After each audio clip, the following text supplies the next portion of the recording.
brand new Type 2s, and the last Type 1, $479. Wow. Thank you so much for watching.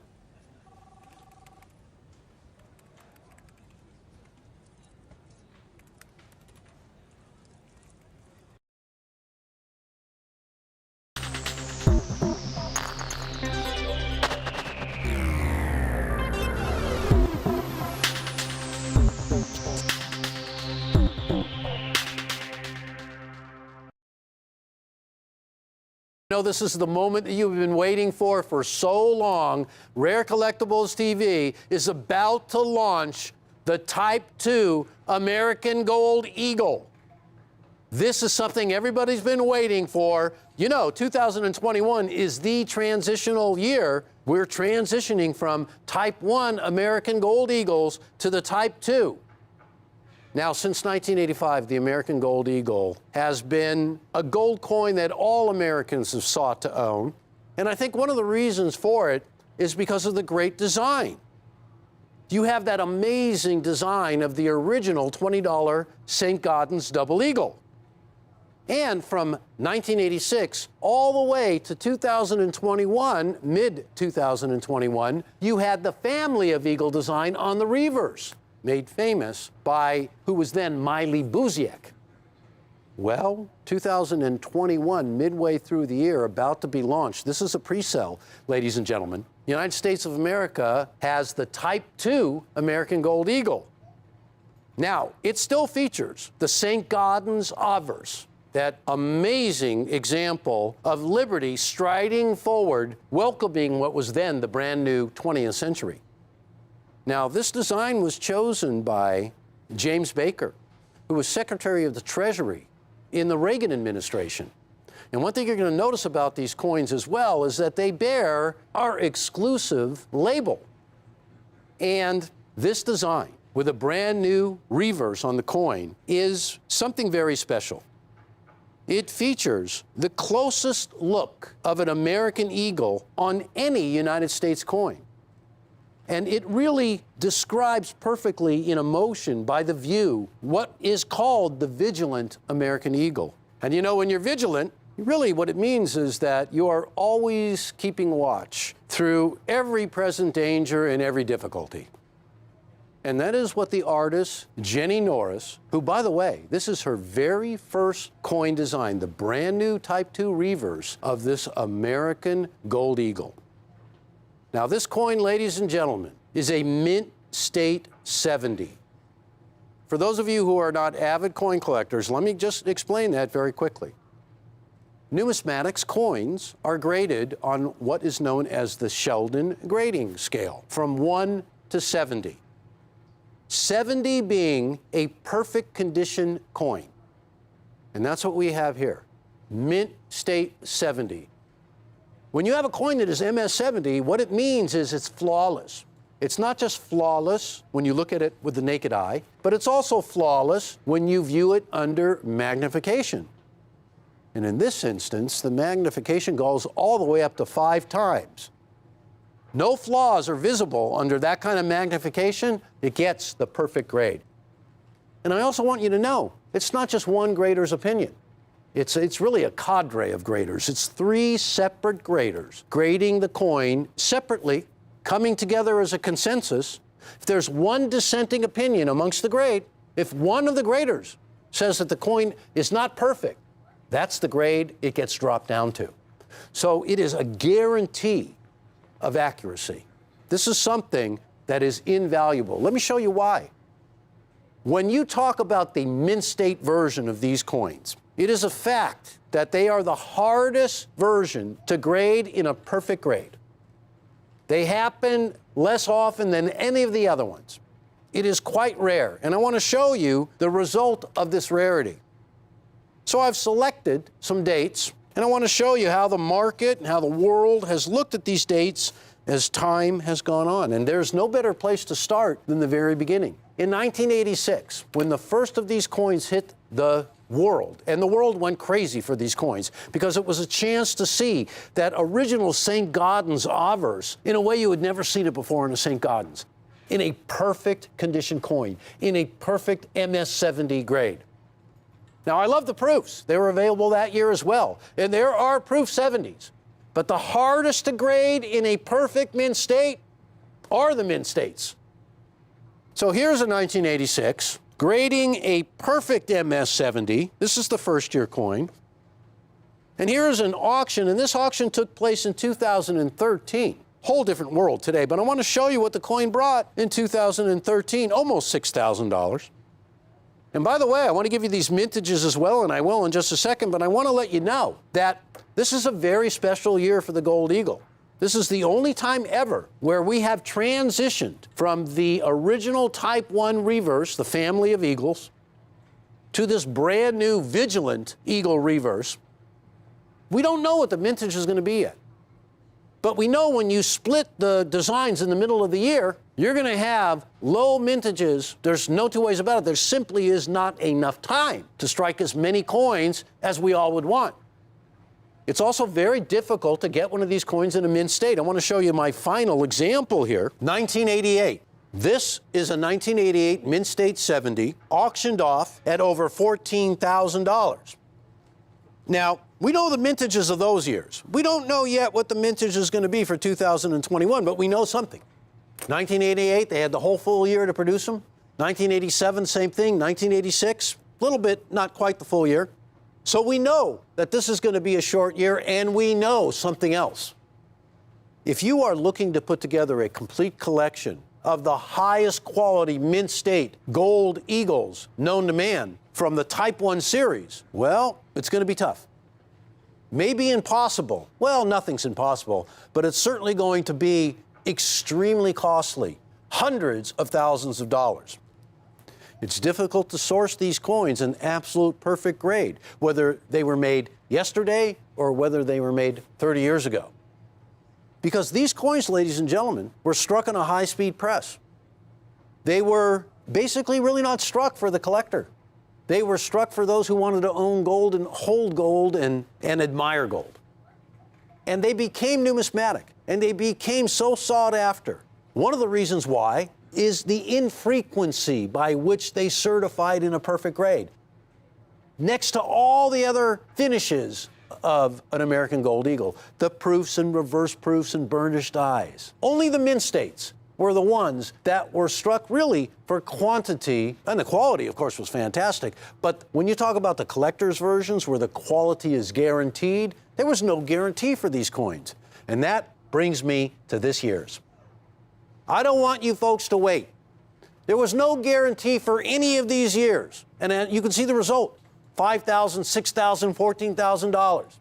There will be no guarantee for the 2021 whether there will be another mint state graded or not. And ladies and gentlemen, this is a pre-sale. So let me tell you what that means. It means no matter what happens in grading, how low a percentage they grade in perfect grade next to the mintage, you are guaranteed to get one, or however many you so choose. But you are guaranteed to get a mint state 70 grade, a coin in perfect condition graded by NGC with Rare Collectibles TV exclusive Reagan Norris hand-signed label.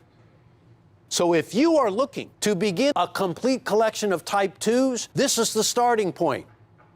Now, if you were around in 1986 and you started then collecting every single year in a mint state 70, you have a priceless collection.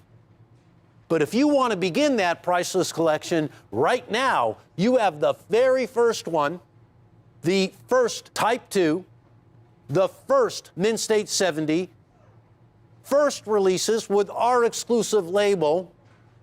And I can tell you what, your journey collecting perfection in this series begins here, and the sky is the limit, ladies and gentlemen. So I don't want you to miss the opportunity, because when we go back and look at all of these coins in mint state that grade 70, demand far, far, far outpaces the supply. And I don't want you to miss out on the opportunity to acquire these coins in a perfect mint state 70 grade. $2,995, ladies and gentlemen, $2,995. And you can split that into 2 equal payments of $1,497.50. I want to talk a little bit about how the program got started and how popular it is today, and the excitement that's been generated for this brand new issue. More than ever right now, collectors are attracted to United States gold coins.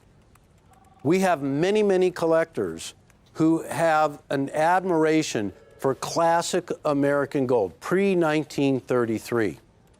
A vast amount of collectors who have been collecting all their lives, who have fabulous collections.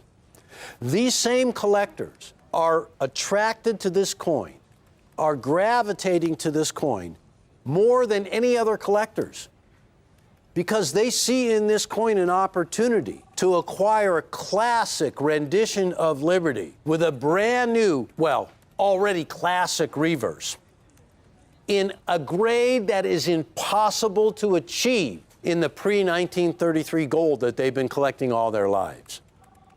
An opportunity to acquire an Auver St. Gaudens design as Augustus St. Gaudens envisioned it when he was originally sculpting the original designs for this coin in 1907. And the reverse, newly minted as a Type 2. And I have to tell you, ladies and gentlemen, to replace the reverse that Miley Frost envisioned on the original family of Eagle designs, to replace that with this new eagle, a completely different retrospective. An eagle standing vigilant. And when you think about that really personifies the American spirit. Standing vigilant. The eagle watches over this great nation, in a way, watches over the entire world. The reputation of vigilance goes hand in hand with the American spirit. And I think that was captured by Jenny Norris on this design. And think about it this way. An opportunity, as this is her first design, to get the first one on a career that undoubtedly will be so prolific as time goes on, and so many great designs to follow. But the very first one is the start of a brand new series. One of the most popular gold series. Imagine an Auvers created by Augustus St. Gaudens coupled with a new design, forevermore rendering this coin as a classic. That's the beginning of this series. So, ladies and gentlemen, from 1986 to 2021, as Type 1s, there have been over 20 million of the coins issued. The total in that time period that have been certified by NGC, a perfect mint state 70, is 266,000. And as a percentage, this really drives it home. That's only 1.3%. So immediately you can recognize that it is very difficult to own one of these coins because they are so difficult to source in a perfect grade. So there's no waiting. And I implore you to act now. And the reason why I am really kind of being pushy, I really cannot tell you how many collectors I have spoken to who lament not getting in on the perfect grades when they had the opportunity, whether that be from the very beginning of the series or any particular year. And I have always heard them say, I thought I could take my time. I thought I'd be able to get one tomorrow. You cannot count on that with the mint state. And the facts and figures bear it out. When you talk about great value, you look at the price of gold today, ladies and gentlemen, you look at the price of this coin, and we are so advantageously priced. And again, I'm lucky enough to be able to speak to a lot of you collectors who watch this show when we're not on the air. And I invite you to call me anytime because I'm accessible. I'd love to talk to you because I love talking coins and I love talking collecting. And I've spoke to so many of you, and the common thread, like I said, is for collectors who say to me, oh, back in 1986 when the coins came out, I could have, I should have, I would have. Don't let that happen here, because as we have seen, as the decades have gone by, as the years have gone by, the collectors have rushed into the market, everybody wanting gold. the most popular coin, the highest example, the hardest one to source. This is the coin right here. If it also matters to you, the greatest price in all the world, well, of course, this is the place to shop. $2,995, ladies and gentlemen. I don't have to tell you, the price of gold today is, well, it's racing. The price of gold today is eye-opening. These coins will not be available for any period of time, because when you start going into back years, yes, you're going to be at $5,000. You're going to be at $14,000. They're hard to get in perfect grades. Don't miss the boat. Now, all the lecturing aside, let's get down to why it's really important to own these. This cannot be overstated, ladies and gentlemen. This is a historical snapshot of the whole entire series from 1986 to the present moment in time, with over 20 million coins issued. In a Mint State 70, they just don't happen, folks, and you can't count on it to happen. And I've read so many stories about quality at the Mint in this period of time and what happened here, die breaking and coining presses not working properly and gold supply being interrupted so they can't make coins.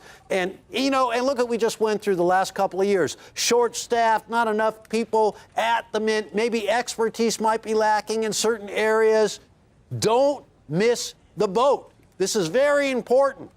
Again, don't be one of the lamenting collectors wishing that you had, because now is the chance. And as far as the greatest price goes, gold is on a tear. But more importantly than that, the demand for gold has never been as high as it is right now.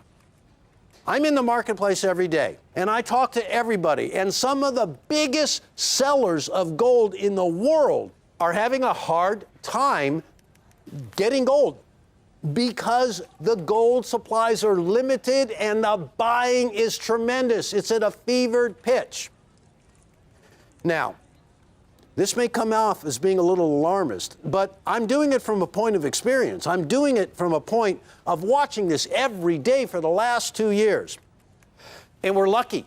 We count our lucky stars every day that we were able to get a few of these coins as a pre-release. So, ladies and gentlemen, these are first releases. They're perfect condition MS-70s. They are Type 2s. They are the brand new issue of a new series. It is a transition year. Midway through this year of 2021, the Mint switched from the Type 1 reverse design to the brand new Type 2. We know they're not going to be able to make a lot of coins. We have seen transitional years before. 1907 $20 gold liberties transitioned to the 1907 St. Gaudens. The same thing happened with minor coinage from the classic United States Gold Series. We saw the 1921 Morgan dollar transition to the 1921 piece. These all are indicative of cutoff production for one design and beginning to another. Always bumps in the road, always bugs that have to be worked out. Get yourself a guaranteed perfect grade while you can. I'm excited about this because this is an opportunity. I can't wait to get my hands on some of these coins. I'm in line like everybody else. There's no cutting in line for me. I'm at the back of the line right now. And I hope that when I get up to the front, I get a Mint State 70. But I want to tell you, you're at the front of the line right now. You're in for first releases, absolute perfect MS-70 condition. The brand new series, a brand new design. The most unique American Eagle design ever seen on a United States coin. A vigilant example, a vigilant American Eagle design. It's unique. It's strikingly bold. From the earliest days of coin design, one of the really requisite criteria for a designer was bold. You saw it in St. Gaudens obverse, the bold allegorical of liberty striding forward like it had never been seen before. And you see it in the reverse, Jenny Norris's vigilant American Eagle design. a reverse like you had never seen before. It stirs the emotion that she intended it to. I can tell you, by all accounts, by everyone I've talked to, by everything I've read, it's an instant classic. To own this coin in the absolute highest grade of MS-70 is something you will not be able to count on except right now. Right here. You say the word, and I guarantee it's going to happen. No matter what, no matter how difficult, no matter how few there are, you are guaranteed to get a coin in absolute perfect MS-70 condition. With our exclusive label, you will be able to start your own journey of perfection. But you know what, ladies and gentlemen? A lot of people just want to own the very first one. Those of us who own the very first American Gold Eagle from 1986 in a perfect grade have a priceless, priceless American coin that will just go on and on as a legacy. I feel the same way towards this brand new Type 2 issue. And again, this is a pre-sale, $2,995. Split the payments into 2 equal payments. Lock up a coin right now. Lock up a perfect grade. Lock up an opportunity to get our exclusive label as you build that exclusive set. And get it for less than $3,000. $2,995. Now, this coin is the ultimate in a United States Gold Eagle Type 2 mint state.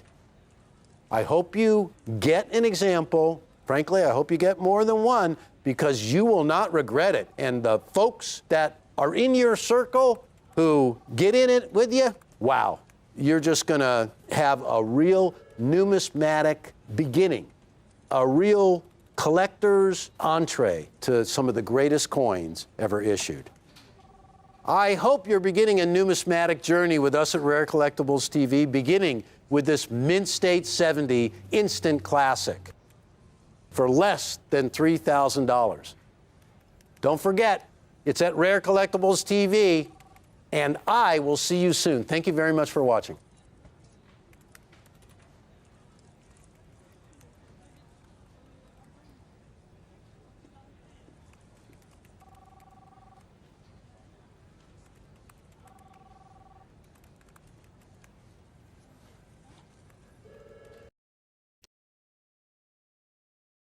It's time to get up for work. Make some coffee. Tie your tie. Tie your shoes. And head on out. To the construction worker, the public service employee, the scientist, the auto mechanic, the military personnel, the police officer, and to everyone else. Happy Labor Day.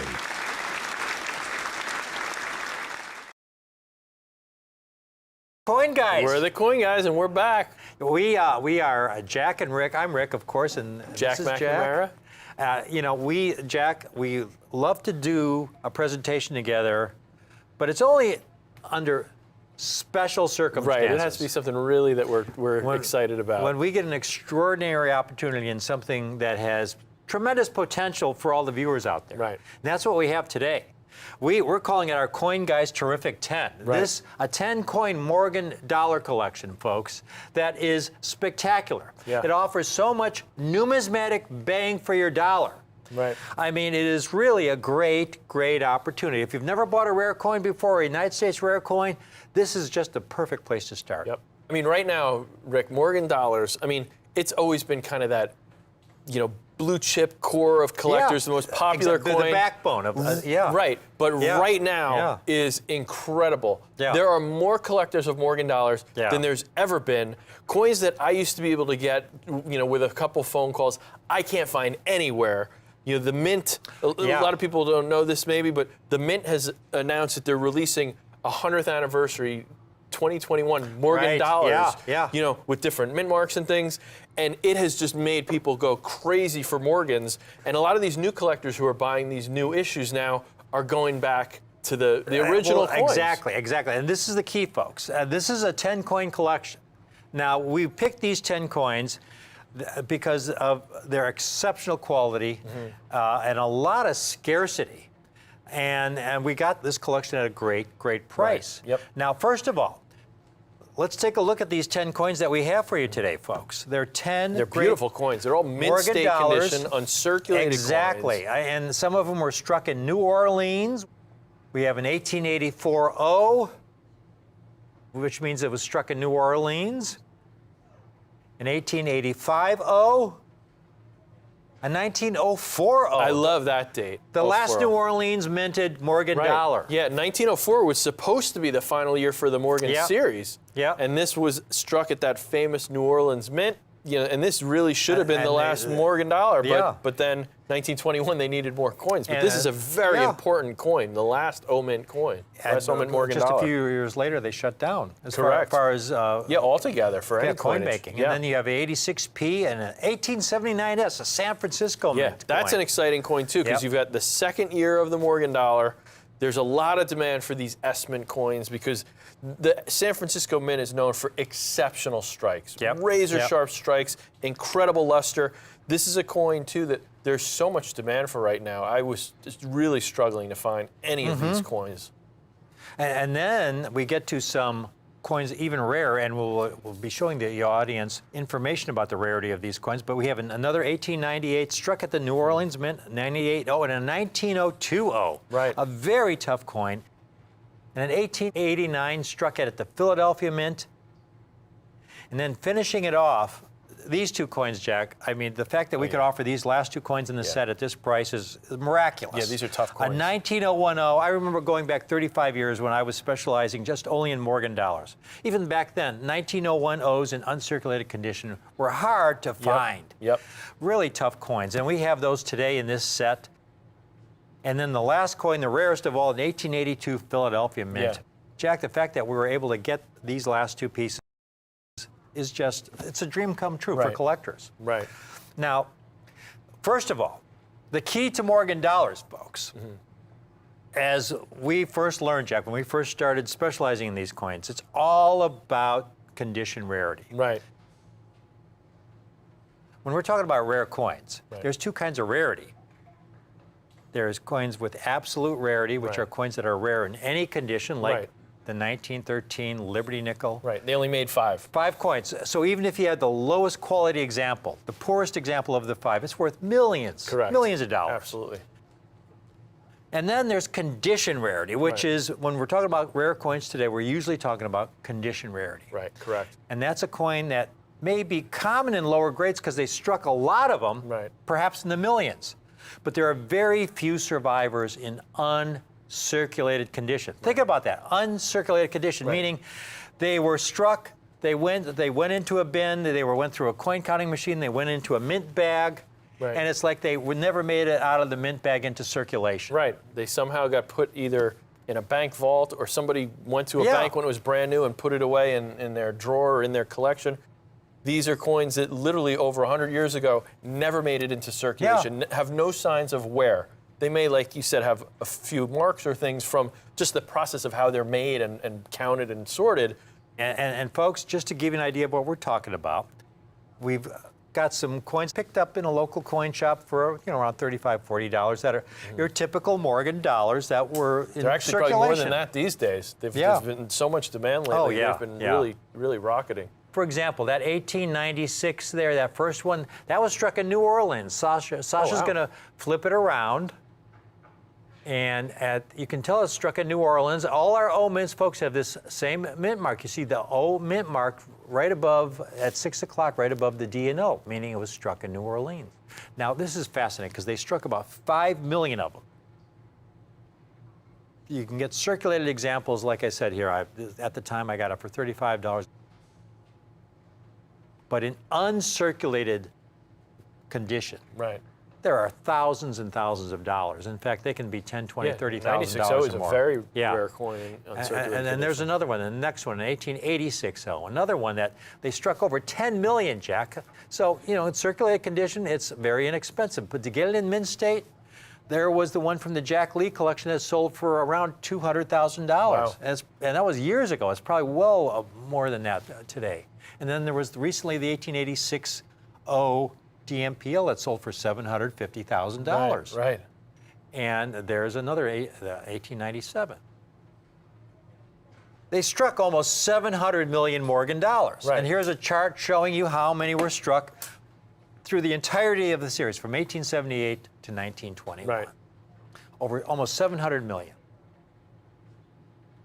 They melted over 270 million down in 1918 Right. for the Pittman Act, leaving still well over 350 million coins surviving. Right. However, in uncirculated condition, folks, you look at the total number certified by the two major grading services. Right. Only around 2%, less That's than a tiny 2% have been percentage, certified in uncirculated mint state condition. Right.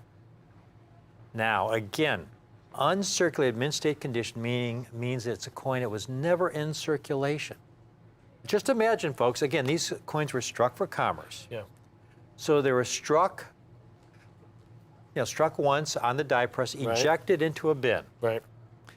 Okay, one coin is ejected, They're all falls on landing on top of top the of each other, yep. They all get bag marks along the way. We refer to them as bag marks because from the bin they go into a coin counting machine and they get dumped into bags, Right. thrown onto trains to be shipped to banks around the country. Right. And those bags are big. This is a bag that was probably used for. This was a gold coin bag. This is not an actual silver But dollar the bag. silver dollar bags With are about much yay larger. big, and they fit 1,000 coins. They weigh about 55 pounds. When they're putting them on stage coaches and wheelbarrows, Yeah. and they're tossing these bags. The coins are getting banged. I did similar. I didn't throw my back, but one of my earliest road trips to a coin show where I flew somewhere, yeah. I bought a bag of Morgan dollars, and I had it in my carry-on, and I wasn't thinking. Oh, wow. And I'm trying to put it in the overhead, and the flight attendant is like, "Can I help you?" And I'm like, "No, it's good." And then I said, "Never again. I'm shipping it." And then the carry-on collapsed. Yeah, I was like, "Oh boy."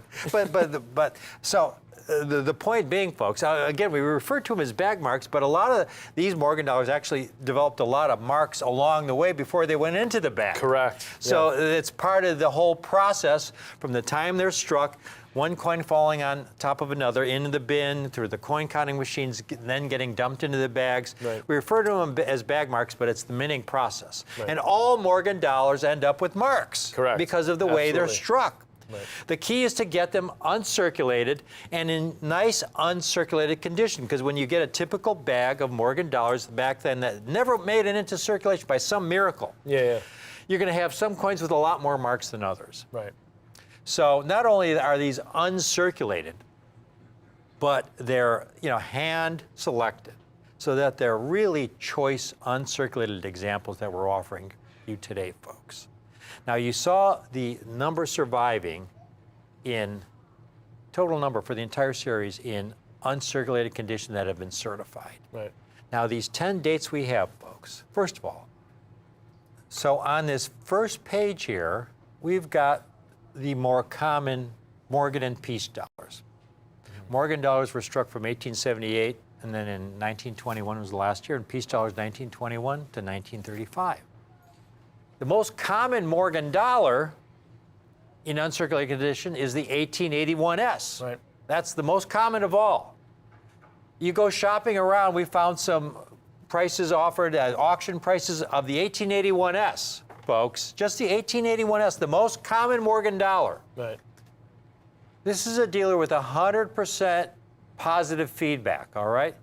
Now, Mint State 62 for $450. Okay? $450 just for the 1881S. Here's another one. Again, same grade, Mint State 62, another dealer with 100% positive feedback, $450. And that's the most common Morgan dollar. Right. Now, folks, these are in descending order from the most common to the rarest on this first page.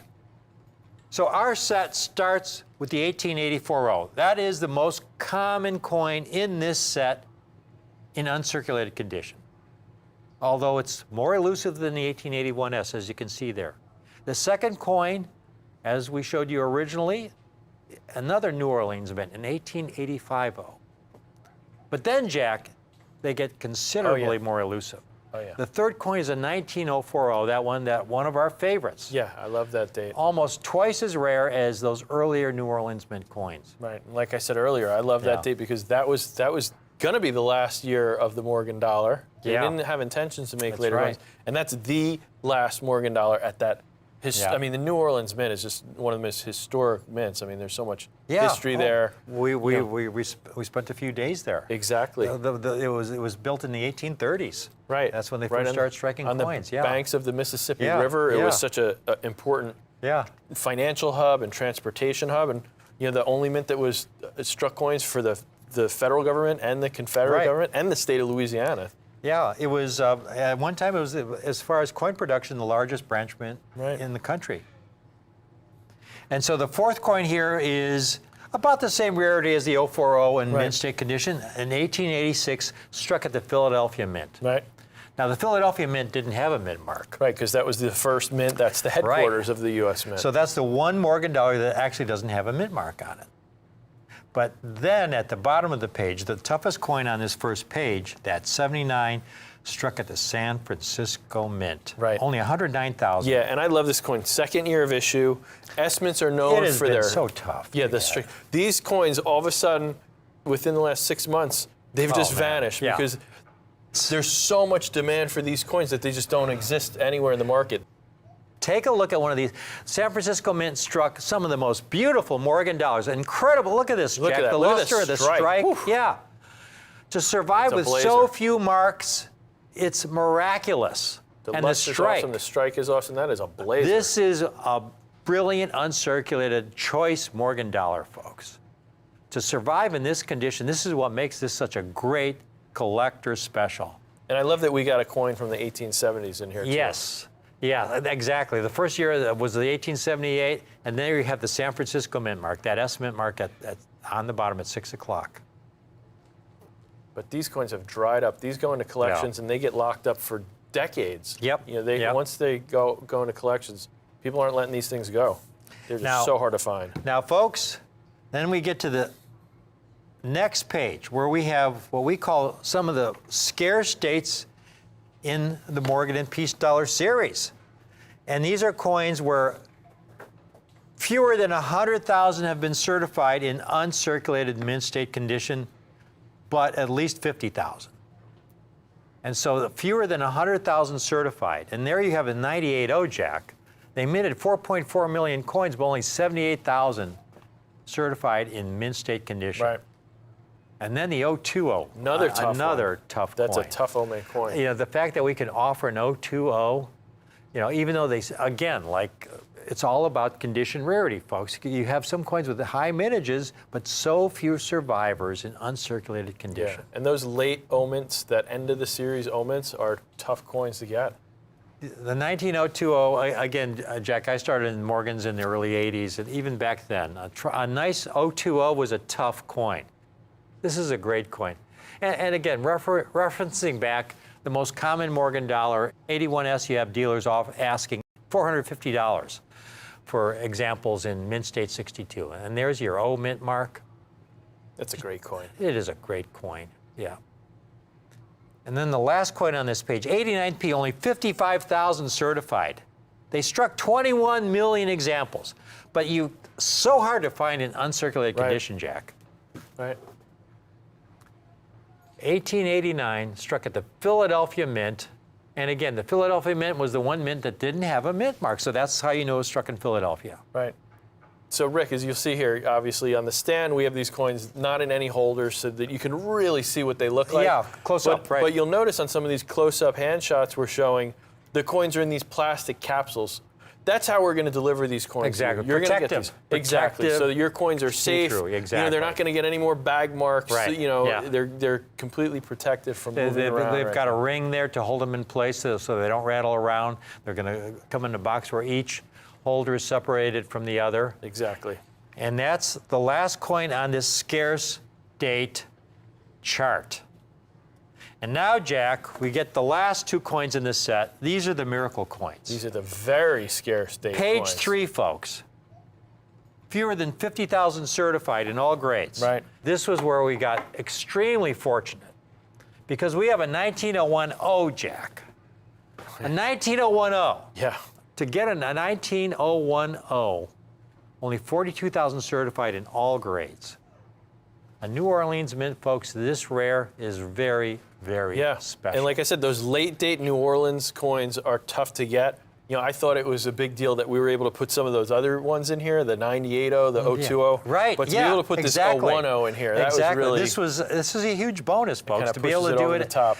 This entire set, again, if we had prices at $3,500, that would be one thing. Right. But it's basically at what we would call a common date price to offer these scarce, very scarce dates. And here's a beautiful example of one of the 010s that we have.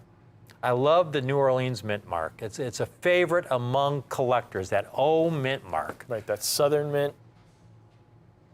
Last struck coins in the early 1900s. This is one of the last years they struck any coins.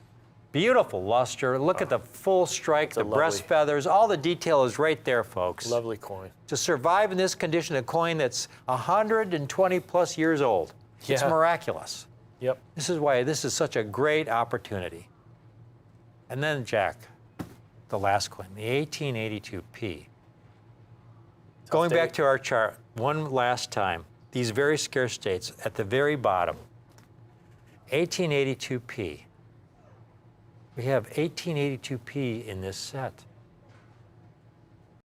You know, it's about twice as rare as the 19010. Yeah. Yeah. You know? And that 01's a tough coin.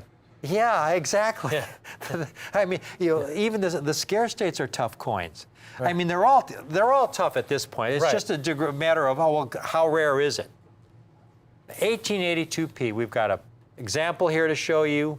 Again, struck at the Philadelphia Mint. So elusive in mint state condition. Again, all Morgan dollars will have marks because, again, the nature of how they were made. This is not like a modern mint proof coin where they individually strike it and they hand put it in a holder for a collector.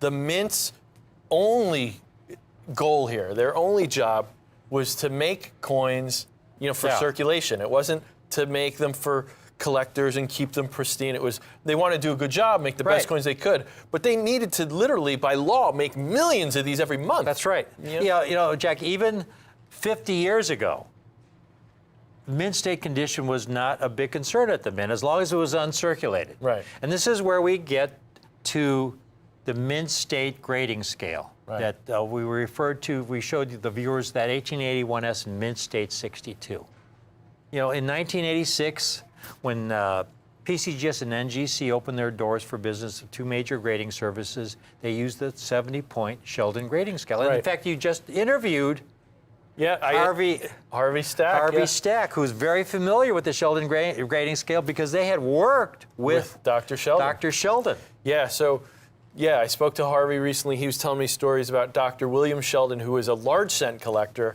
He wrote a book called Penny Whimsy that talked about the rarity of all the different varieties of large cents. And as part of this book, he came up with this grading scale because, you know, they were using all these adjectives, very fine, extremely fine, uncirculated for the best coins.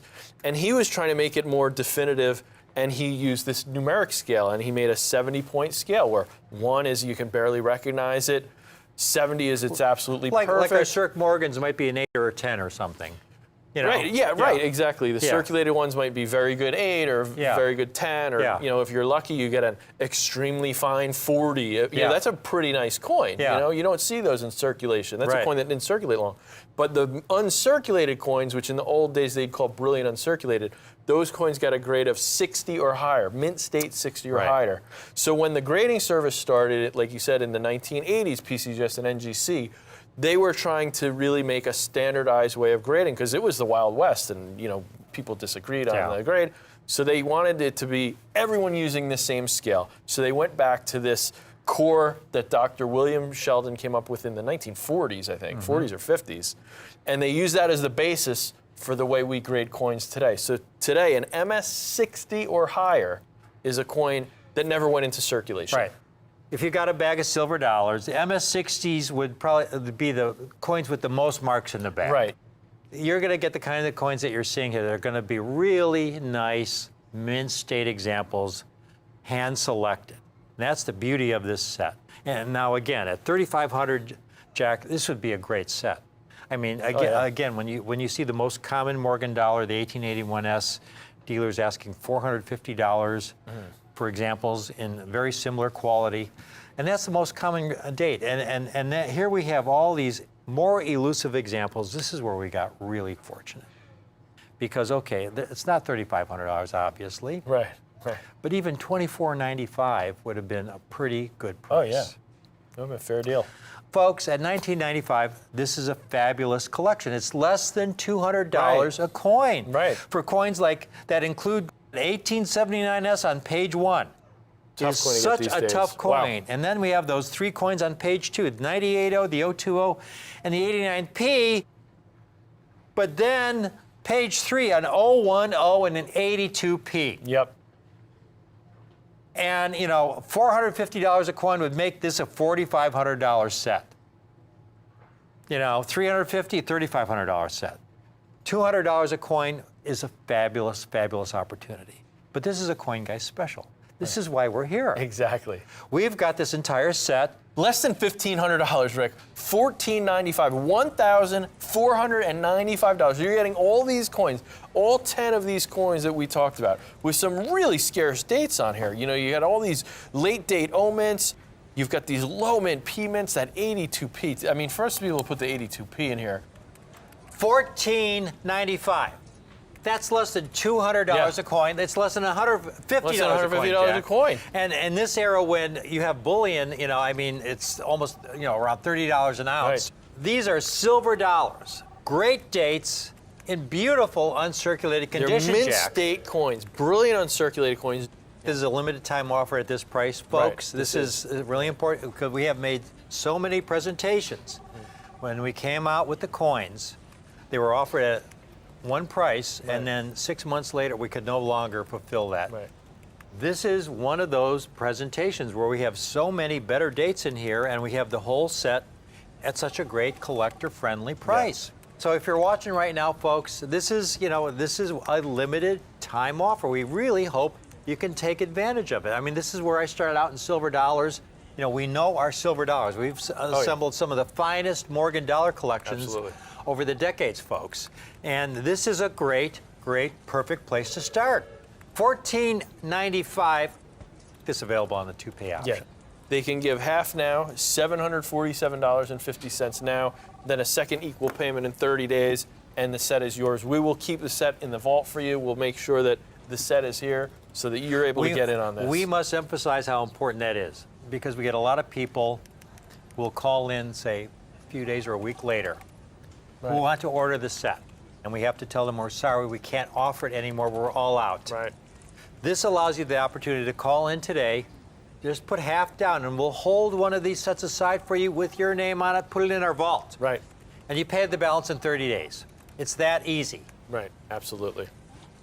Guaranteed uncirculated Morgan dollars. Right, That so is these- so important, the condition rarity. Exactly. These coins are brilliant uncirculated. We Yeah. look at these coins for eye appeal. We don't send you coins that have dark toning or big gashes or anything like that. Exactly, There are exactly, coins yeah. that will technically grade uncirculated mint state that you don't want. They're ugly coins. And those are the coins we kick out. We are not going to send those type of coins out to you. Look at these beautiful, brilliant, uncirculated Morgan dollars with so many tougher dates in here in uncirculated condition. Folks, again, you're getting 10 great coins that we acquired a deal where that we cherry-picked the dates where we could offer you the most numismatic bang for your buck, basically. And, you know, these 10 dates, you know, we've got the 1884 New Orleans Mint, the 1885 New Orleans Mint, and again, you find the mint mark on the reverse of the coin at 6 o'clock. 1904, the last New Orleans minted Morgan dollar, and an 1886 Philadelphia Mint, and then that 1879 San Francisco San Francisco Mint. That's an important one. Tough coin, very tough coin. The fact that we could offer those in this set is fantastic. We have them in order of their condition rarity. In other words, how rare they are in uncirculated Right. condition. The most common Morgan dollar in uncirculated condition is the 1881S. That's not in the set. Right. We've showed the viewers that uncirculated 81S's in the condition we have these coins go for $400 or $500. Right. And here we have an 1884 O. More elusive than the 81S to start the set. Struck in New Orleans, that's what the O means. The second coin, Another New Orleans mint, the 1885 O.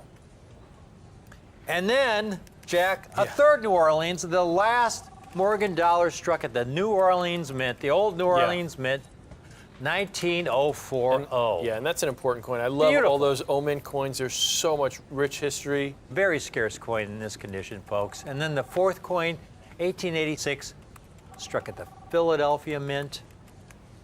And then 1879 struck at the San Francisco And I love Mint. that. I love that coin. Second year of the Morgan dollar, and those San Francisco coins, known for their great luster, great strikes. It's just a great coin. And then coin number 6. This is where we get to the second page on our Morgan chart, where we get to the next level of rarity. Coins with fewer than 100,000 certified in all mint state grades. 1898 struck at the New Orleans Mint. And it's a miracle that we could have this next coin, the 19020. Right. These last two New Orleans Mint pieces. Yeah, again, this is that page of the chart where we're under 100,000. These are those scarce dates, and like I said before, I can't stress, those late date New Orleans Mint coins are tough coins to get. I mean, again, folks, I started specializing in Morgan dollars in the 1980s. 19020 in this condition was a tough coin even back then, and we have that as part of this set. And then we have the 1889P. Only 55,000 folks certified in all uncirculated grades. And then finally, these last two coins, which, you know, if we had the first 8 coins in the set for $14.95, Jack, great deal. it would be a fine, fine opportunity. But to have these last two coins, which are the rarest of all, I mean, this is a grand slam opportunity. The 19010, you know, we're talking about only fewer than 50,000 certified. The 19010. And the last coin, incredibly elusive, the 1882 Philadelphia Mint.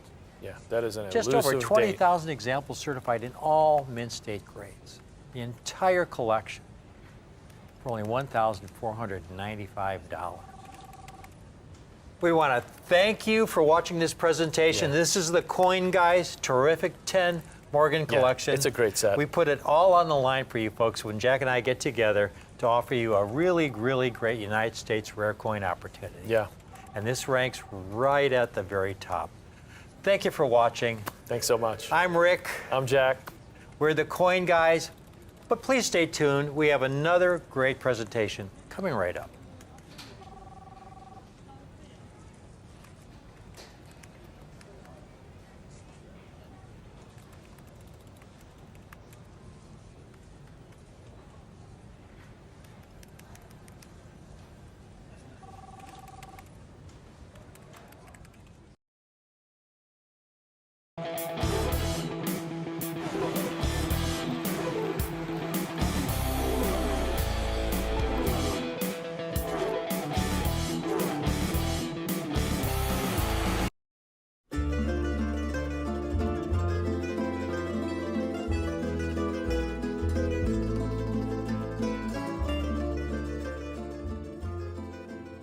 Gold Double Eagles.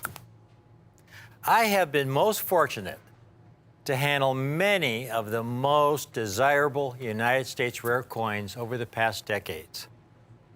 And placing these treasures with fellow collectors who love and appreciate these gems as much as I do.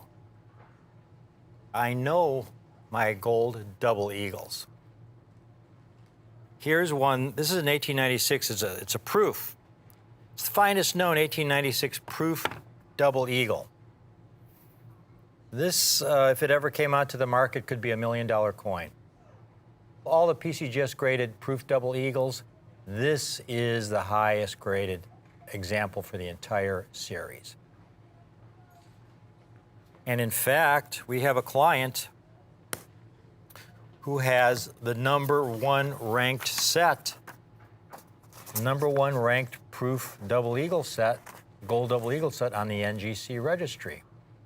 It's the Everest collection.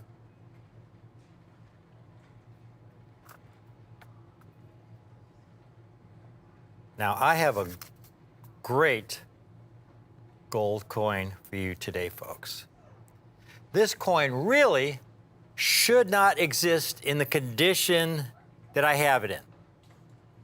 It's a coin well over 100 years old, and these coins I have never been in circulation, all right? They've never been in circulation. In other words, they were taken from a mint bag like you see here. This is one of the original mint bags that was the source for many of these coins. They have been sitting in a bank vault since the 1930s. But I'll tell you about that in a minute. I'd like you to take a look at these coins that I have for you today. This is the rarest Liberty Double Eagle we have ever offered in quantity, the 1893P in MS 62 condition. That means they're mint state, uncirculated coins. How can a coin over 100 years old have been preserved in such great condition? They are so rare in the condition you see these coins in, folks. Now, these are gold double eagles. They're the largest gold coins struck for commerce by the United States Mint. Over the centuries, the Mint has struck gold coins in many different sizes and denominations. And here's a chart that shows the different sizes of gold coins that the U.S. Mint struck from the late 1700s through 1933. The coin on the far left there is a $1 gold piece. It's a tiny coin, folks. It's smaller than a dime. Very small coin. And then you have a $2.50 gold piece. And then there's a $3 gold piece. And then there's a $4 gold piece, which is referred to as the Stella. And then you have a $5 gold piece, which is about a 1/4 ounce of gold. It's about the size of a nickel. That's a larger gold coin. And then you have the $10 gold piece, which is about a 1/2 ounce of gold. And it's referred to as the Eagle, because up until 1850, the $10 gold piece was the largest gold coin struck for commerce by the U.S. Mint. And so they referred to it as the Eagle. And then they discovered gold in California in 1848. And with this abundance of gold, our nation was able to strike even larger gold coins, which was of great benefit to the banking system. And this larger gold coin was twice the size of the Eagle, with virtually an ounce of gold. And so they referred to it as the Double Eagle. And there's an example. It was a specimen. Only 2 were struck in 1849, and the first examples struck for commerce came out in 1850. Now, that coin you're looking at, folks, that coin is considered the single most valuable coin in all of United States numismatics, that 1849 Double Eagle you're looking at. It's valued in the tens of millions, perhaps hundreds of millions of dollars. For commerce, they began striking these gold eagles for the general public in 1850. Right now, at this point in time, is a great time to acquire rare, high-grade gold double eagles. There was an article that came out. The title of it is "It Time for a New Perspective on Generic Gold?" And this just came out a year ago, and there's a paragraph in here that encapsulates what the article is all about. To quote, "There has not been a time in recent memory when pre-1933 gold coins were obtainable for so little over spot." Now, what do they mean by that? Well, when they refer to spot, they were referring to the value of the gold. And right now, spot is around $1,900 for an ounce of gold. I'll give you an example from my personal experience. It's 15 or 20 years ago, I had some gold double eagles. And gold at that time was about $350 to $400 an ounce. And these were uncirculated gold double eagles, common dates. They weren't rare date Liberty Gold double eagles. They were like a 1904, one of the most common dates. And I remember selling it to a dealer for around $3,500. Now, the Liberty Gold double eagles I have for you today are a much rarer date. They're from the 1890s, folks. Rarely do you find mint date Liberty Gold double eagles from the 1890s. The story of these coins really starts with the Great Depression. It was economic devastation for our country. In 1933 alone, folks, it was estimated that there were 4,000 bank failures in 1933 alone. Now, back then, there was no federal deposit insurance to guarantee your savings. So if you had your nest egg, your life savings in the bank, that you spent 20, 30 years saving for your retirement, and you go to the bank the next day, and it's closed shut, it failed, you were wiped out. And they had 4,000 of those bank failures, affecting millions of Americans, just in 1933 alone. Now, you can imagine for all those other Americans who had their money in banks that had not yet failed. They were terrified. So what people began to do, and I probably would have done the same thing if I had been in their position. They began pulling their money out of these banks, that paper money. You know, with the economy the way it was during the Great Depression, that paper money could be worthless in 6 months or a year. So they began taking their paper money, and with that paper money, they began to buy gold and gold coins. Because throughout human history, you could go back to the ancient Egyptian times and the times of the great pharaohs. Across all cultures, gold has always had value.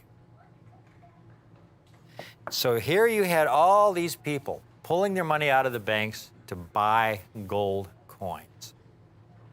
This created additional stress on our banking system. And so then President Franklin Roosevelt, in an effort to stop this hemorrhaging of our banking system, passed Executive Order 6102 in April of 1933, which made the ownership of over $100 worth of gold illegal. Now, gold was about $20 an ounce back then. So that means you could own 5 double eagles, but that was it. The rest you had to return to the Treasury in exchange for paper money. And you had to turn it in on or before May 1st, 1933. And if you did not obey that order, folks, they prosecuted. And it was a severe penalty. If you were caught with over $100 worth of gold, and this happened to many citizens, you faced a $10,000 fine or 10 years imprisonment or both. And it was prosecuted. So what did the government do with all these gold coins? Did they put them away in a vault for future use for, maybe sometime in the future, 50, 100 years in the future? No, they melted them back down into gold bars. These statistics, from 1933 to 1940, fully 39% of all the double eagles ever struck from 1850 to 1933 were melted back down into gold bars. That's over 50 million coins melted back down into gold bars, gone forever. Which is just one of the reasons that finding any gold double eagles is extremely, extremely difficult. There are very few survivors. What I have today, though, is from what's called the Great European Bank Hoard. The gold coins you see today, folks. The Great European Bank Hoard was a solution to a problem that all these American citizens faced back in 1933. Not every citizen turned their gold coins in. a lot of people were stuck between a rock and a hard place. You either turn your gold coins in exchange for paper money, which they did not want, or you hold on to your gold coins and you get arrested and thrown in prison, which was not very desirable. But there was a third alternative. There was nothing in that executive order that didn't say you couldn't own gold in another country. And so you had a lot of citizens and institutions who proceeded to take gold coins and to ship them to banks in Europe for safekeeping in the early 1930s. In bags, just like you see here. This is one of the original bags from what we call the Great European Bank Hoard. Now, most of the gold coins, folks, shipped to these European banks were of the more recent vintage. Again, remember, this is happening in the early 1930s. So most of the gold coins were struck in the 1900s. A lot of them were St. Gaudens double eagles, which were the most recently struck gold coins. Rarely do you see any coins prior to 1900, like we have today. And you certainly don't see them in Mint State 62.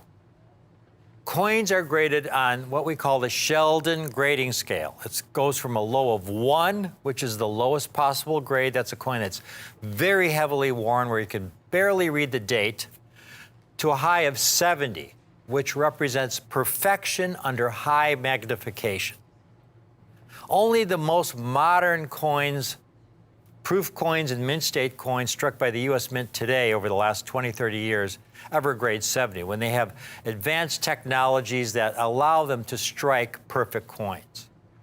There are no Liberty double eagles, folks, that grade MS-70 or even MS-69 or even MS-68. MS-62 is a coin that was never in circulation, with very, very minimal bag marks. It somehow has survived the process of striking the coin. Again, these were large, heavy coins struck for commerce. They didn't receive any kind of special treatment. These heavy coins, 25% heavier than a Morgan dollar, were struck in the die press, ejected into a bin. They would go through coin counting machines. They would get dumped into bags and get shipped to banks throughout the country. So that by the time you would get one of these coins from the teller, even though it had never been in circulation, it would have numerous heavy bag marks. I've got a couple examples right here as an educational tool. Here's a 1903, never in circulation, but look at the deep gouge on Liberty's lower jaw there. This coin is not even gradable. When you have a deep cut like that, again, from one double eagle falling on top of another, it's not even gradable. Here's another one, a 1907, a later date. And you could see the deep scuff on Liberty's cheekbone and on the lower part of her neck there, just deep gouges. So even though this coin is not circulated, it's uncirculated, it wouldn't be gradable. You could send it to NGC or PCGS and they would say uncirculated, damaged. Even that 1849 in the Smithsonian, folks, even though they only struck 2 specimens in 1849, you'll notice at about 8 o'clock in the fields, 3 very prominent and deep reading marks. My guess is this was the first of the double eagle struck. And it fell into the bin. The obverse was facing up at the bottom of the bin. And then the second coin that was struck, as it was ejected down into the bin, the rim of that coin with the reeded edge, the rim landed on top at 8 o'clock on that first coin. And that's those reading marks you see right there. It's probably MS-62, MS-63 quality. So the fact that these have survived at MS-62, when you take a look at one of these, folks, these are a miracle. Never been in circulation. A coin that's never been in circulation, grades MS 60 and higher. MS meaning mint state. Anything below MS, if it's a grade of 58 or 55, it gets an AU, meaning almost uncirculated. These are mint state, and they're mint state 62, meaning they're uncirculated with very minimal bag marks. The Smithsonian has the greatest collection of United States coins in the world, including the 1849 double eagle, which is valued in the tens of millions of dollars. Take a look at the Smithsonian collection of the Liberty double eagles that I have here that we've been able to offer on our show over the past years, beginning with some of the earliest dates.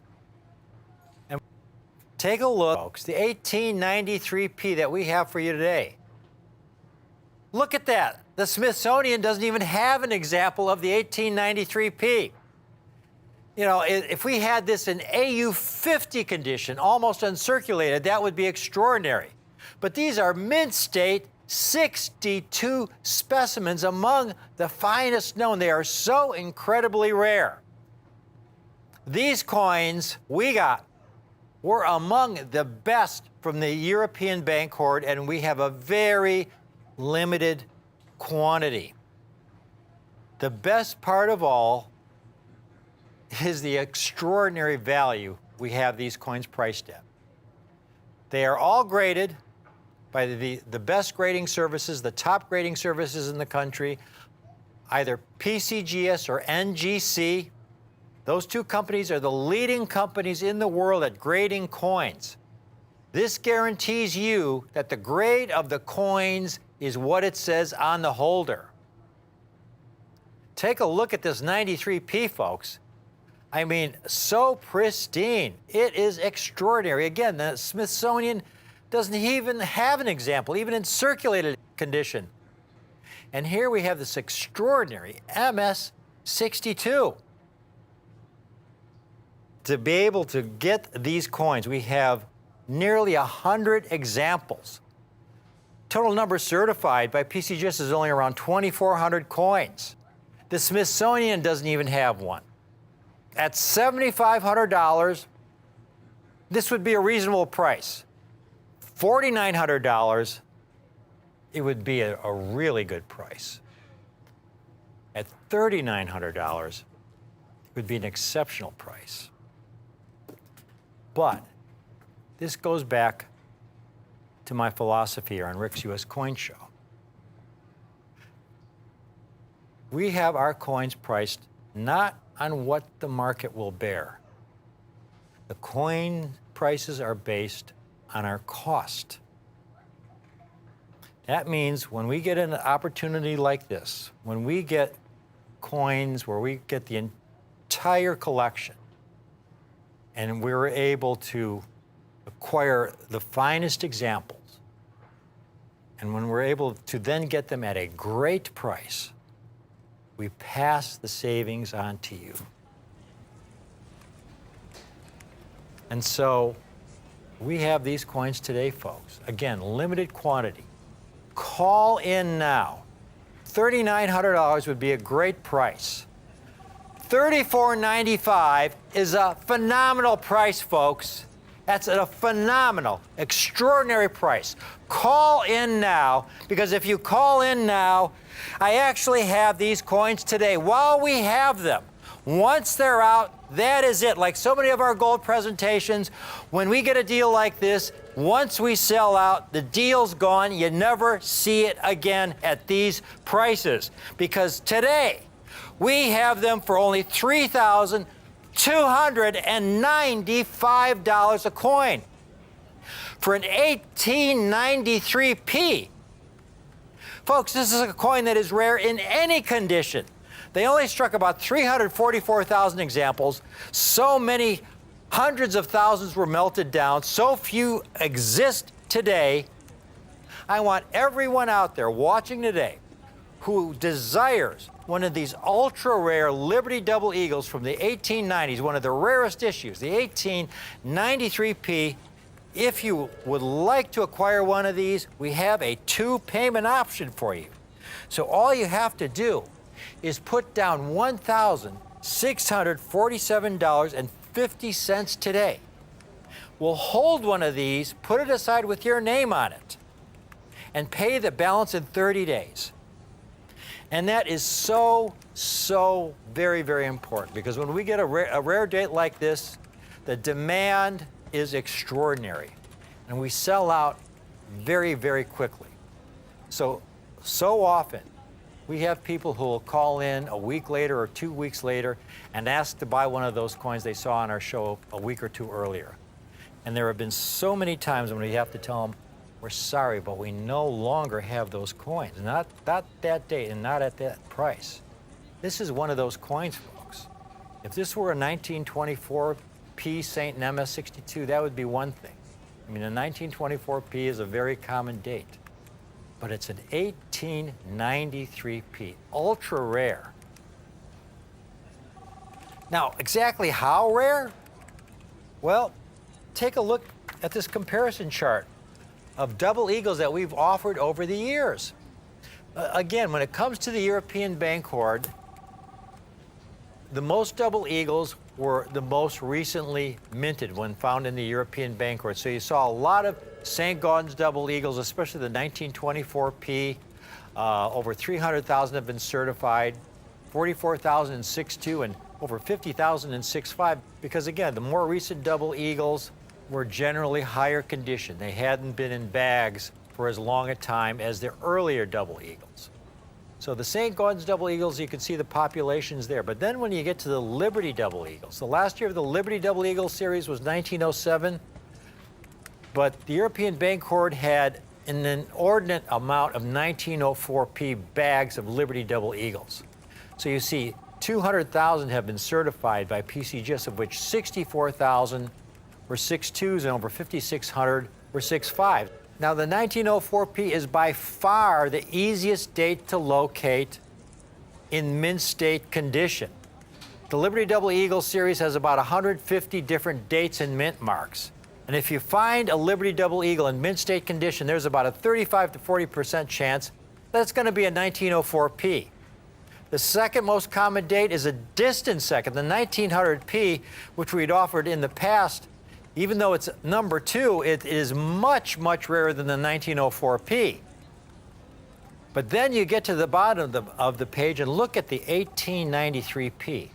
Total number certified, only 5,495 coins, only 2,399 in 6.2 condition, none in MS65, 2,399 coins, folks. When you add up the higher grades, it's, especially with the total number certified, it's approximately 40 times rarer than a 1904P. Again, that is the common date, and you will find those available in coin shops at coin shows. And here's what they typically sell for. The 1904P, again, the most common date in the series. Here's an example in MS62 that sold in auction for almost $3,900. 1904P, most common date. Here's one, a dealer with 100% positive rating, $4,200 for an MS62. Here's another dealer with 100% positive rating, $4,200 for an MS62. Here's another dealer with 100% positive feedback, $5,400 for an MS62. Again, this is the 1904P, by far the most common date. Now, I couldn't find any comps of what other people were selling 1893Ps for in 6.2 condition because there weren't any out there. Amazing specimen. Again, none have ever been graded in MS65 condition. This is an MS62. None exist in the Smithsonian. There are no 1893Ps. A very low mintage to date and to survive in uncirculated condition. To give you an idea, folks, of what a great opportunity this is, Here's a chart that shows some of the rarest Morgan dollars. 1893S, 1889cc, 1879cc, and how many have been certified by PCGS. An 1893S, and even AU condition, is a $50,000 to $100,000 coin. In extra fine condition, it's a $15,000, $20,000 coin. An 89cc in AU condition is a $25,000, $30,000 coin. A 79cc is a $3,000 to $4,000 coin in AU condition. Folks, it would be much easier for me to fill this stand with 1893S Morgan dollars in various conditions from fine to AU condition and charge anywhere from $10,000 to $100,000 a coin. And I'd be making a lot more money, but it wouldn't be the best coin for you. These are the best coins for you. These rare date 1893Ps that are absolutely irreplaceable, and where I am able to offer them for only $3,295 a coin. You get the ultimate in eye appeal, quality, rarity in Liberty Double Eagles, the largest gold coin ever struck for commerce by the U.S. Mint. From the 1890s, this very rare low mintage date, folks. I hope you get at least one. If you can swing 2 or 3, please, I would encourage you to do so. Again, all you have to do is put half down today of $1,647.50, and we'll hold one of these for you with your name on it, and you pay the balance in 30 days. The reason I love my work is that I get to offer you coins that I really believe are great coins for you to own. And I never, ever try to push a coin on you that you do not want to own. So for me, it's really a dream come true with using all my experience, my decades of experience in numismatics, building the finest collections, to be able to get a great Liberty Double Eagle like this in this extraordinary condition, to be able to offer it at this kind of price, folks. It's a dream come true for me, because 20 years ago, I didn't think something like this would be possible. But that's what we do here on Rare Collectibles TV. These are not the kind of coins you're going to find at your local coin shop or your local coin show or any other coin show on TV. It's only here on Rare Collectibles TV. And that's why I always tell you to please stay tuned to our show, because you never know what we'll come up with next. Thank you for watching.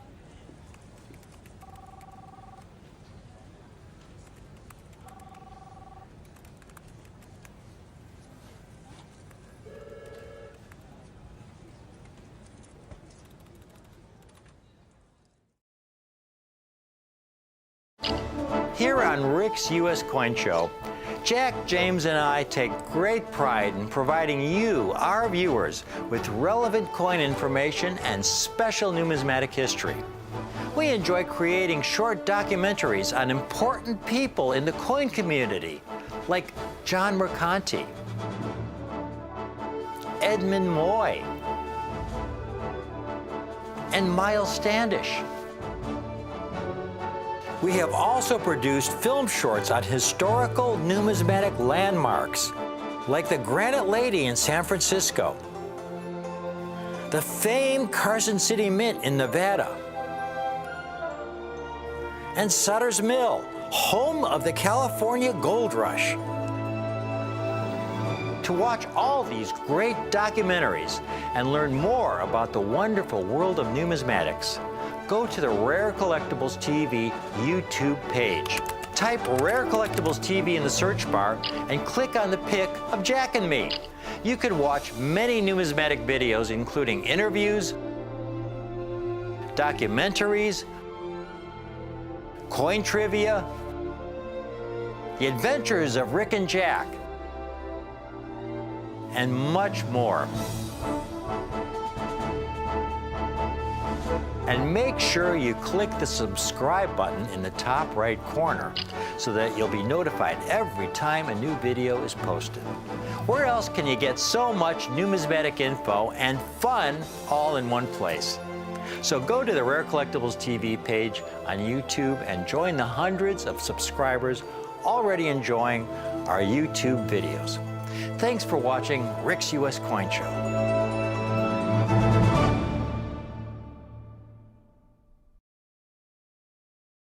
These days, I think it is high time that we bring a collection of peace dollars to the table. You know, peace dollars are the silver dollar that came after the Morgan. But I don't think peace dollars really get enough attention, though I have to say, there is something really amazing going on with coins these days. And it's not something that is just a flash in the pan or something that's kind of a fad. This has been building for decades. And collectors, it seems, are everywhere looking to get silver dollars. And we know this firsthand because there isn't a silver dollar that we don't collect.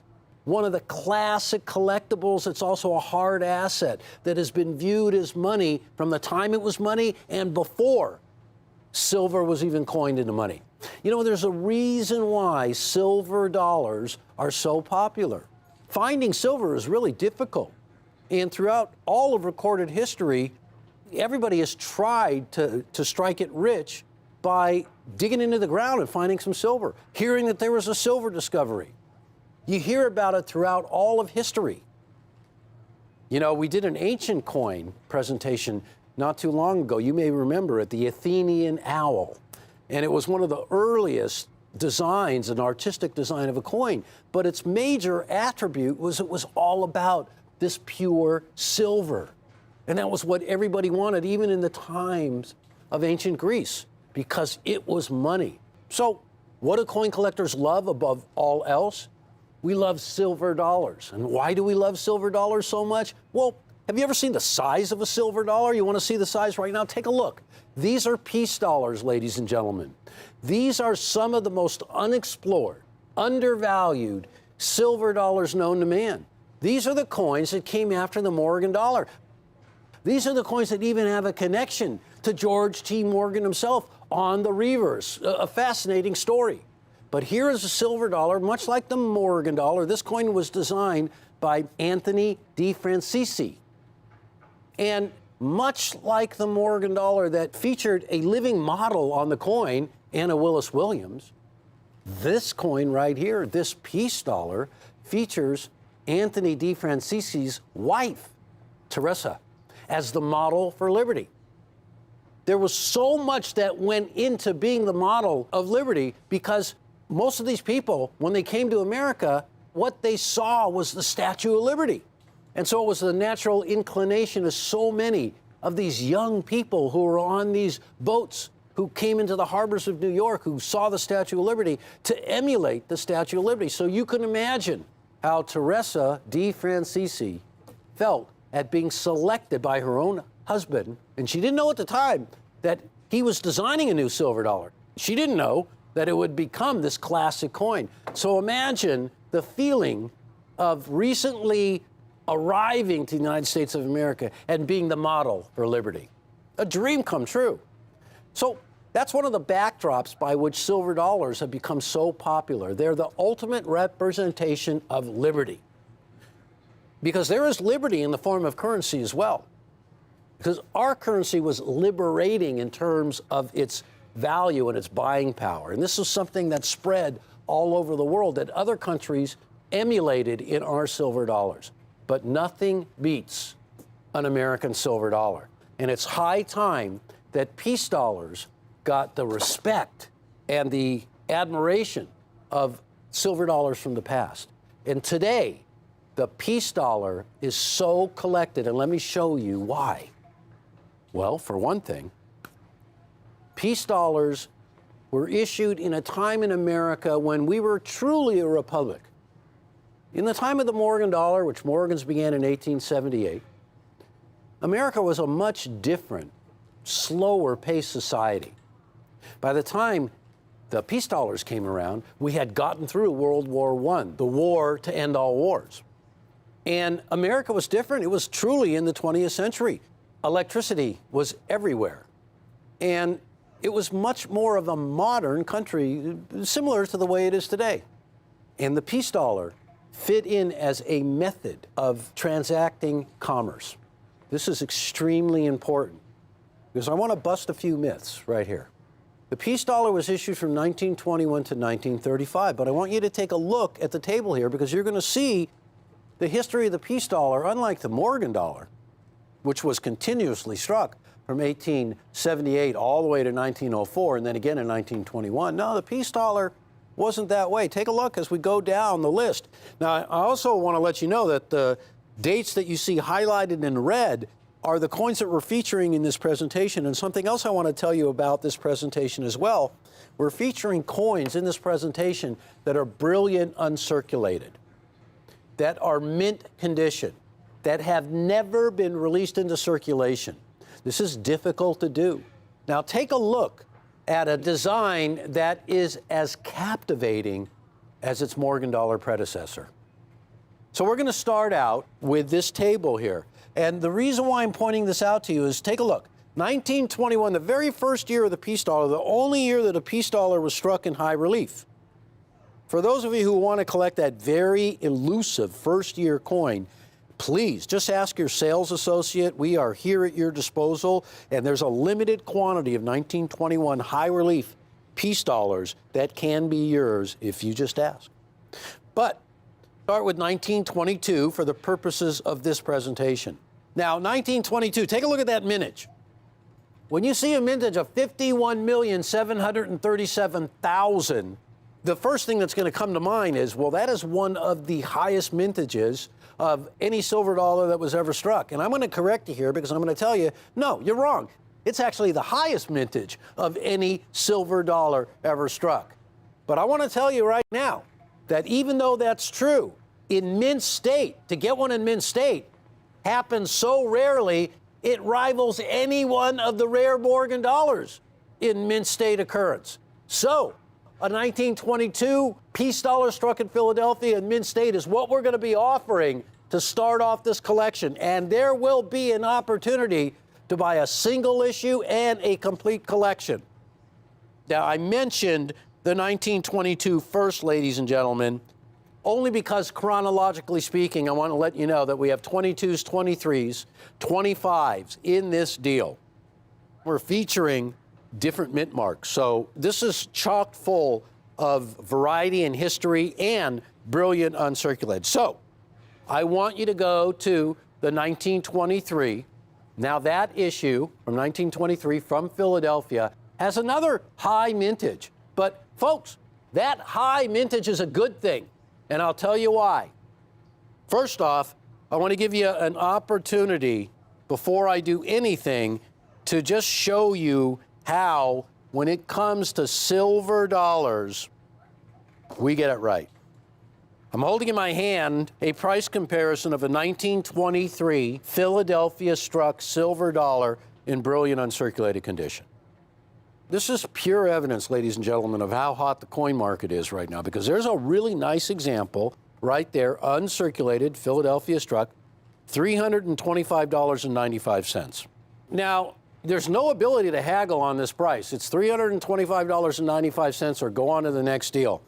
So, ladies and gentlemen, this is going to be shocking to most collectors, even for you die-hard collectors who own multitudes of silver dollars.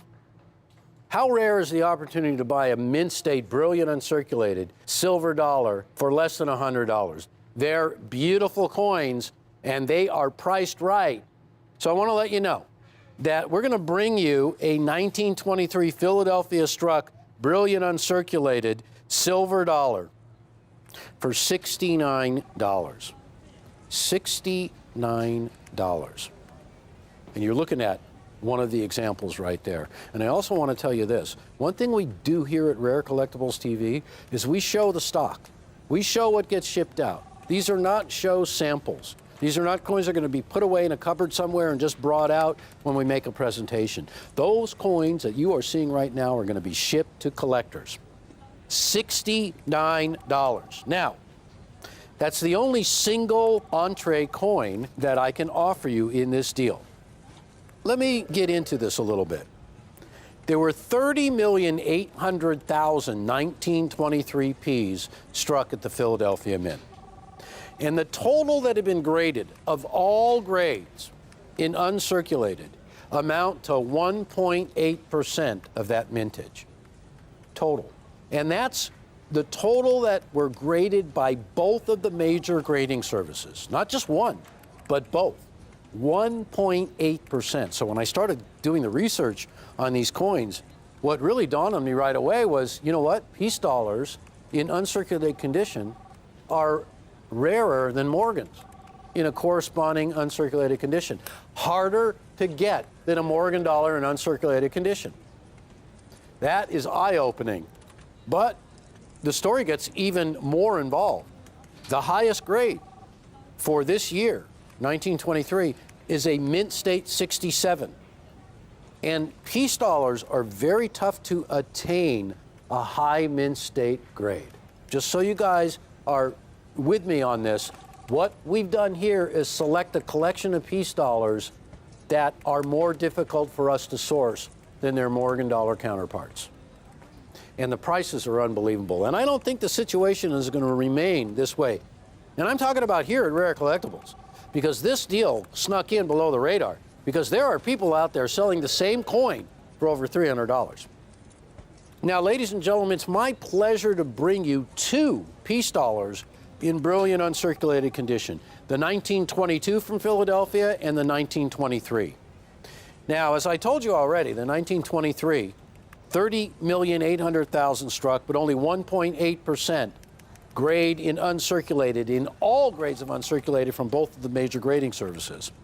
Well, the 22P is a coin with a mintage of 51,737,000. The highest grade is a mint state 67, of which there are 70 known examples. And the total of all grades of uncirculated that have ever been graded of 1922 Ps are a mere, well, it's actually less than 0.75%. Less than 0.75 of 1%. So, you know, it's easy for me to understand. I'm not the world's best mathematician, but less than 1% of these 1922 Ps will grade in uncirculated historically by the archival records. A set of two, the 1922P and the 1923, we're offering for $119. Now, you already see one 1923 right there at over $300. Let me show you my 1922P. Another beautiful example, by the way, because take a look at what this says. It's a 1922P, choice uncirculated peace silver dollar coin, bright white, shiny.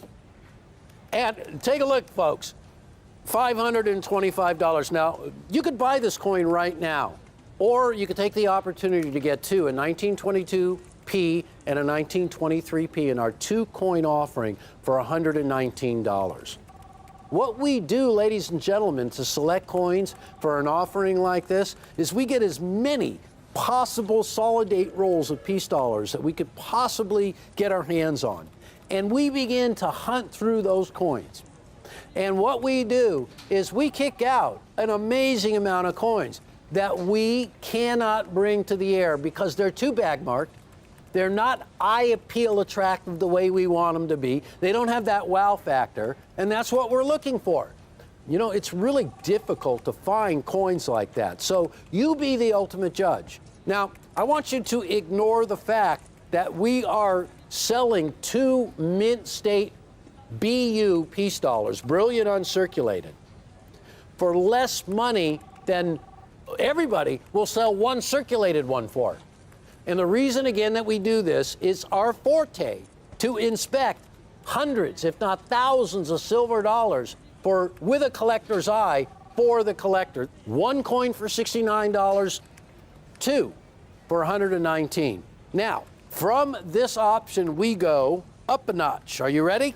Because we have a collection of 3 that are going to feature the 22p, the 23p, and the 1925. This really gets me excited because I have said this many, many times. When you start getting into peace dollars by date, they're so difficult to come by because almost every single peace dollar was released into circulation. You see the figures of how many of these coins will grade and uncirculated.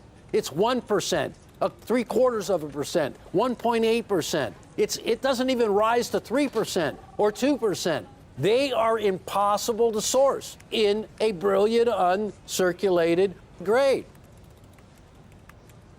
Take a look at this. This is why I love Rare Collectibles TV as much as you collectors do, because I want you to take a look at this coin. It's in a cardboard, what we call a 2x2. It's stapled together. That's the first cardinal rule of what you should never do, right? Staples and silver do not mix. It tarnishes coins. Now, I want you to see that coin is described on the holder as Mint State 66. But even in this photograph, you can tell that the coin is ugly. I'm sorry, okay? It's about $135. The previous coins, $325, $500, you know, $800 for coins that we're selling for $119. And if you're doing a double take at that, that's why I'm completely redundant in mentioning it over and over again, because this is a bragging point. We're selling 2 Mint State silver dollars for $119. Nobody else can do that and brag about the quality. Now, this is a deal of 3, though, right? So here, and as I told you, the 3 are the 22p, the 23p, and the 25. And that deal, ladies and gentlemen, is $195. You know what comes to mind immediately with these coins? How do you sell 3 brilliant uncirculated peace dollars, 1922, 1923, 1925? They were never used in commerce. They were collected and put away all that time, close to 100 years. How do we do it? We put our minds to finding the highest quality merchandise at the best price. We have become not just famous for it, but legendary for it. People are coming to us now with their coin collections because they see what we can do and the speed at which we do it. $195 for the set of 3. For those of you who like even numbers, we have a set of 4. And listen to what's in this collection. I'm just going to kind of like give you a little teaser, because here we have a 1922D. One of the peace dollars struck at the Denver Mint. In fact, you know, the first silver dollar ever struck at the Denver Mint was in 1921, a 1921 Morgan. Here's a 1922 from Denver, the second year. You may never have even seen a 1922 peace dollar from Denver. A beautiful example right there for almost $256, $255.95. And I'll tell you, the quality from the picture, unbelievable. What we're doing here, ladies and gentlemen, is we are not just matching that quality, we're surpassing quality. And this deal of 4, the 22 from Denver, the 22 from Philadelphia, the 23 from Philadelphia, and the 1925 from Philadelphia, $279. $279. I hope you guys have your calculators out, because you're looking at just one coin at nearly that much money. So I know we're on the right track here. And you see what I mean about silver dollars flying so below the radar? This is not going to last, ladies and gentlemen. I see it happening already, where really fine examples are tough to get. The next version that's coming up is a 5-coin set. I'm going to just pop the price on this real quick because I want to tell you this quick story. We're going to be doing 5, the 22D, the 22P, the 22S. That's an addition. And that set of 5 that is going to contain, as I said, the 22D, the 22P, the 22S, the 23P, and the 1925P for $395. This coin right here, take a look. It's a 1922S. The first coin mentioned in this collection of 5, in the addition that ups it from the 4 to 5, that one coin is $500. Our 5-coin collection that includes the 22S, a 22p, a 23p, 1922D, and a 1925 is $395. 5 of the most brilliant uncirculated peace dollars you're ever going to want to get. Elusive dates. We don't go the common route. Peace dollars in uncirculated condition are harder to get than Morgan dollars in uncirculated condition, and therefore extremely undervalued. These silver dollars will not remain, as you can see. The market is getting wise, as we like to say. Collectors are starting to really gravitate towards these coins. They're paying $500. They're paying $300.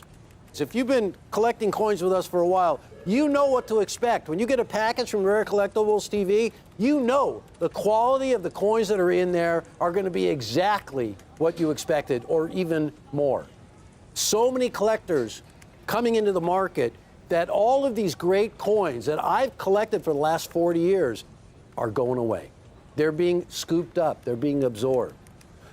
Now, I've seen this happen with the Carson City catalog. And the reason why I mention that is because the Carson City catalog is a very short catalog of availability. Coins were only minted, Morgan dollar-wise, from 1878 to 1893, skipping some dates along the way. Well, peace dollars are very, very much like the series of coins from the Carson City Mint. Very few in quantity, very few date runs, skipping dates. I mean, take a look. The peace dollar was minted from 1921 until 1928. But there was no 1929, no 1930, no 1931, 32, or 33. The peace dollar resumed again for just 2 years, 1934 and 1935, and then it was done. And because of that, well, the availability of coins is such a short series, when people start gravitating to them, they start scooping them up, they don't last. What we're seeing right now, ladies and gentlemen, is direct evidence. Prices rising like crazy, supply being extremely limited. There's a big squeeze on all kinds of silver dollars, and people discovering the peace dollar.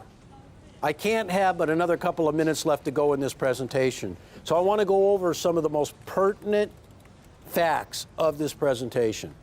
They made a lot more Morgan dollars than they did peace dollars.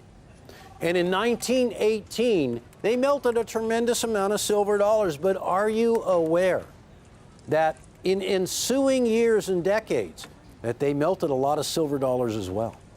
In fact, during the time of World War II, millions and millions of silver dollars were melted. And where do you think those silver dollars came from? Well, I've done a lot of research, and it's pretty clear that millions, tens of millions of silver dollars from the peace dollar series were melted well after the Pittman Act, were melted in the 1940s, were melted during the 1950s, were paid out into circulation from the Treasury vaults between 1957 and 1964, were circulated, were worn down, were melted.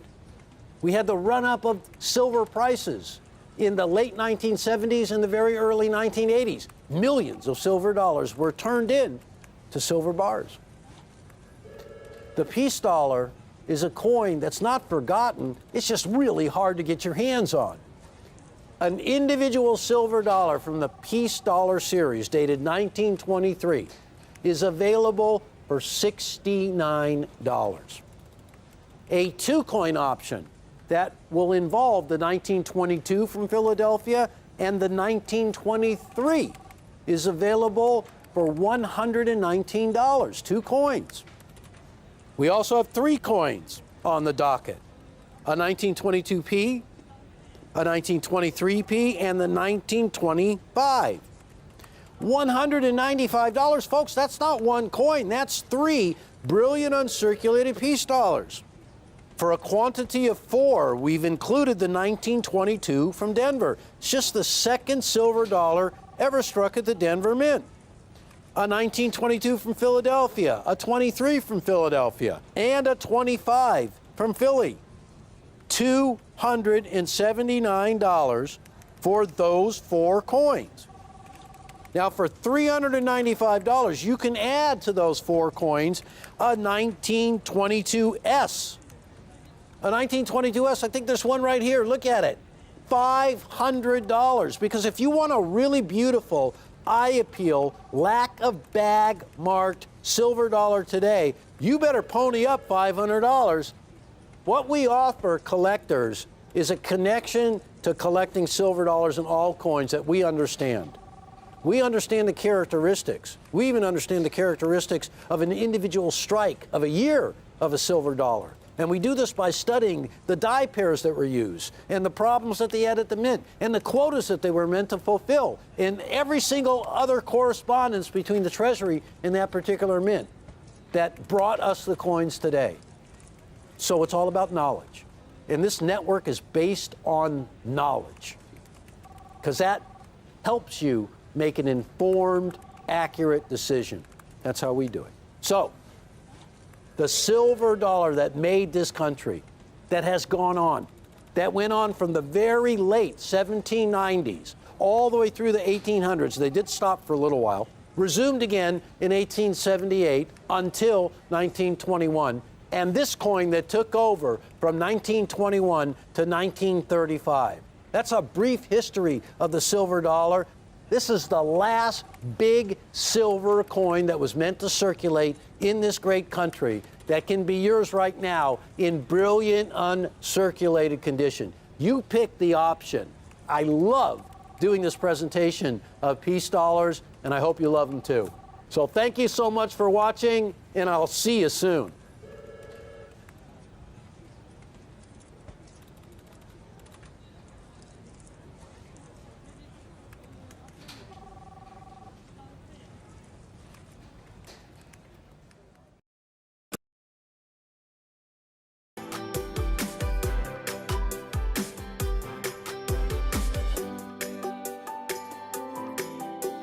You're watching Rick's U.S. Coin Show on Rare Collectibles TV.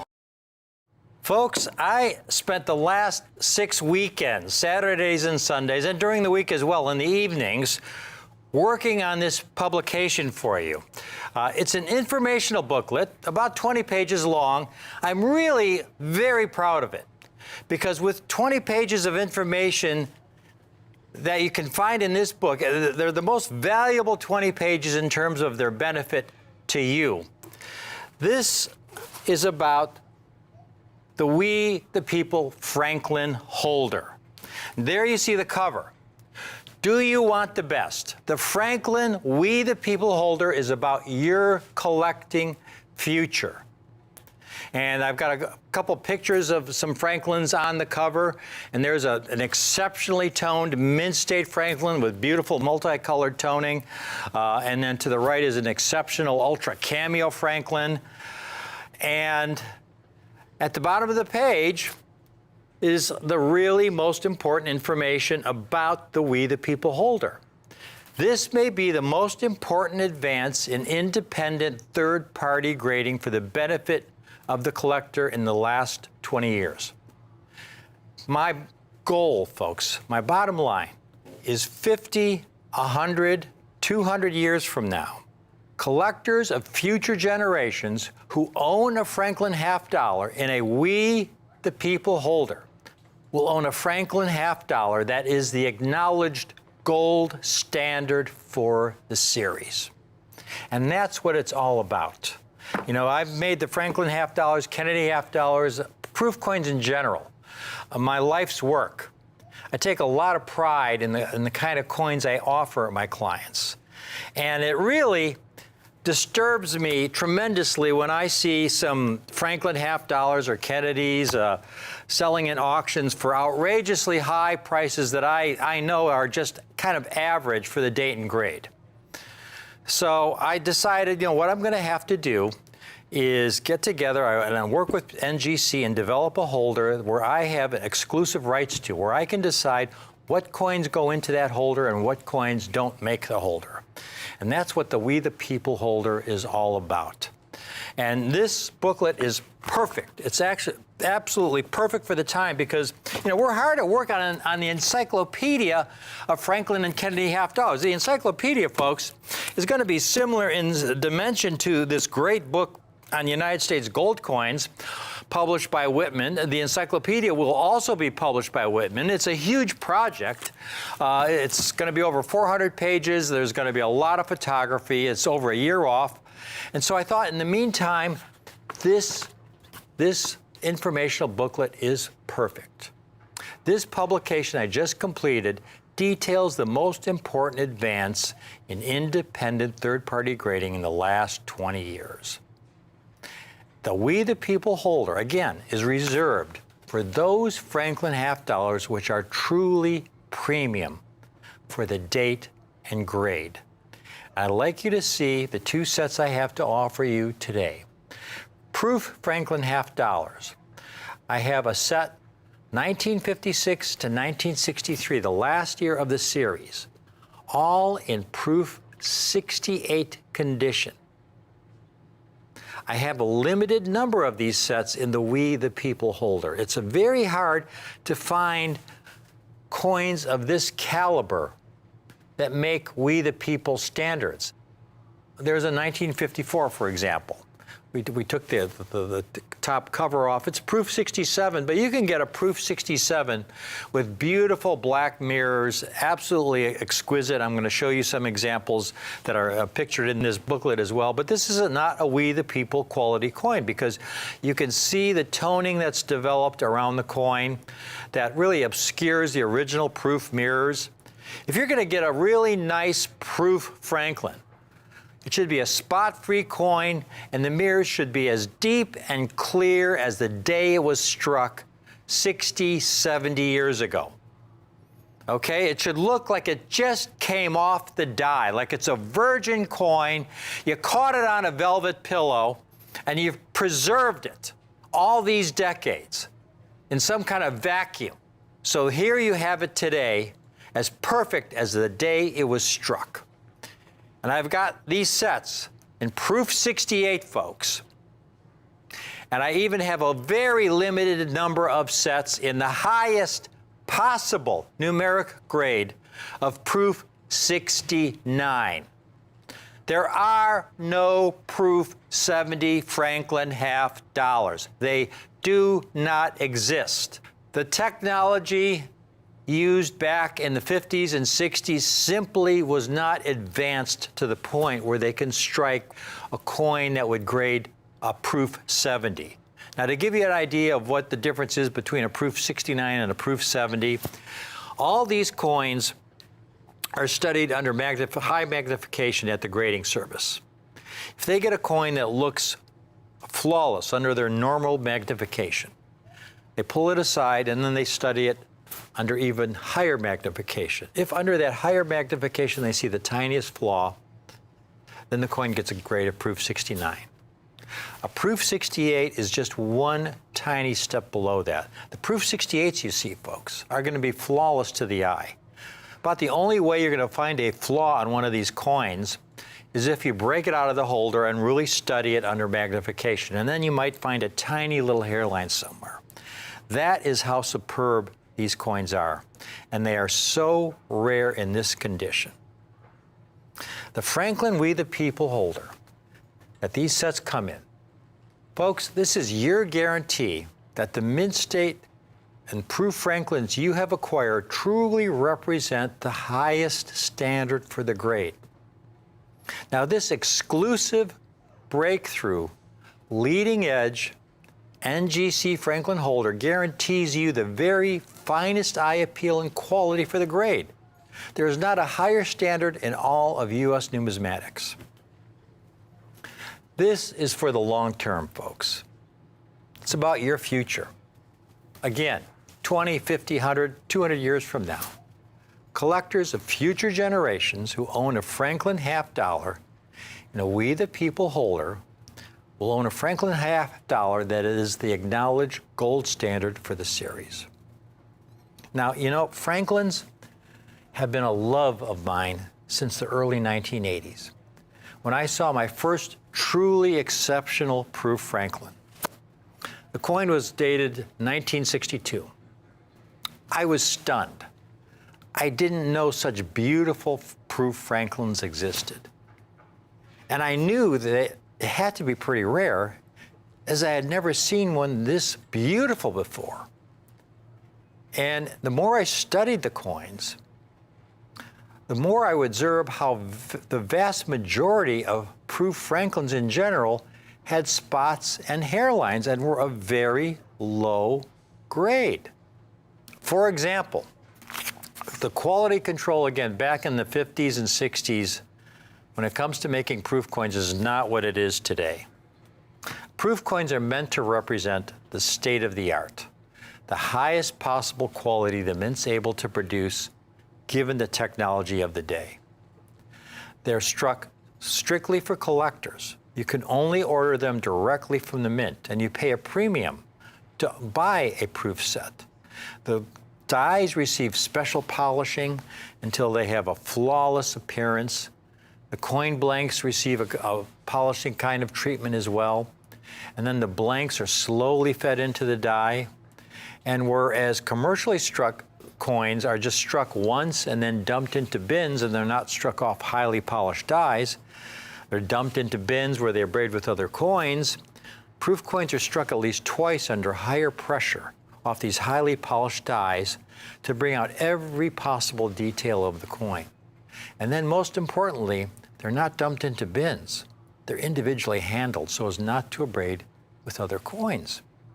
So technically, you're supposed to get perfection. But back in these early days at the Philadelphia Mint, they simply did not have that technology. So I brought along, there was a deal of 1958 proof sets I bought a couple years ago, 100 sealed sets, originally sealed from the U.S. Mint. These things do surface from time to time, folks. Where I had one collector, there was around 70 boxes, 50 sets in a box of 1957 proof sets. The boxes had never been opened, believe it or not. I mean, those instances are extremely rare. I'll probably never see anything like that in my life again. But here's a box of 100 1958 sets that were unopened. I haven't had any since.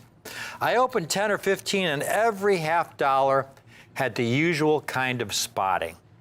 And so I thought to myself, well, this is just one of those typical batches where the coins are just flawed. You know, they're supposed to be proof coins, they're supposed to be state-of-the-art, but they're all flawed. And so I thought the best thing I could do is save the rest of them for my future viewers so they could see firsthand what I'm talking about. So I've got a handful of these 58s. They're all sealed. I'll just pick this one, I guess. Cut it open. And milk spots, by the way, that you find on Franklin's from 1958 and through 1964, that includes the 64 Kennedy $50 as well. Milk spots come from incomplete cleaning of the coin blank before it goes into striking. One of the procedures back then was to clean the coin blank in a solution, a soap solution. And then they were supposed to wash that soap solution, that soap residue, off the coin blank before it went into the die. But the quality control was such that quite often they would leave little beads of soap residue on the coin blank. And then when that coin blank went into the die, you had about 200 tons of pressure coming down on that coin blank. That residue was struck into the coin. It's part of the coin. You can't remove it. I've seen people take like a Brillo pad to try and get the spot off.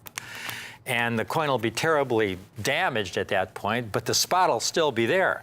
So here I just opened this 1958 set. I have no idea what to expect. Well, here, okay, you see your typical black. In this case, it's really obvious. In this case, it's not a white milk spot, but it's a black spot you can really see there. But I'm going to cut this open, and we'll probably reveal even more flaws on the coin once I cut it open and get it out of the cellophane holder.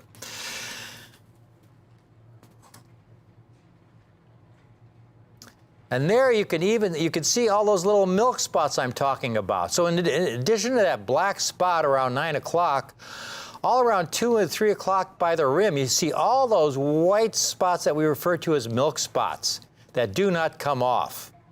This is your typical proof Franklin, folks. Now, what does the reverse look like? Who knows? Because again, this was all random as far as this spotting. Sometimes the reverse will be flawless. You do see a spot, though, at around 3:30 to the right of the eagle, a milk spot. And there's also some spotting to the right of the yoke at the top of the coin. Now, you take a look at these coins I have here, folks. These are gorgeous, folks. They're absolutely gorgeous. These superb high-grade Franklins have it all. The most beautiful eye appeal, the highest possible quality, and rarity. Qualities I focused on the most when buying rare coins. While top quality rarities in other series were often priced in the tens of thousands, hundreds of thousands of dollars, these Franklins are affordable, folks, to the average collector.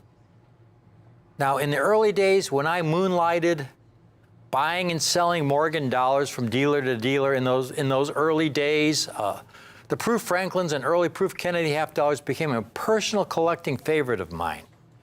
And the more I became involved in the proof Franklins, the more interested I became in the mint state Franklin half dollars as well, as I quickly discovered how difficult these coins were as well to find in gem condition, especially with full strikes. So I was picking out these coins at shows when I could find them, these most exceptional Franklins, folks, and acquiring for clients. And that's when I began to sell these coins to fellow collectors. I was simply buying coins that I thought were great coins to own, great coins for the future. In other words, coins I believed in. And I was sharing my passion with other collectors. It was obvious to me that this was a series of tremendous numismatic importance. So I began writing articles on these coins that appeared in Coin World, Numismatic News, the Coin Dealer Newsletter, the Numismatist, Coinage. I received some literary awards for these contributions in the process. But it was obvious that a book with the best possible color pictures was needed to share the knowledge I had been accumulating on this series that I believed offered so much potential for collectors like myself. So I began writing my first book in 1986, the same year PCGS opened their doors for business. And I finished about 5 years later. I don't remember the precise date. It was late 1991, early 1992. But here we are now, about 30 years later. My, how times have changed since the publication of that first book. The grading services, both NGC and PCGS, provide a tremendous service as independent, third-party professional numismatists. Folks, this is very important. But at the same time, they are in the business to grade coins. And they need to grade a lot of coins as accurately as humanly possible to operate profitably. And when it comes to Franklin and Kennedy half dollars, I have a very different long-term goal.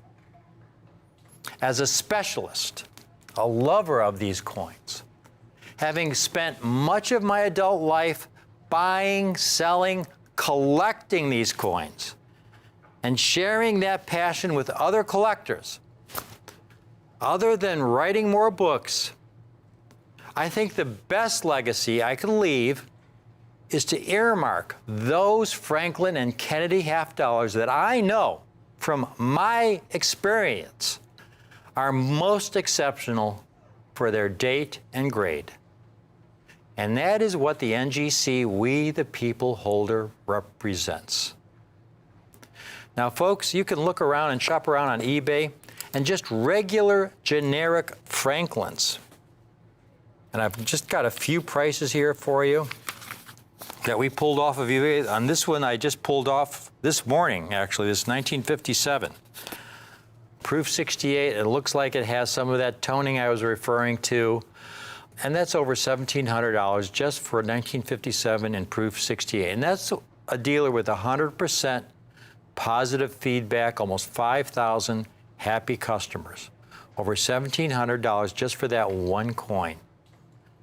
There's a 1958, top-rated seller, proof 68, over $1,000. So right there, we're around $2,800 just for 2 coins, folks. There's one more. We're all at almost $4,000 just for 3 coins. There's an exceptionally nice 1961 proof 68. That's a very good price, $382. Again, a dealer with 100% positive feedback. But we're well over $4,000 for just half the set, folks. There are some really, really tough dates. Here's the most important part I want to show you. I have the most extensive Franklin inventory of superb proof and mint-state Franklins in the country. I buy every exceptional example I can get my hands on. I'm bidding everywhere. I get coins shipped to me all the time. And there's so few that make the We the People standard. So I've gone through my entire inventory of the 1956 to 1963 Franklins and some of the earlier dates as well. And here are the numbers I have to date of all these coins. Here's what I've got so far, folks, for the entire series. The first year of the series is the 1950. And you can see there are no examples graded in 6.9. There's only one example graded in 6.8. We sold that to a client not too long ago. It was well over $30,000. But you look at the populations, and the coins highlighted in red in that table are the coins that I have that I'm able to offer to you today. What you're getting in this set, the 1956 Type 2, is the coin I have in the highest quantity in proof 68 and proof 69 condition. I've been able to certify 149 examples that made the We the People standard in proof 68 and 108 in proof 69. That is the first coin in the set. The second coin is the 57.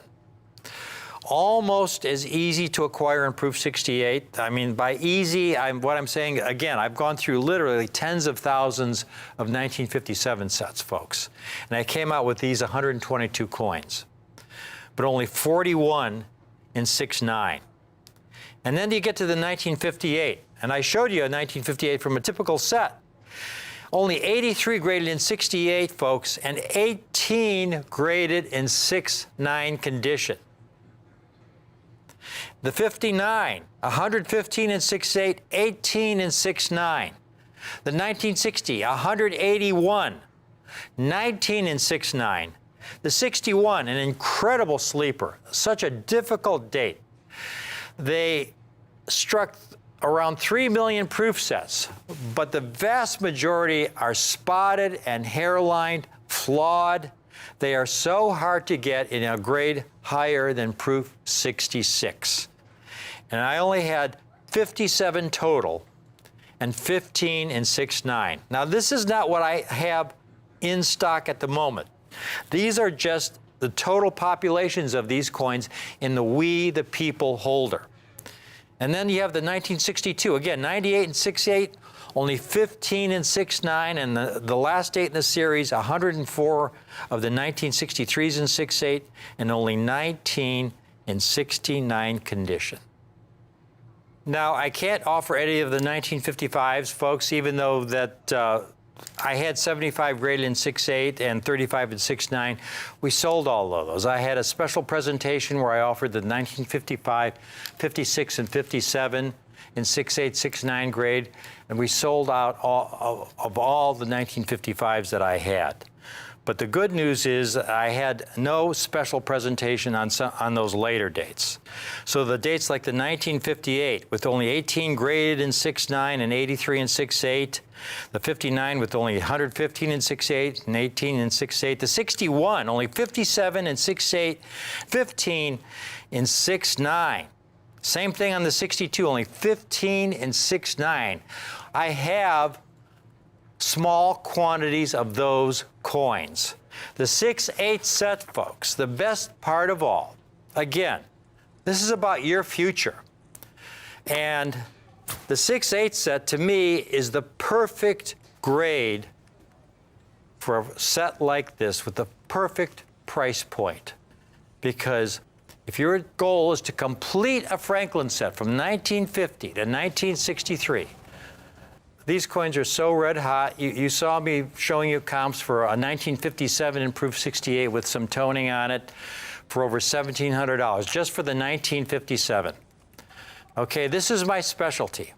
I'm the guy that does all the work, that goes through all the coins. This is a labor of love. I mean, there's a lot of other coins I could offer you that would require a lot less work and that would be a lot more profitable.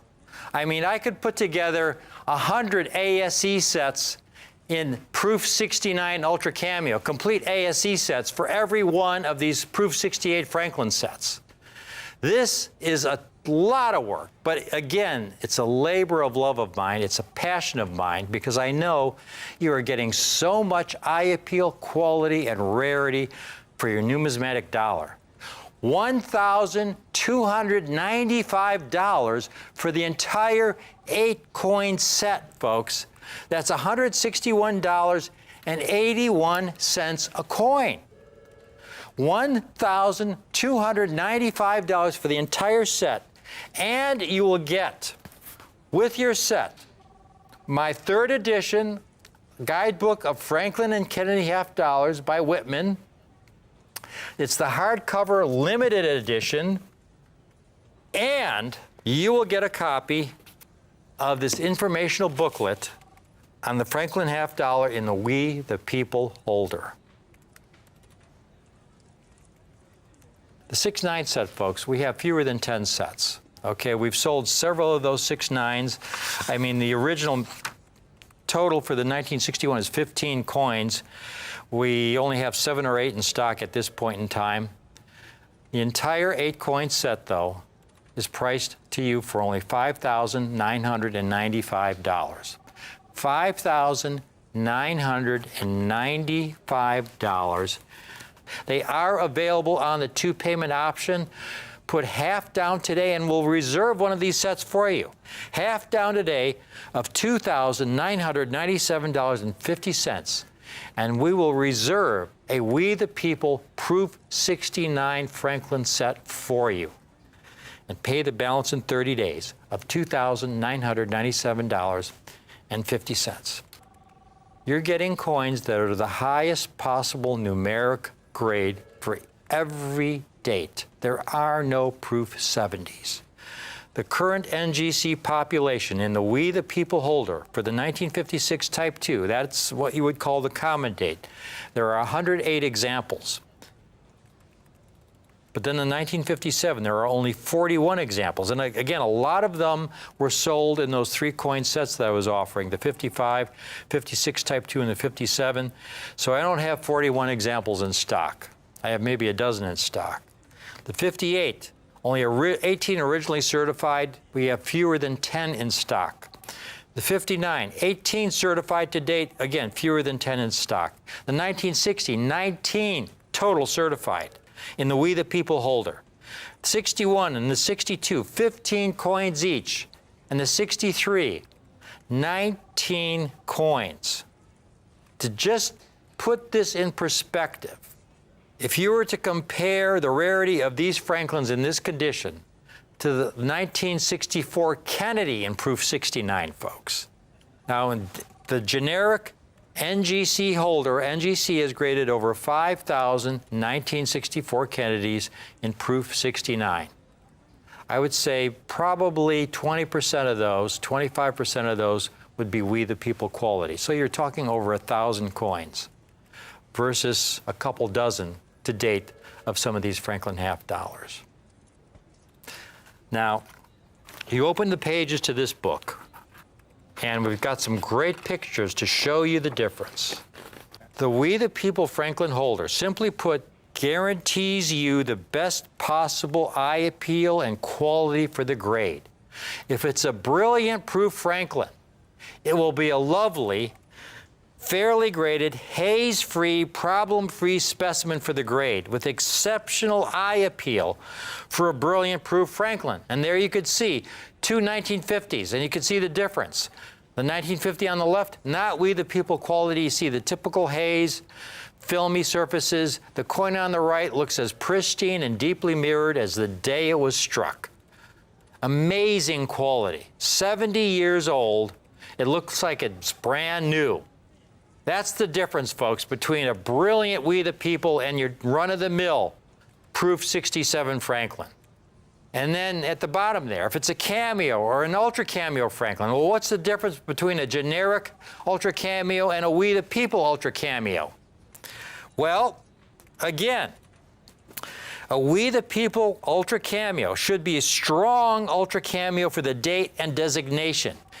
And I stress that, the date and the designation. And there you see a 1956 on the left, graded Proof 68 Ultra Cameo. It's not We the People quality simply because it's on the lower end of the Ultra Cameo spectrum. That coin on the right, on the other hand, folks, sometimes your eyes, can really, this is what's so great about these coins. Your eyes can see the difference. Look at the cameo contrast on that coin. Your eyes can see the difference. You don't have to be an expert grader to know that the coin on the right is far superior to the coin on the left. Then on the next page, I'm talking about some Mint State Franklins. They should be very fairly graded, strictly graded, with either brilliant or attractively toned surfaces. And that is so important because there are a lot of unattractive toned Franklins out there. And, in my opinion, overgraded Franklins as well. So there you see a 1954P graded by PCGS. It's correctly graded. It's a 6.6 FBL, but it has the usual toning. It's what I would describe as a model toning. I wouldn't call it attractive, okay? The coin on the right is just a spectacular, brilliant specimen. Just off the charts. This is my guarantee to you, that the Mint State or Proof Franklin you have acquired truly represents the highest standard for the grade. This exclusive breakthrough, leading-edge NGC Franklin holder guarantees you the very finest eye appeal and quality for the grade. There is not a higher standard in all of U.S. numismatics. Again, my long-term goal, 50, 100, 200 years from now, collectors of future generations who own a Franklin half-dollar in a We the People holder will own a Franklin half-dollar that is the acknowledged gold standard for this series. Not only has NGC given me this exclusive use of their new proprietary holder, a holder that ensures every Franklin goes through a two-step process for encapsulation. The coin is first graded and certified by NGC, but then it must be reviewed by me, Rick Tamaska, to decide whether it is deserving of the We the People holder or whether it remains in the generic NGC holder. And this is most important. The evolving NGC We the People population numbers will illustrate how truly rare the finest Franklin half-dollars are in their respective grades. For some dates and grades, only 5 to 10% of the current certified PCGS and NGC population numbers might pass my scrutiny and qualify for We the People encapsulation. In closing, there are two additional bonuses for you. Bonus number one, and this is really big. NGC will have an independent, separate census report, distinct from the generic Franklins, for Franklins in the exclusive We the People holder. And you can look it up there. There's the website address if you want to look up the latest populations for any of those coins you see there, including half-dollars. And then there's bonus number two. A second bonus.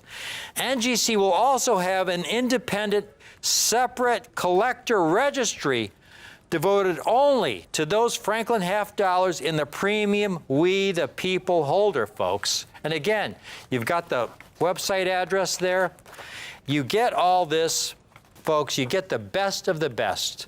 A coin that's received the strictest scrutiny, a coin you know is truly premium for the grade, and a Franklin that may be 10 to 20 times rarer than the more generic quality examples for the date and grade. In closing, folks, you know, when I wrote my first book, it was a labor of love.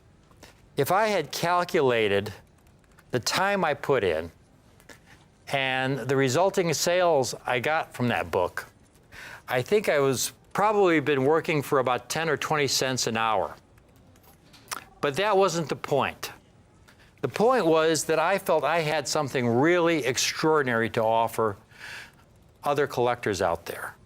I believed in the coins, and that's why I wrote the book. It's the same thing with the We the People Franklin holder, folks. We're finally at that point in time. This is the perfect time. And NGC has given me this kind of control where I can go through all these Franklins and say, no, no, no, no, no, this one doesn't make it, this one doesn't make it. Yes, this one makes it. This one goes into the We the People holder. To put a set like this that you see here together in Proof 68 is so challenging. To meet the We the People standards, it's so much easier for me to assemble a beautiful set of American silver dollars, American silver eagles, in MS69 or Proof 69. They are so much easier to locate in top quality condition.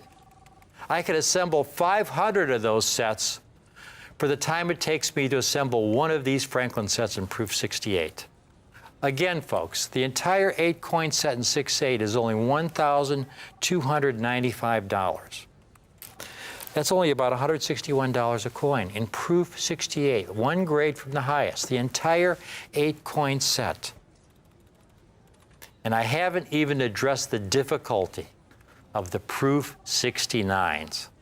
Proof 69, the highest grade for this early era in U.S. proof making. The ultimate grade. There are no 70s.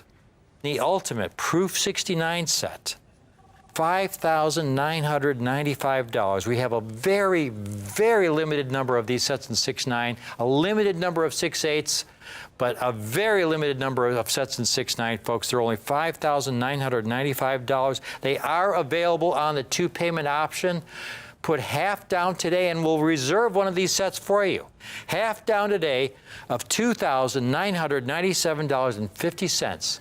And we will reserve a We the People Proof 69 Franklin set for you.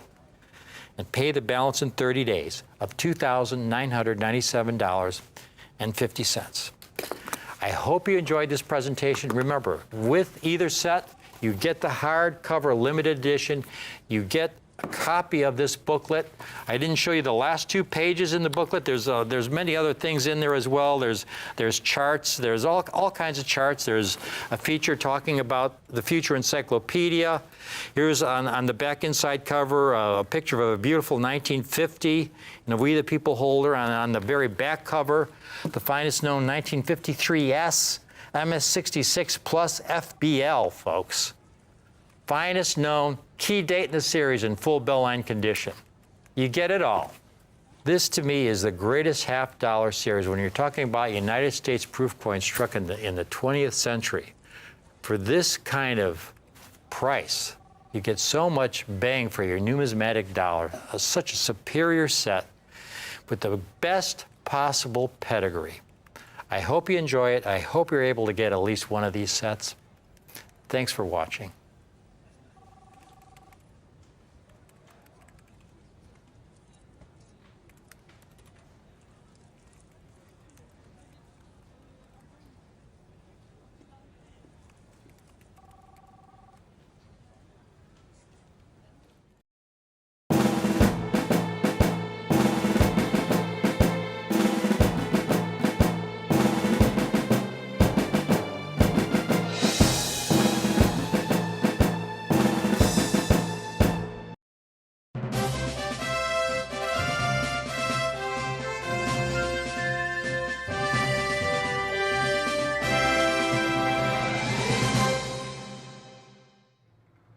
The We the People holder is, I believe, the most important advance in independent third-party grading for the benefit of the collector over the last 20 years.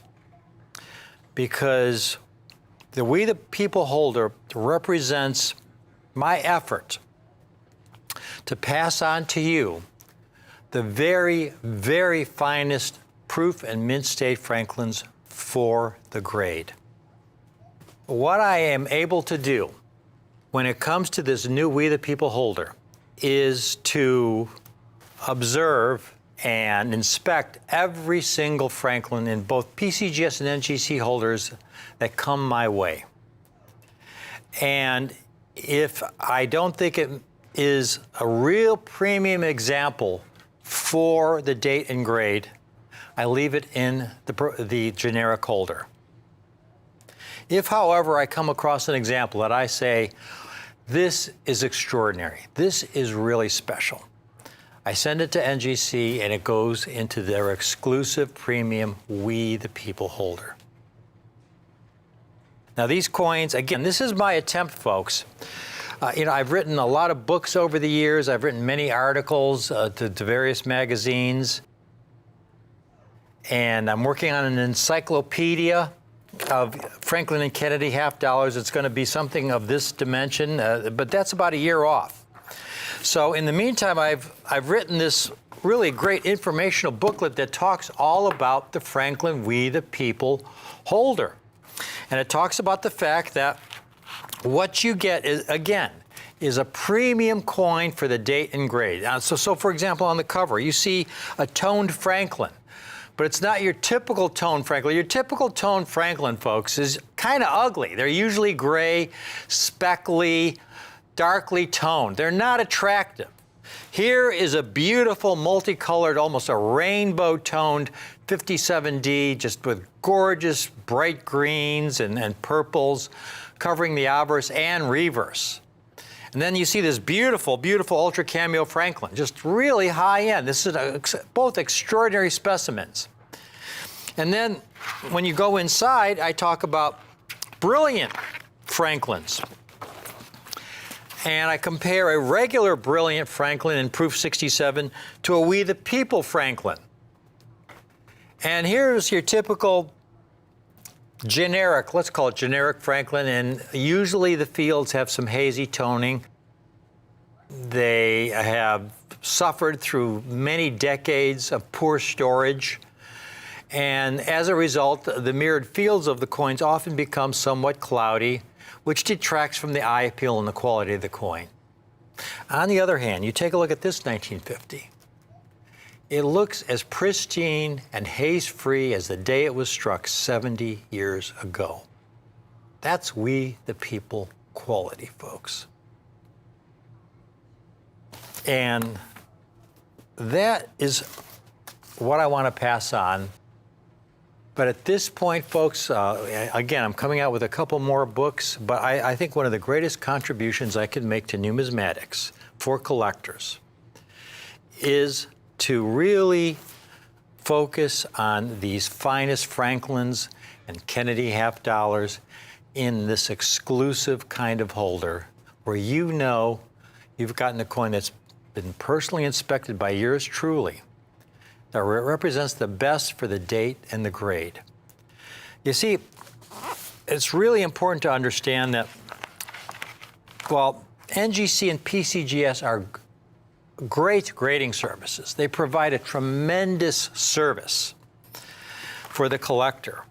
At the same time, they're in the business to grade coins. And they need to grade a lot of coins as accurately as humanly possible in order to stay in business. My goal, however, is different. I don't have the same long-term goal as PCGS and NGC. My goal is to pass on to you those finest examples from the series that I have specialized in for these decades. And that's what you're getting with the We the People holder. And today I've got really what I regard as one of the most undervalued proof half dollars of the 20th century.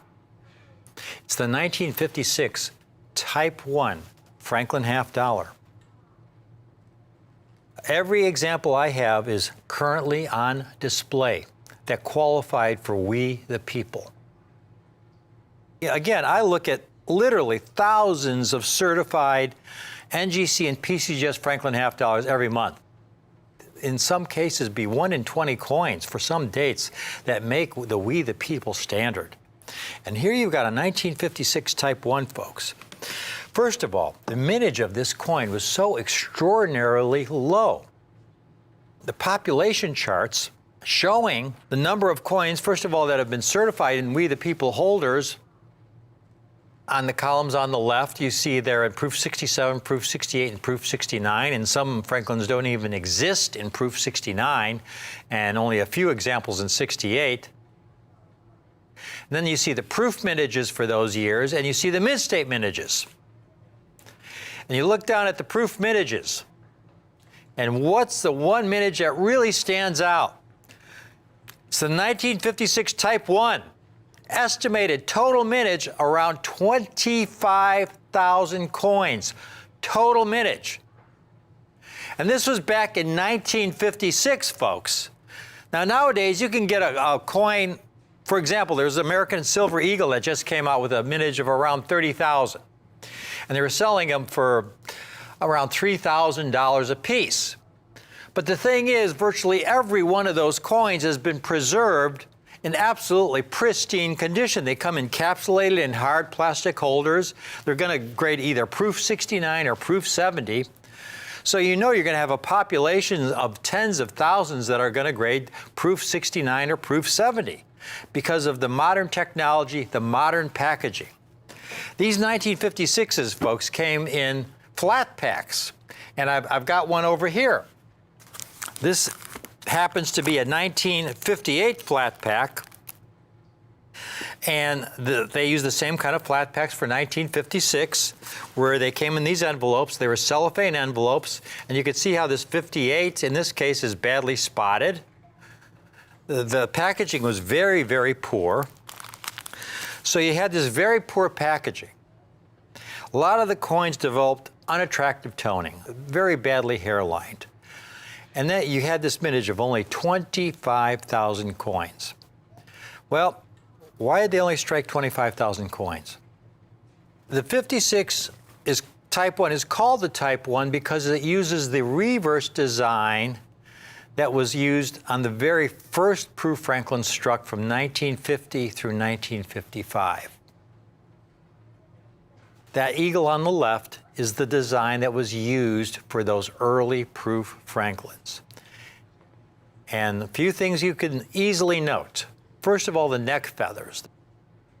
There is no articulation in the neck feathers or the leg feathers, and you can't really see any wing feathers.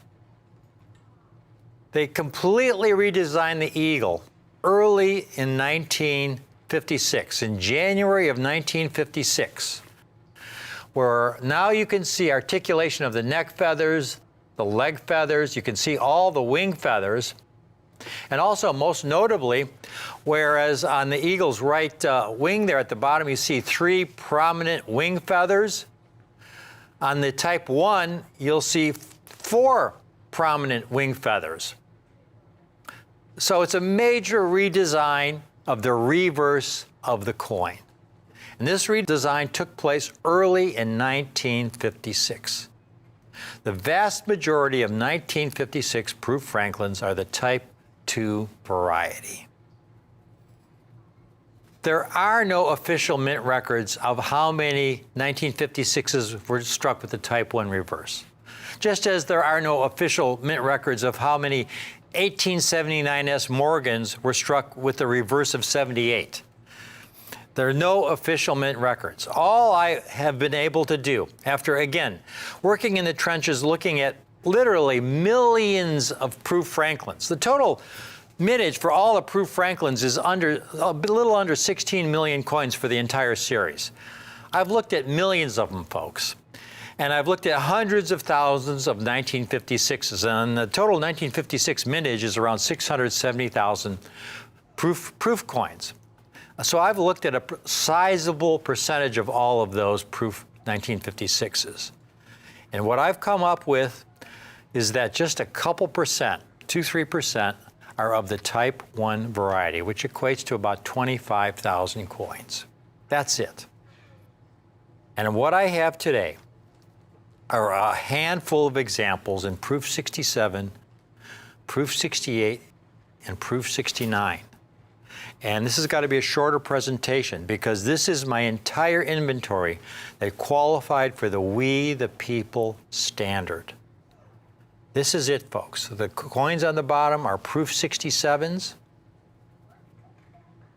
Coins in the middle row are proof 68s. And the coins on the top are proof 69s. When you have a total mintage of about 25,000, that was the total original mintage. A lot of those coins were melted down in 1979, 1980, 1981. When silver was hitting around $45, $50 an ounce, there were dealers who were cutting out Franklin half dollars out of proof sets and sending them to the smelters to melt them down for their silver value. They had no idea back then of what the Type 1 Franklin was. The Type 1 Franklin came into collector consciousness when my first book came out, Cameo and Brilliant Proof Coinage, where I had pictures of the Type 1 and the Type 2 so that collectors could see the obvious difference between the two varieties. And at that point, PCGS and NGC recognized the Type 1 and the Type 2 being two important distinct varieties. So to complete a Franklin set in proof condition, you need both the Type 1 and the Type 2. Now, even the lowest examples, here's one that's in a proof 63 grade, top rated seller, it's about $300. And proof 63 is a very low grade for a 56 Type 1. Here's another one though, folks. It's not even gradable. It's just a genuine example.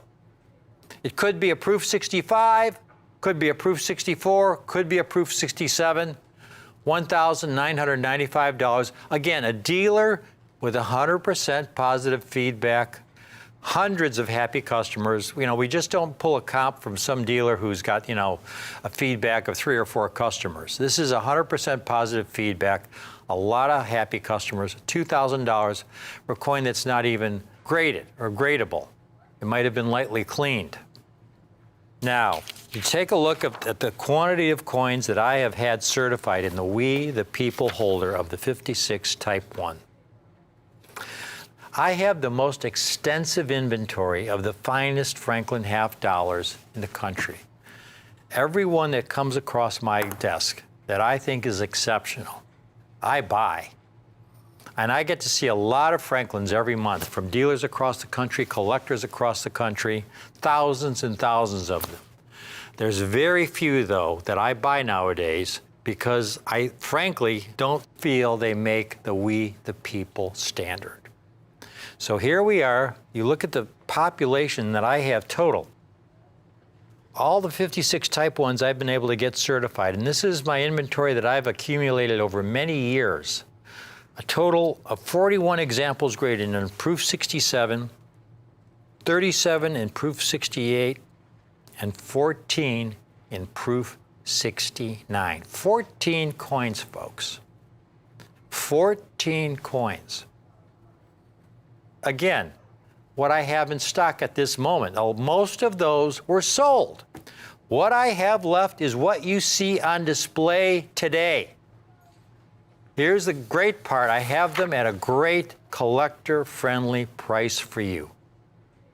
Here you have one of the most undervalued proof half dollars of the 20th century, probably in all of United States coinage, in the finest possible conditions. I've got the proof 67s, folks. They're only $595 a coin. 41 certified in We the People proof 67. 41. $595 a coin. Look at this coin.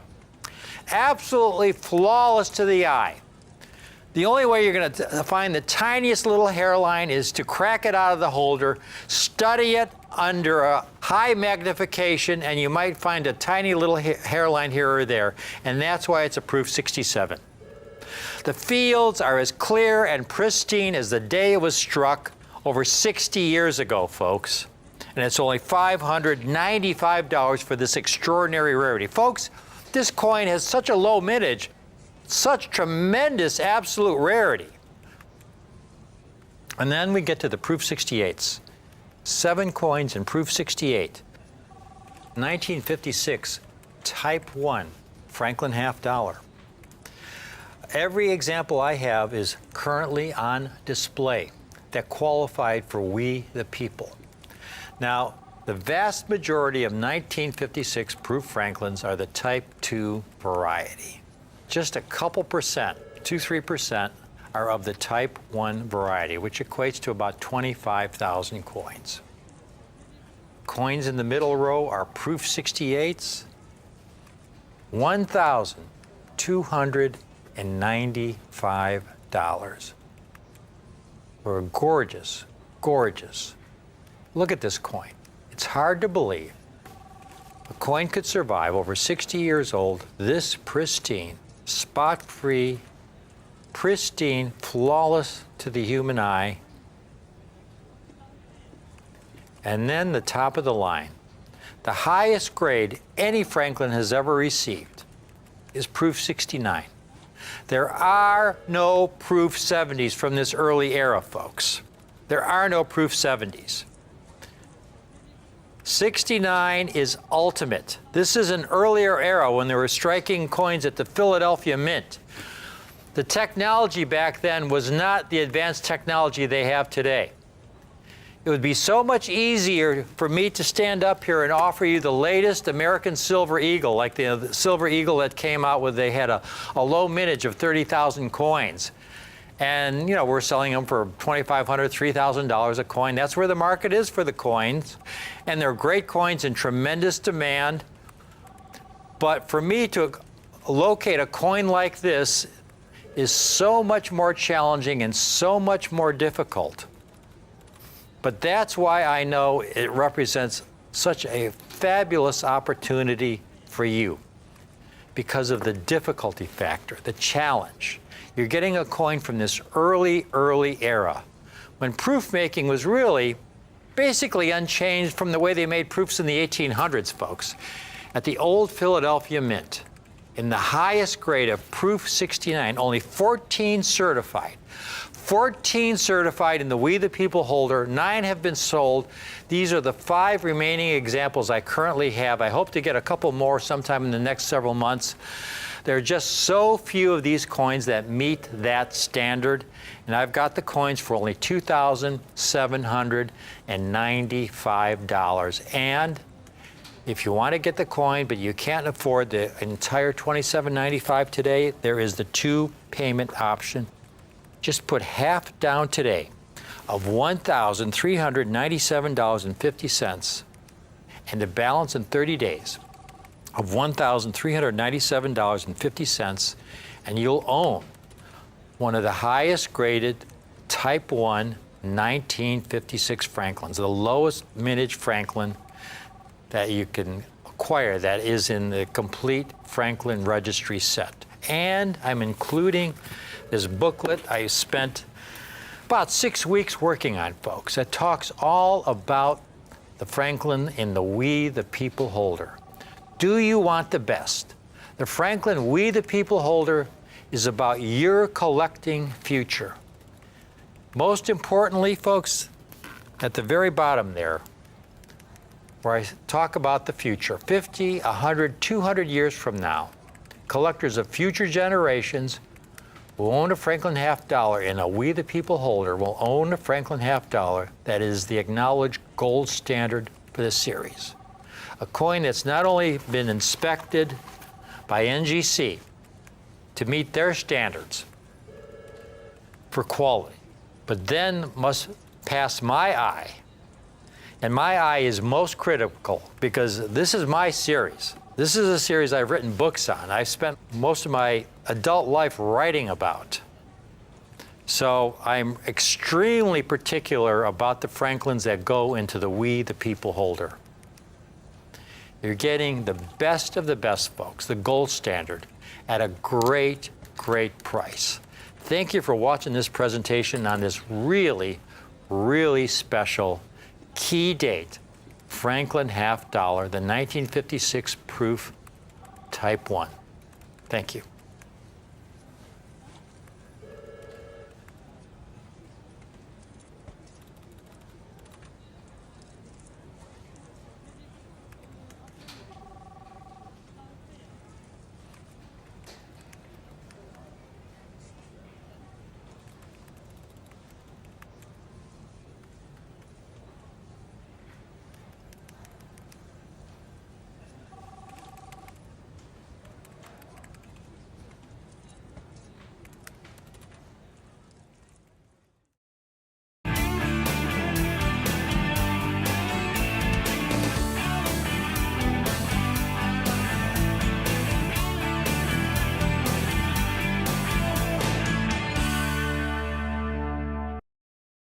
Hello, everybody. Welcome to Rare Collectibles TV. I'm James Gerstel. The reason why I'm so excited is because we have the final coin in the American Silver Eagle series, the American Silver Eagle dollar. You know the coin, one of the most beautiful coins ever, first struck in 1986, part of the Ronald Reagan legacy when he was president. But here it is. We have come to the very end of the program. This proof Silver Eagle, struck at San Francisco, is the very last issue with that classic John Mercanti heraldic eagle reverse that first appeared on this silver dollar in 1986. Can you believe it? 2021 will no longer have John Mercanti's unbelievable heraldic eagle reverse. It's being retired. This proof Silver Eagle is the very last coin. So I hope you watch our show, because here on Rare Collectibles TV, we're not just going to give you the very last one and leave you adrift. We will help you build the entire collection either in one fell swoop or a little bit at a time. That's what we do. We are here for the collector. Now, here is the ultimate. Guys, we're right in the middle. We're right in the thick of the very last issue. Right now, it's happening. I want to tell you that this coin went on sale at the U.S. Mint literally moments ago. This is a pre-sale. There's so much to this coin. Number one, notice that it's the first day of issue. When it comes to certified coins, if you want the ultimate, you want that label right there. First of all, it is the last American Silver Eagle dollar to bear the Mercanti reverse, and this one is struck at San Francisco. And unlike the 2020 W, it has a cap on the mintage of 200,000.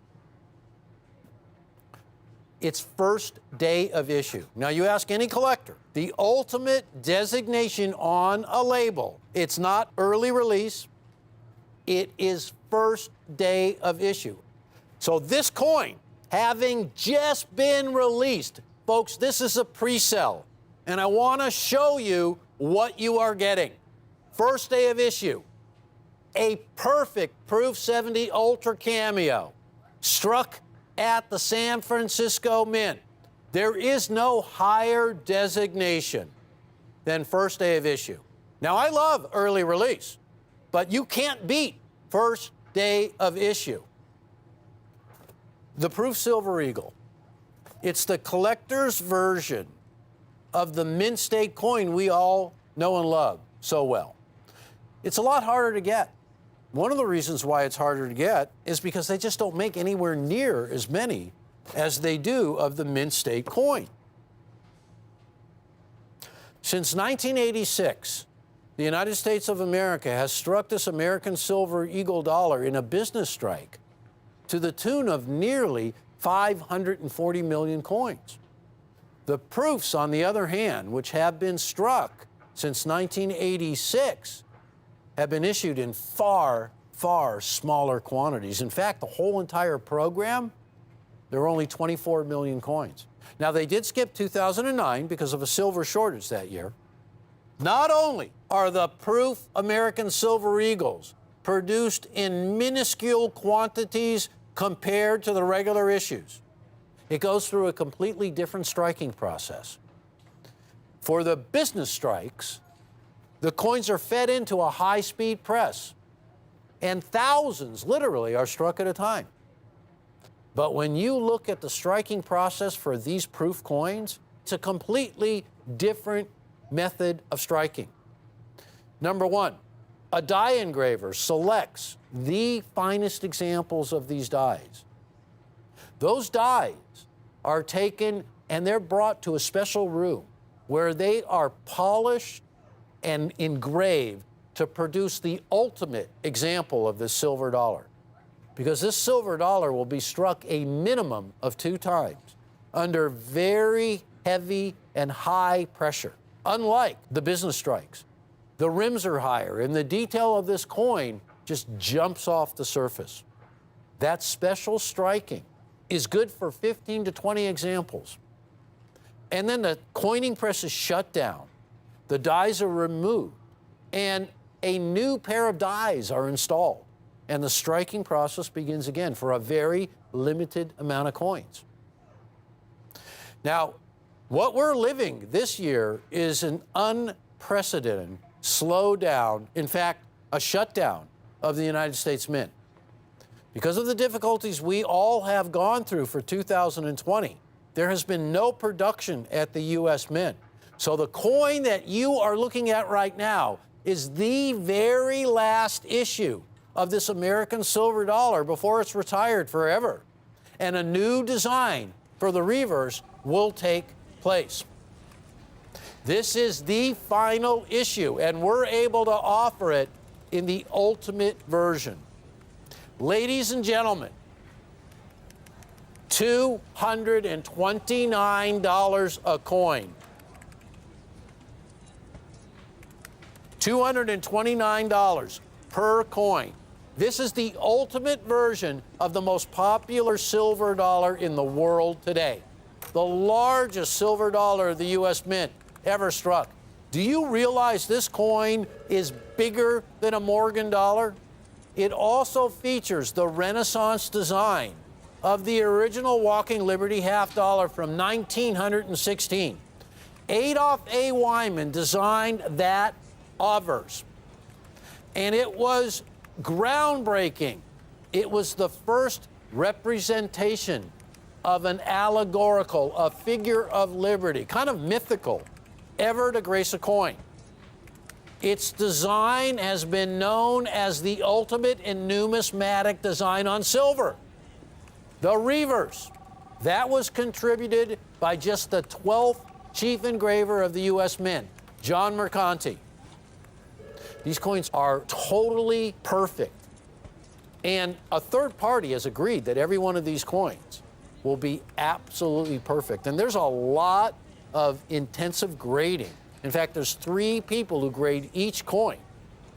So you get the ultimate in accuracy, and in this instance, you get the first day of issue, the highest grade attainable, a proof 70, the highest designation of mirror and contrast, known as cameo. In this case, ultra cameo.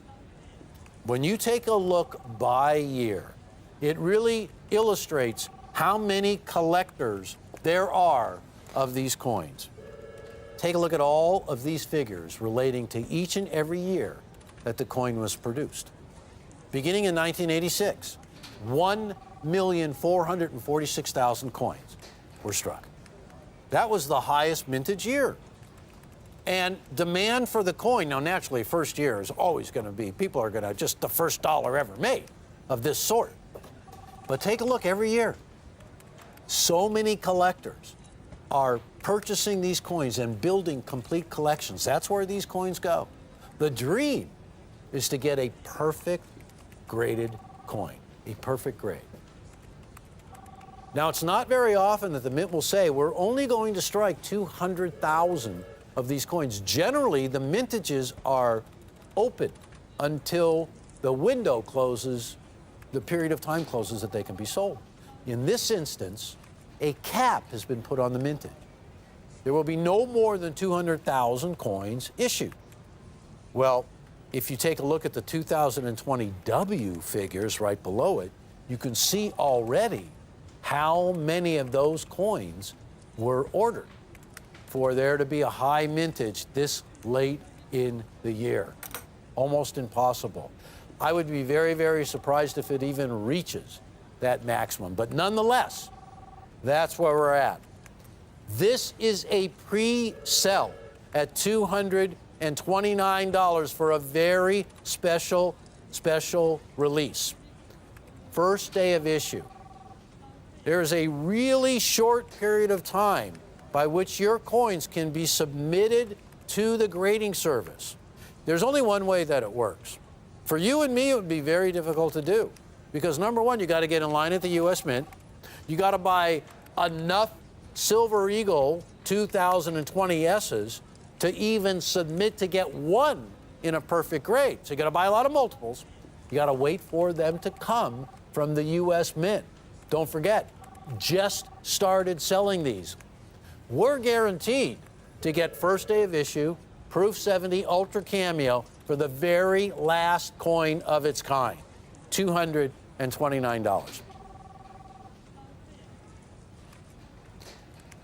I want to let all of you know why this coin is so special. The reverse is going away, but you know what is staying? This exclusive label. Because Rare Collectibles TV owns this label that we call the Reagan Mercanti label. It's exclusive to our network, and it really means a lot. Ronald Reagan was the father of the American Silver Eagle because he signed the bill into law, authorized the U.S. Treasury to start striking these coins, and that was in 1985. It was known as the Liberty Coin Act. It had two parts to it. The first part was not the American Silver Eagle. It was the 1986 Statue of Liberty Centennial Celebration. A silver dollar, incidentally, Mr. Mercanti was responsible for that silver dollar as well. A silver dollar was issued, and what they call a rider to the bill, an addendum, if you will, was also signed into law.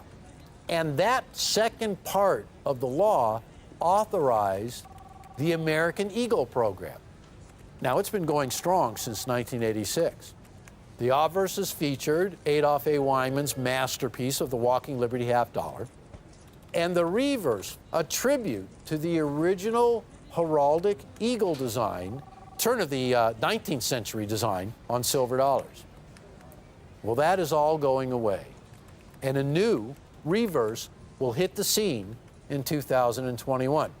Well, you can imagine, in this year of the Mint being closed, how pent up the demand for this coin is. Have you guys been watching our show? We have featured a Silver Eagle that is known as the emergency release. And what that simply means is that the U.S. Mint, because they were striking no coins, went back to their archives, to their stockpile, and they released some coins from 2017 that they were holding. Those coins have been highly sought after just because there was nothing available in 2020 from the U.S. Mint. Finally, a small trickle of the current dated silver dollar. And lo and behold, it's the last one ever. This small trickle is coming to Rare Collectibles TV in this form. Let's take one more look. $229 for a perfect Proof 70 Ultra Cameo. San Francisco strut. Very limited maximum mintage of 200,000. When you look at the 1994, that mintage was 372,000. And a 1994 in a perfect Proof 70 grade with an autograph by John Mercanti, is nearly $4,000. That mintage is substantially higher than the cap on the mintage of the 2020S. Have you guys ever heard of the term registry set or a registry coin? To put it simply, really what it is an opportunity for us collectors to brag about how fine our collection is. To put together a set that then gets rated by NGC. And they assign a point, in a point system, they assign points to every single issue in that collection that you submit as a registry. And the ultimate goal is to be the #1 holder of the registry set for, let's say, the Morgan dollar, or the Walking Liberty half dollar, or the Peace dollar, or the Lincoln cent, or the American Silver Eagle dollar. Now, NGC has recognized by recording our populations of our exclusive label, this Reagan-Mercanti label, they are now recording the populations separately from all the other Mercanti autograph labels. Ours will be the only label that has those individual designations. This is information that will allow you to put together the finest registry sets attainable. This exclusive label with a Proof 70 grade is all Rare Collectibles TV. And one of the reasons why we love this label is the connection. The connection between Ronald Reagan and John Mercanti was a really amazing one. John Mercanti first came to work at the United States Mint in 1974. His tenure at the U.S. Mint lasted all the way to 2010. He finally became just the 12th chief engraver. That's how he retired. But his career featured things like this. You see that Ronald Reagan that was created by John Mercanti when he was at the U.S. Mint. He sculpted that. Reagan became president when Mercanti was at the U.S. Mint. Mercanti was at the Rose Garden during the signing of the Liberty Coin Act that authorized these coins. His connection to Ronald Reagan, timeless. So Reagan appears on our label because that bust that you saw that was sculpted by Mercanti became that label. That artwork was based on that sculpture he did. And he signed it, each one of those. So the connection that John Mercanti had to Ronald Reagan and to the United States Mint and to this silver dollar, timeless. But his reverse is being retired. So 2020 is the last year. And specifically, this coin from San Francisco, the last silver eagle the U.S. Mint will issue in proof that bears the original heraldic eagle design of John Mercanti, the 2020S. Now, everybody who buys a coin right now at $229 is guaranteed the following. An absolute perfect example graded by NGC with our exclusive label. Guarantee, absolutely, of this coin being the last proof silver dollar of its kind. There will never be another one. A perfect Proof 70 grade. Now, I got to tell you, first day of issue is really important here. Imagine being able to own a first day of issue of the last silver dollar of its kind in the highest grade attainable, $229. If you can see your way to do it, purchase as many of these coins as you can. Because from first day of issue, which lasts really just, it's fleeting. Just like the name describes, first day of issue. So once that's gone, they then go to early release, which is pretty darn good. What you want is the very last one designated as the first ones at the grading service, the first day of issue. That's everything, and we have it all. with a great price as well. Ladies and gentlemen, the reason why you watch Rare Collectibles TV is just for this sort of an event. We love rarity, and we love a great price. But when you couple all of that with everything this coin has going for it, our exclusive label, the highest grade, the last one of its kind, a fantastic inside price, you're going to want to own more than one of these. All right, ladies and gentlemen, this is the end of this presentation. Here's the warning. The last one of its kind, in the highest grade you can get, first day of issue. That is it right now. Don't miss out. $229. Don't go anywhere. More great coins are coming up. Thanks so much for watching.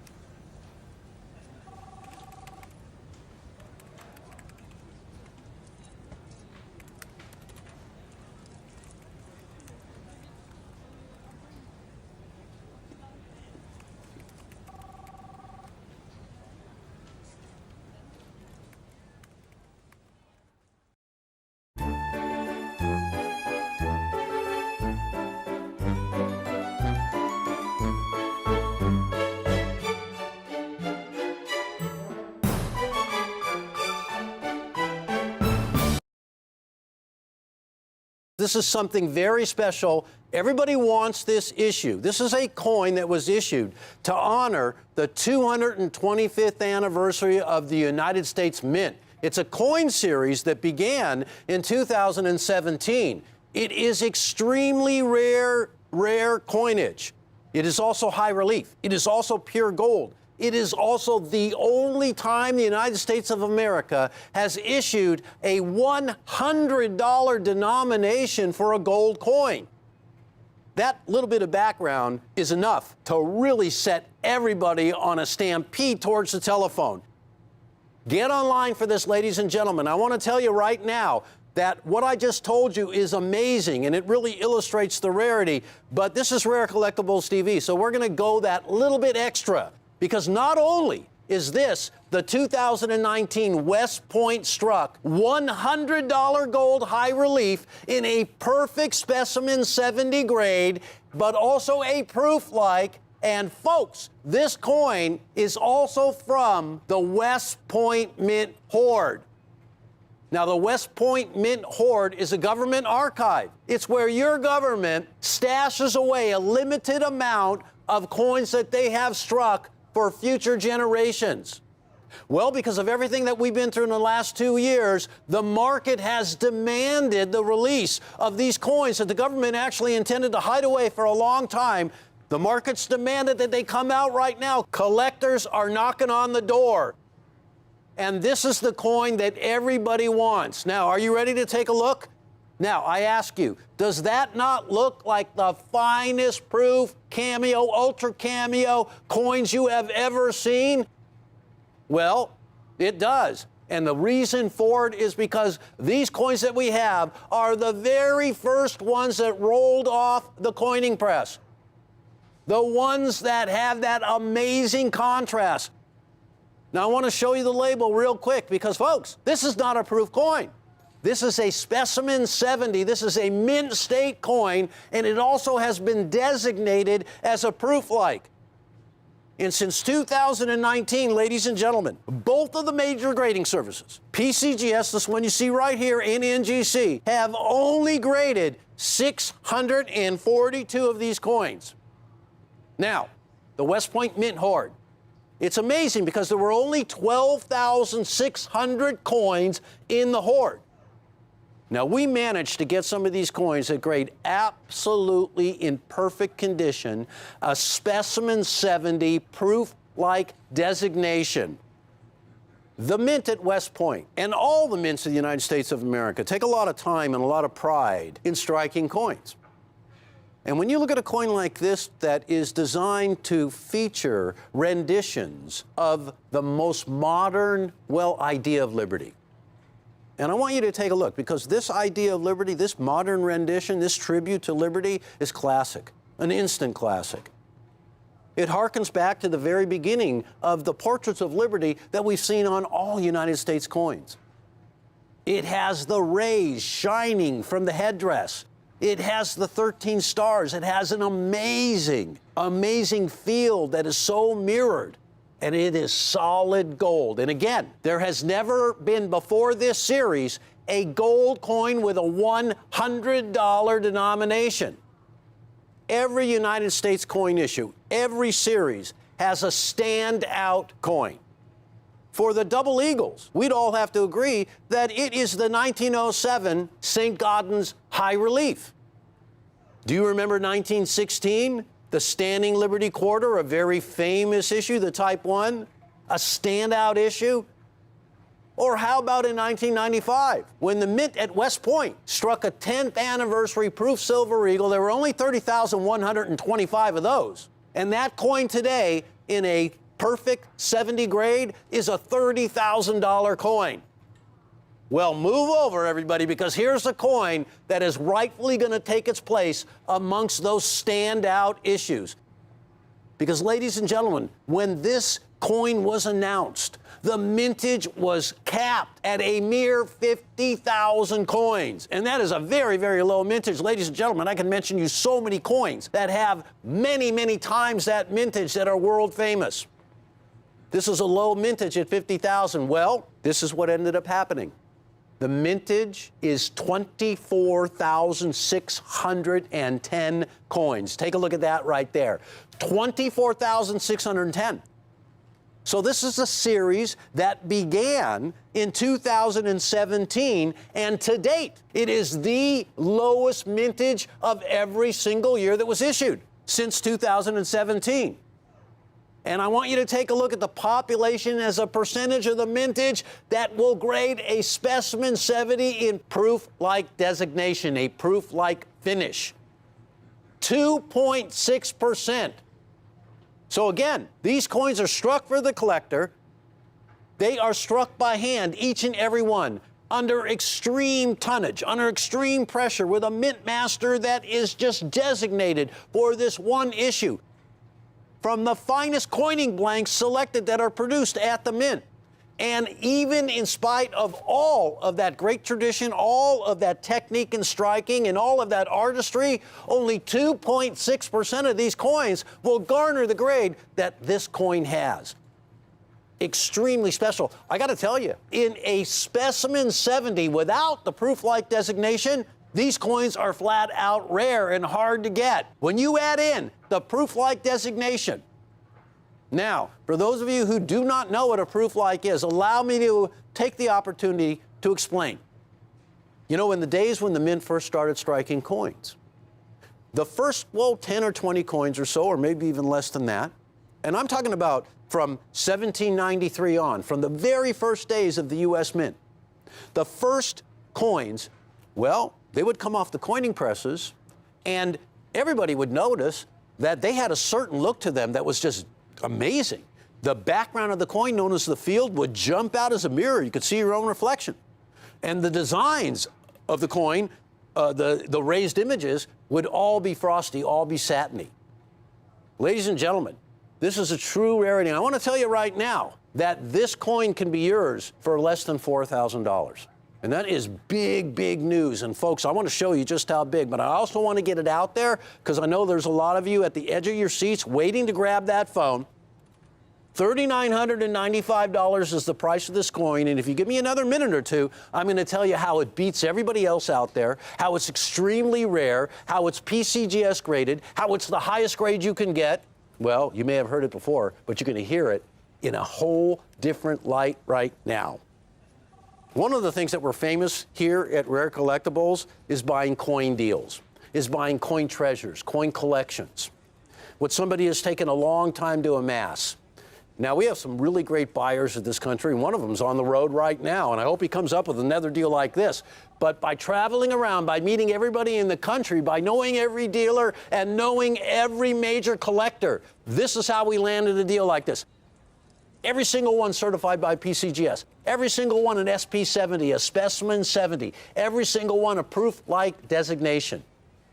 That means these coins are some of the earliest ones to come off those particular dies that they were struck on. You'll notice it right away, that amazing bounce that's different than all the rest. Thus, they are called a proof-like. Now, after a few more of these coins are struck and the die begins to settle down a little bit and even wear a little bit, you won't get a designation as a proof-like. You may get a designation as a perfect coin. And let me show you some that have. In fact, somebody pulled this article for me, and it's from Coin World, and it's a market analysis. And it says here, buyers demand perfect 2019 West Point struck American Liberty $100 gold coins. And by the way, did I happen to mention that every one of these coins are a high relief? So there again, you get the proof-like, you get the only $100 gold denomination, you get an amazing design, the modern rendition of Liberty, and you get a high relief. There isn't anything that this coin does not have. And on top of everything, it's an enhanced finish. So that was the article that we happened to pull off the internet. And I see that the picture actually is a PCGS graded specimen 6.9 proof-like. Well, we kind of upped it a little bit to a specimen 70. Folks, $3,995. This is what I was warning you about. Here is a coin of which it is the same variety, it is the same grade, and I want you to notice right off the bat, it is not a proof-like designation, and I also want you to notice that it is nearly $5,000, $4,800. And it's a great coin. It's a specimen 70, a perfect grade, not a proof-like.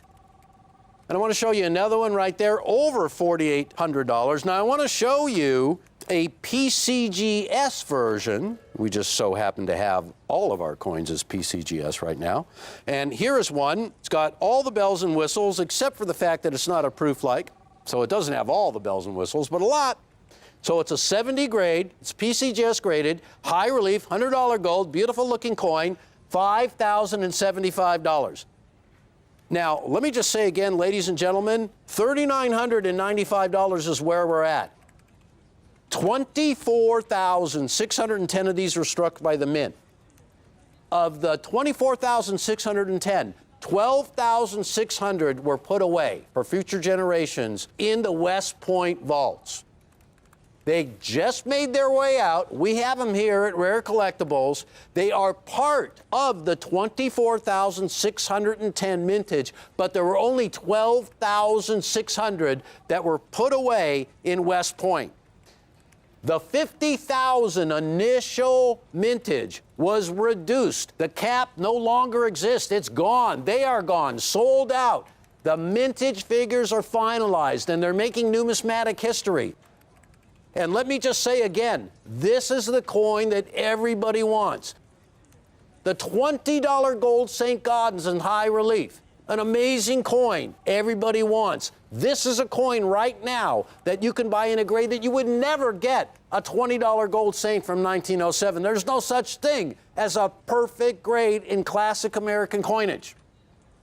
Look at the images of these coins. Now, I want to show you another coin right here. This one is graded by NGC, part of the population that I showed you. Hardly any coins graded between PCGS and NGC. And that coin right there, ladies and gentlemen, $6,995. Now, let's explore that a little bit. Let's read that label pretty clearly, because it looks to me like it's an SP70. Same thing with us. But it is not a proof-like. So we're up from that. And it's a high relief, as are ours, and all of them are. So, ladies and gentlemen, when I constantly say to you that we go above and beyond, not just to buy collections, but to seek out the finest versions of every coin out there, you can literally take that to the bank. Because that's what we live for. Now, this is a great coin, and I love to own one in a perfect grade. But imagine being able to do that not for $7,000, but for less than $4,000, and have it be a proof-like. Have it be one of only 642 coins that have been graded by either of the grading services. $3,995. Ooh, and by the way, you can split it into 2 equal payments as well. We'll get into that in just a minute. Now, here's no surprise whatsoever. This coin, in many places that you're going to try to find it, is sold out. And when you see sold out coins by some major sellers out there who are all over the place, they don't have coins. You want to know why? Well, because we got there first. That's the bottom line. And there, ladies and gentlemen, illustrates the demand for this coin. Before we went on the air here, I always kind of run by the attributes of the coin for our operators who happen to be listening and our crew who happens to be here anyway, so they might as well hear it, right? And I want to give you everything straight from the top. First of all, when this coin series began in 2017, it was the first series to feature a denomination of $100 that had never been done before in a gold coin. It also features the most unbelievable designs. And all the great artists of Mint are in on this, and I'll go over that with you in a second. And this is a coin that grades a perfect specimen 70. It's a mint state coin that looks like a proof. And the reason for it is it's a proof-like, and it's some of the earliest coins, well, what it really boils down to, some of the very first ones struck. And it kind of goes to figure, right? Because it's part of the West Point hoard. So the coins were struck at West Point, and the Mint decided they would take some of what they were striking anyways and move them right over into the vault. So you know that these were the earliest ones. These are the ones that were archived. These were the finest examples. These are the ones that were meant to come out 10 or 20 years from now when we could celebrate these great, great coins all over again. But we have them now. And let me just say one more time, folks, these are in demand. And the market, you collectors, all of us, we demanded these coins. We literally came knocking on the door of the West Point Mint demanding the release of the archive at a time when hardly any coins were being produced by the United States of America. And let me tell you, Uncle Sam did not let us down because he knew that we demanded. We weren't going to stop collecting. We were collecting more than ever. We wanted our coins. And the government listened. And the government released this hoard. I mean, after all, they're our coins, right? We the people. We got the finest examples in proof-like at one of the greatest prices. So you can split the payment into 2 equal payments of $1,997.50. I want to point out again, every coin series has a standout issue. Think of the Double Eagles, the $20. Great series, minted from 1850 to 1933. The standout issue from that entire series of Double Eagles has got to be the 1907 High Relief St. Gaudens. Well, here you're looking at a 2019 High Relief $100 Gold Liberty. And the design of Liberty is breathtaking. The design of Liberty is classic. This is an instant classic. And when you look at how it is rendered, one of the reasons why it is so eye-appealing is the repeated strikes of the coining press to make this a high relief. If you could feel the surface of this coin, you could literally feel the cheek of Liberty. You could literally feel the hair flowing behind Liberty. You could feel the rays rising from the headdress. You could feel the date. That's what a high relief is all about. And on its reverse, a rendition of an American bald eagle in an example. The way this coin has been designed, the way it has been modeled, the way it was sculpted, the die work, the striking, the purity of the gold, the denomination. Ladies and gentlemen, it's no wonder that everybody wants this coin today. No wonder that articles are being written. Now, we're quickly running out of time here. So I want to go over the striking process. Now, for those of you who have never had the pleasure of watching videos of the Mint striking coins, let me give you a little blow-by-blow. How's that?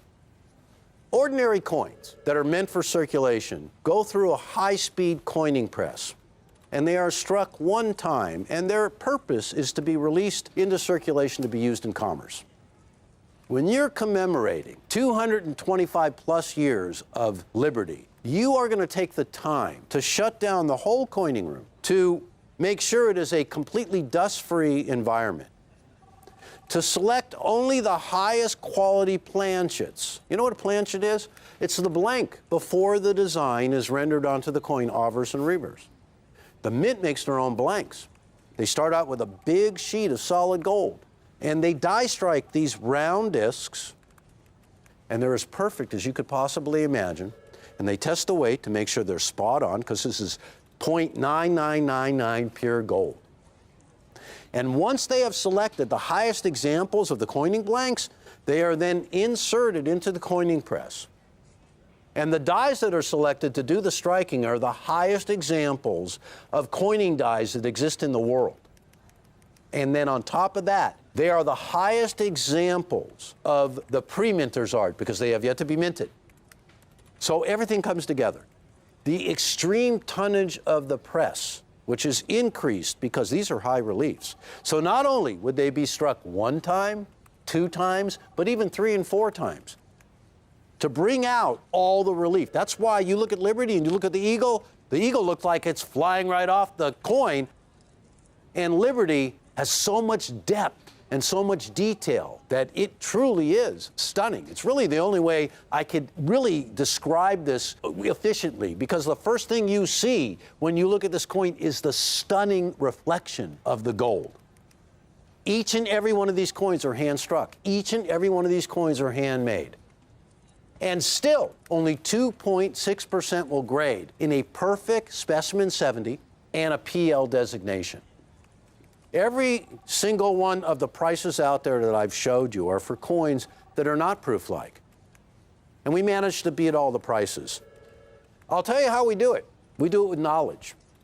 We do it with connections. And that sounds really simple, but believe me, when you know where to go, what collectors collect what, where to buy, where to get in on the finest collections, that's how we get a deal like this. We're not sacrificing quality. We've gone all out on these.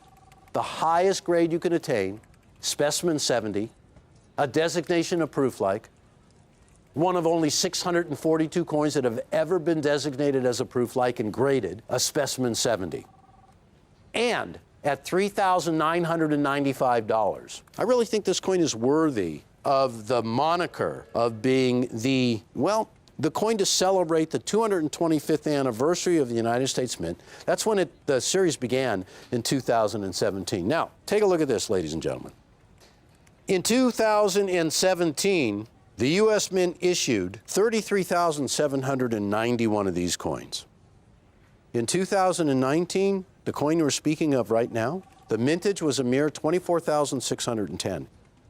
And I'd like to remind you again, one of the most famous coins that we love to collect is a Silver Eagle from 1995, and it honored the 10th anniversary of the American Eagle program, the American Eagle series. Well, that coin has become legendary. That coin has become so sought after in a perfect 70 grade that people are willing to spend upwards of $30,000 for that coin. I give you this coin to consider. A mere 24,610 have been certified. It is designated a specimen 70, a perfect grade 70. It is high relief. It's pure gold. It's $100 denomination, the only $100 gold denomination ever issued by the U.S. Mint is this series right here. And I have to say, everybody collects the American Silver Eagle, and I love that coin. In proof in gold, everybody wants them. The mintages are small. Folks, you would be hard-pressed to beat this coin with an American Eagle in terms of low mintage, in terms of rarity, in terms of designation of the exclusive proof-like finish. This is a coin that was just released by the government from its own hoard. It reminds me of the General Services Administration, the GSA hoard, which was released in 1970 over a 10-year period to the great citizens of this country. It kind of reminds me of that, because there was an instance when the government was holding these coins and they came upon them, literally locked away in a vault, and decided, the GSAs is what I'm talking about, to release them to the public. Well, you fast forward to 2019, and the public is literally saying, where are all the great coins? We are waiting for coins to be issued. The mint is slowed down to a crawl. And every single issue that the mint put out over the last couple of years, whether it be gold, silver, platinum, palladium, was scooped up in a second. If you want the most precious of precious metals, that's gold. And the reason why I call it the most precious, it's what everybody wants. It's the original form of money. It's money today, it'll be money tomorrow. It is a $100 gold denomination. And take a look at right there, that image on the screen, the obverse and the reverse. Truly a once-in-a-lifetime opportunity. Now, ladies and gentlemen, let's talk about the design of this coin for just a couple of minutes. First of all, the obverse, created by Richard Masters and sculpted by the man at the mint these days, the man who replaced John Mercanti, Joseph Mena. This is the obverse, and it features a young Liberty donning a headdress from which 13 rays of light emanate, obviously for the 13 original colonies. And they are meant to represent the freedom and the creativity of the American people. And of course, the original colonies are represented by the 13 stars, as that's always the case. The reverse, designed by Donna Weaver, sculpted by Michael Gaudiosa. Of course, he's famous for so much work. And, you know, the eagle's depicted as it's preparing to land. And I have to say, the sculpting, the modeling, the feathering of the eagle, I mean, you are talking about one of the greatest examples of American eagle I have ever seen. It is so realistic. It actually looks like a photograph in gold. But that is hand sculpted, ladies and gentlemen. Struck in, that's the high relief effect right there. $3,995. Not $5,000 for a coin that's not a proof like, not $4,800. $3,995, legend. So if you like saving a lot of money and getting an upgrade, this is the place to come. They're all PCGS graded. The populations are small and the mintage is really, really small. This is rare coin territory at its finest. And this is a unique series, a unique coin, and the highest grade you can attain with the designation of proof-like. It's got it all, ladies and gentlemen. And don't forget, less than $4,000, $3,995. You can split that into 2 equal payments of $1,997.50, and you will get an example. West Point wanted to hold these forever. They weren't able to. I know you're gonna. I know you're gonna want to, and I know you will. So thanks again for watching, and remember, this is the lowest mintage in the series, and every one of them is here right now on our set. Thank you so much, and I'll see you soon.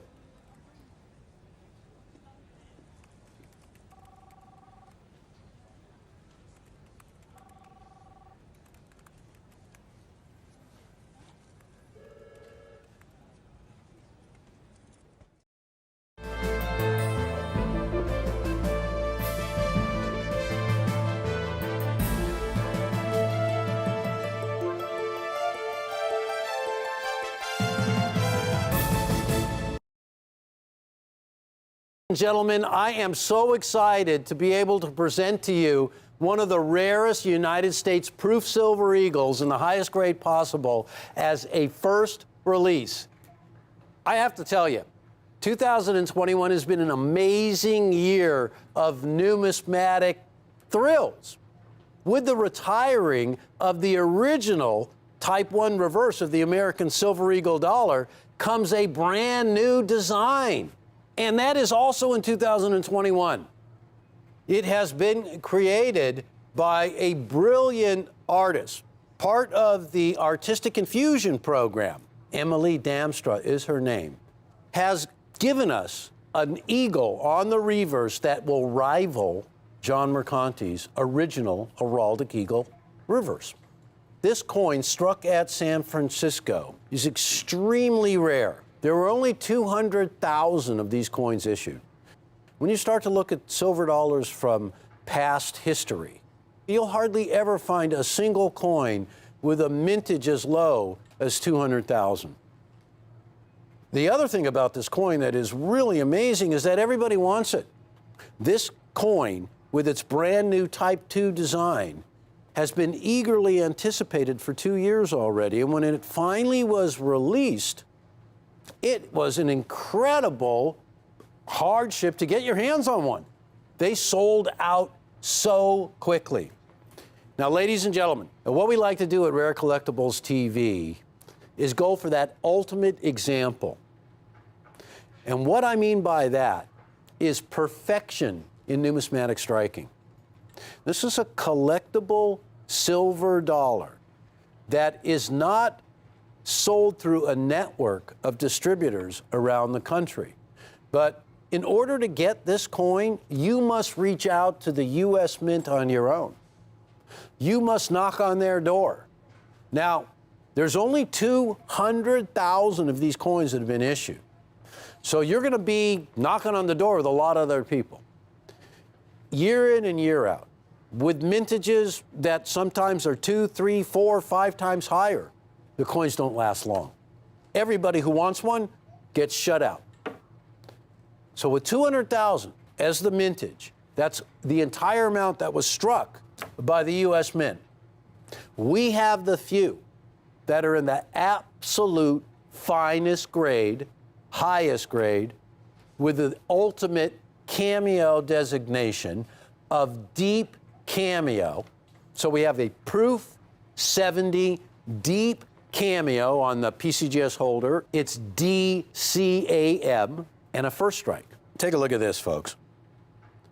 Emily Damstra, who is the artist that created the reverse, has signed each and every one of these labels. This is a pedigree of a direct connection to an artist who's just now created a design for an American silver dollar. Can you imagine if you could have gotten a Morgan dollar with George T. Morgan's signature attached to it as part of the label or a note? That would have been priceless, that everybody would have had because of the connection between the designer and the coin. Well, that's a great attribute for this coin, but imagine a mintage of just 200,000 coins, a sellout so quick it's hard to imagine, a perfect proof silver dollar struck at the San Francisco Mint, what's known today as the Collector's Mint, because the San Francisco Mint is responsible for some of the finest silver dollars this country's ever produced. Here's where it's really important. Throughout all of the decades, and this coin has been struck since 1986, almost continuously, just 1 year was skipped. But as you can see, year in and year out, collectors line up to get an opportunity to own one of these coins. And as you can see where this coin ends up, it is the third rarest annual issue of a United States proof silver dollar from this series that you can get your hands on, with only 200,000 coins issued. Now, something else that's unbelievable. It is the first San Francisco struck coin for this year, for 2021. The mintage is only 200,000, ladies and gentlemen. Now, of course, we have this in the highest grade attainable.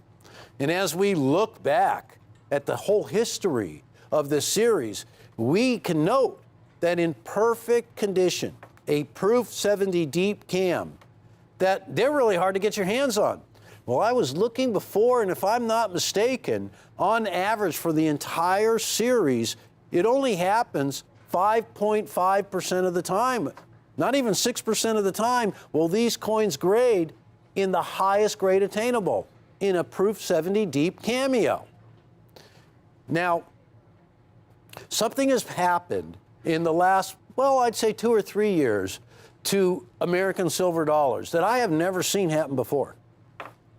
Demand for coins, literally, no matter what kind of silver dollar it is, from the beginning of silver dollars all the way to the present time, silver dollars are so heartily collected so eagerly anticipated to receive in the mail when you get one, that everywhere we go, the shelves are empty, the United States Mint included. That everywhere we go, we seem to be not able to get the coins we want as collectors. Well, I want to let you know that this event right here was something that we worked so incredibly hard to bring to the show. In fact, take a look. Right now, ladies and gentlemen, these are a pre-sale, meaning before we know the rate that they certify in a perfect grade, it doesn't happen very often. It's less than 10%, it's less than 6%. Do you want to be guaranteed to get the ultimate version of one of the rarest silver dollars, the only one from the San Francisco Mint for the first year of the Type 2, the 2021, what has become an annual issue of a proof silver dollar, or do you want to wait to maybe never get one? Because they don't grade often in the highest grade. And the statistics bear that out. I recommend that you take the opportunity right now to own this coin. And ladies and gentlemen, we're offering this coin for $595. You can buy with confidence because we offer a numismatic 30-day money-back guarantee. So important to know that you can buy with confidence. $595 for the first 2021 San Francisco struck Type 2 American Silver Eagle dollar. In a perfect Proof 70 deep cameo, first of its kind issue, the first Type 2. Response for this coin, when we're not on the air, has been a frenzy. It's chaotic. You should see what's going on behind the scenes. The phones are ringing. Everybody wants it. They've been off the hook ringing for months already. People have been lining up. They've been giving their names. I got to get one of these coins. Give me an opportunity. How much are they going to cost? I'll pay anything.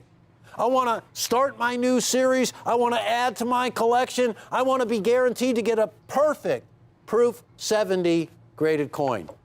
Now, it means so much because numismatics is unlike any other hobby. We adhere to strict grading criteria, which makes coins like these guaranteed by grade, which means this coin will be graded by PCGS as a perfect Proof 70 deep cameo. And that also means that anywhere in the world it will be recognized as a perfect condition coin. Now let's get to it, folks, because Emily Damstra, as I said earlier, was part of the Artistic Infusion program and is. She contributed a design of her coin with 38 other artists who were invited by the Treasury Department to contribute their potential design for a brand new reverse on a silver dollar. So out of all that artistic talent, she was the winner. This is not her first opportunity to create coins for world mints, because her career has featured over 40 designs that have become coins. And she has contributed to the U.S. coin catalog, if you will, with all kinds of great issues. American Innovation dollars and America the Beautiful quarters. And so much artistry. I mean, the list goes on and on. But I have to say, this is quickly becoming her crowning glory. Now, for those of you collectors who know this already, this silver dollar has been issued since 1986. It's not a newcomer. One of the reasons why it's been embraced, not just by us collectors here in the US of A, but by collectors all over the world, well, it's because of the design of the coin. On its obverse, you have featured an updated, re-engraved, kind of reinvigorated design that was made famous in 1916. In 1916, Adolph A. Wyman created that design, that allegorical of liberty, known as the walking liberty, for $0.50. The thing about being able to get a big, gigantic proof silver dollar and then have it updated in terms of its detail, you are witnessing detail on this coin that you could never have seen on even the finest walking liberty $0.50. You're getting an opportunity to buy the highest grade a coin can achieve, a 70 grade. In this case, a proof 70. There's really two types of coins. There are business strikes, coins that are struck to be released into circulation or that feature a satin finish across the surface of the coin. And it really involves the die prep. And then there are the collector's versions of those coins, coins that are struck from specially prepared dies. But it's not just the prepared dies that give the coin its amazing look. It's the striking process. An unbelievable amount of expertise goes into the striking of these coins. They are struck on a hand-operated press, literally one at a time, with an extreme amount of pressure. And they're not just struck once. They are struck repeatedly, at least 2 times, to bring out detail, to bring out depth, to bring out the rim, and to bring out the background of the coin as a mirror that you have never seen before. And that's the difference between a business strike and a proof. A proof, and in this case, the proof deep cameo, appears as black and white. However, when you get the coin in hand, when you're looking at the coin, you're going to see your own reflection back, because that background is the finest mirror you've ever seen. Flawless.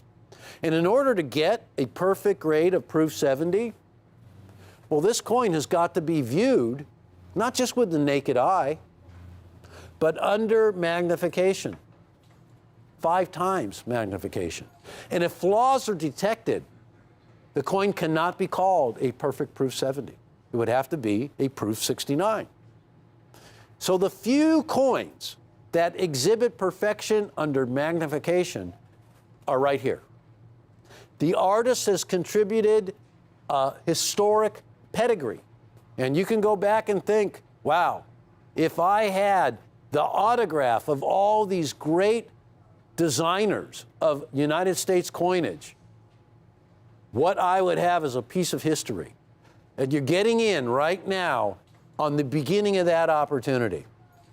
Now, ladies and gentlemen, since this series was first issued in 1986, collectors, and we can see millions and millions of collectors, over 25 million, have attempted to acquire these coins in the absolute highest grade attainable. Not just for the beauty, but for the rarity of that highest grade, of the rarity of being the finest known. Well, think about it, folks. You get that, and you get so much more. You get the only 2021 struck at San Francisco.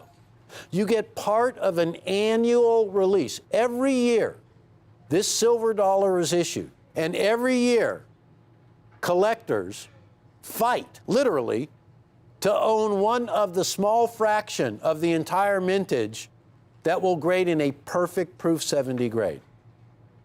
We're giving everybody an opportunity as a pre-sale before the first one of these coins are delivered. Before we know how many are going to grade in perfection, we just look at the historical record and know it's never many.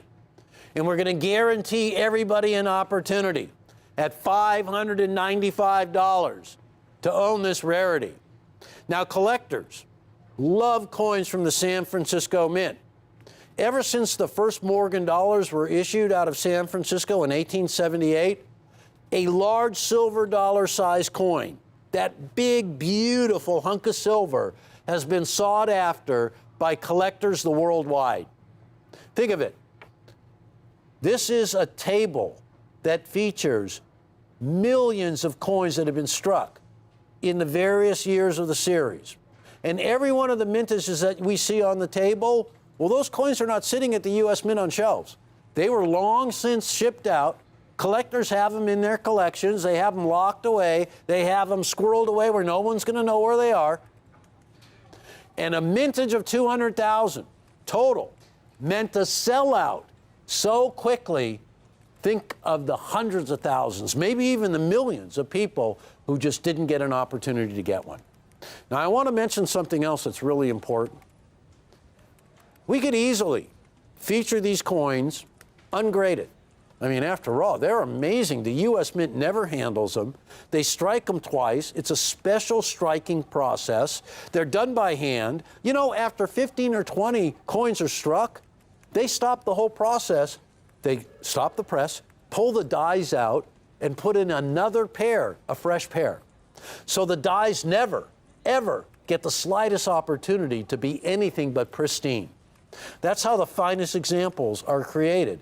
And still, when you look at the historical record, hardly any ever grade in a perfect grade. No time to waste. I mean, literally, that is the ultimate call to action. You just cannot count on these being available except right now. This is a pre-sale. These have yet to be delivered. You're guaranteed to get the ultimate grade. You're guaranteed to get a locked-in price of $595. Take a look, ladies and gentlemen. Here's one at $100 more. Not only are we saving you money, but we're offering the ultimate. We're offering the pedigree. When you have an established series of silver dollars like the Silver Eagle dollar, what it means is you have collectors from yesteryear, and you have collectors just jumping in, and you have a mintage of 200,000.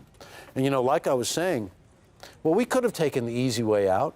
We could have gotten coins that were just direct from the mint, uncertified, not making a stop off at the grading service. But instead, we've gone a different direction. What we've done is offered the highest grade, the pinnacle achievement in numismatic grading. I want all collectors to know that this is the finest silver dollar that you can get, the finest grade, the highest grade, the highest designation of strike, the deep cameo. Its pedigree is insured. It has a label that is signed by the artist that created that reverse. The mintage is only 200,000, folks. The grading service, impeccable. We're offering the coin at $595. It wasn't long ago, and I'm talking about a day or two, that there was a lot of debate around here about just what the price should be of this coin. Because we saw that the coin had sold out so quickly that almost everywhere you went, they were gone. That you could leave a name on a list if you wanted to, and maybe you'll get a call in the future at who knows what price. Or we could really get out there in an aggressive manner and make sure that we got our collectors the highest grade that they're used to. And that involved doing a pre-sale. That involved guaranteeing a perfect coin before the first one is even delivered. We love the big silver dollar coins. We love the dramatic feel of its weight, the store of wealth that it represents, even the history that it represents. I mean, dollar coins in the United States of America were an instrument of finance that literally built this country. The silver that was discovered here in the USA that went straight into the treasury coffers made this country not just a fledgling democracy, but a republic, a mighty power. It begins with the almighty dollar. That's the reason why they call it that. This is an extension of that in a form that you rarely see.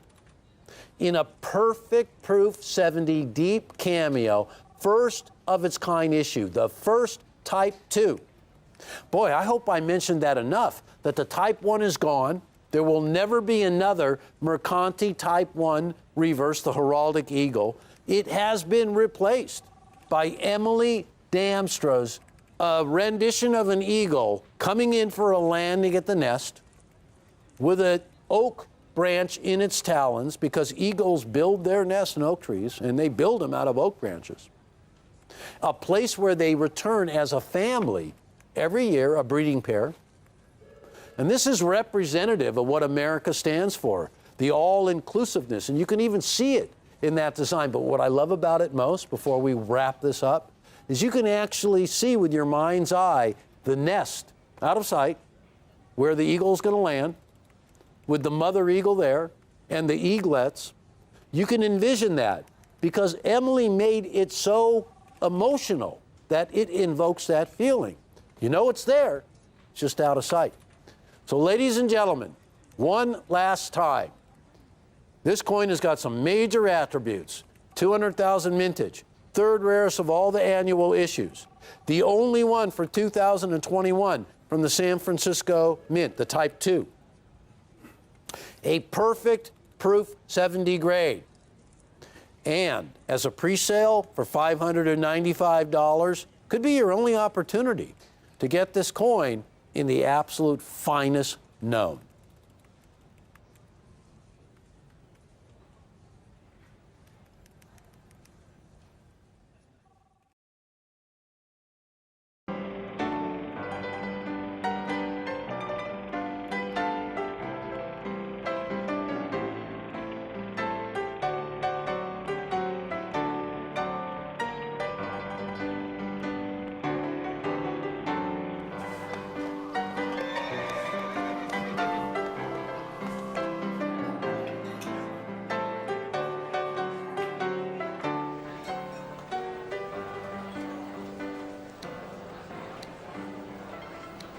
All right, ante up, everyone.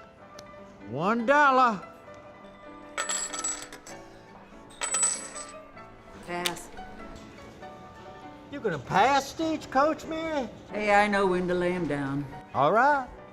How about you, Jack? I'll open up with $1. An 1897 Morgan. Not bad, Jack. That's too rich for my blood. But I'm gonna raise you a 1902 Morgan. What do you think of that? Okay, I'll raise you an 1887 S and a 1904 P. Ha! You ain't nothing but a sissy boy. I'm gonna raise you an 1888 SAU and an 1891 CC Spittin' Eagle. I raise you an 1878 7/8 tail feathers and two 1899 P's. You call that a raise, bootlicker? Well, I'm gonna raise you 3 1879 CC Morgan dollars in gem condition. Now, what do you think of that? I got a full house, aces high. Now, let me see your cards, Jack. What do you got? 4 jacks. 4 jacks! Let me see them!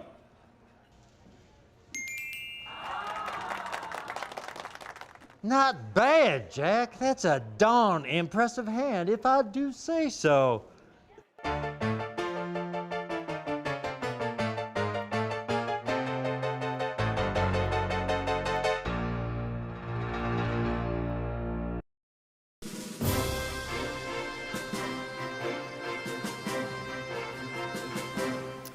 I have specialized in the finest Morgan dollars since the early 1980s.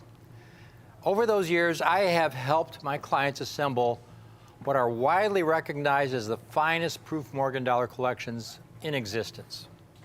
NGC, the Numismatic Guarantee Corporation, which is a leading independent grading service in the nation, has recognized their excellence over the decades, presenting many awards to my clients' collections. Here's one given to 2006 for the finest proof Morgan collection. I tell you this because I believe I have a very important obligation as your host of Rick's U.S. Coin Show. I want you, my clients, to be able to walk the walk. That's my mission here on Rick's U.S. Coin Show. And what I have today, folks, is a 3-coin set, a unique 3-coin set of Morgan dollars that in the decades ahead will rank among the most important and historically significant Morgan dollar sets one could hope to own. 1882, 1883, and 1884 Morgan dollars, all struck at the Carson City Mint in special encapsulated holders issued by the Treasury in the 1970s. These 3 coins rank among the lowest mintage silver dollars in the entire 100-plus Morgan dollar series. These Morgan dollars, folks, were struck at a legendary mint. Morgan dollars from this mint rank among the most desirable Morgan dollars among collectors and dealers of these coins. They are Morgan dollars struck at the Carson City Mint. And folks, these 3 Morgan dollars from the Carson City Mint that I have for you today really shouldn't even exist, especially in uncirculated condition. Uncirculated condition means none of these silver dollars ever saw the bottom of a cash drawer. They were never used for spending. They spent their entire existence in a mint bag.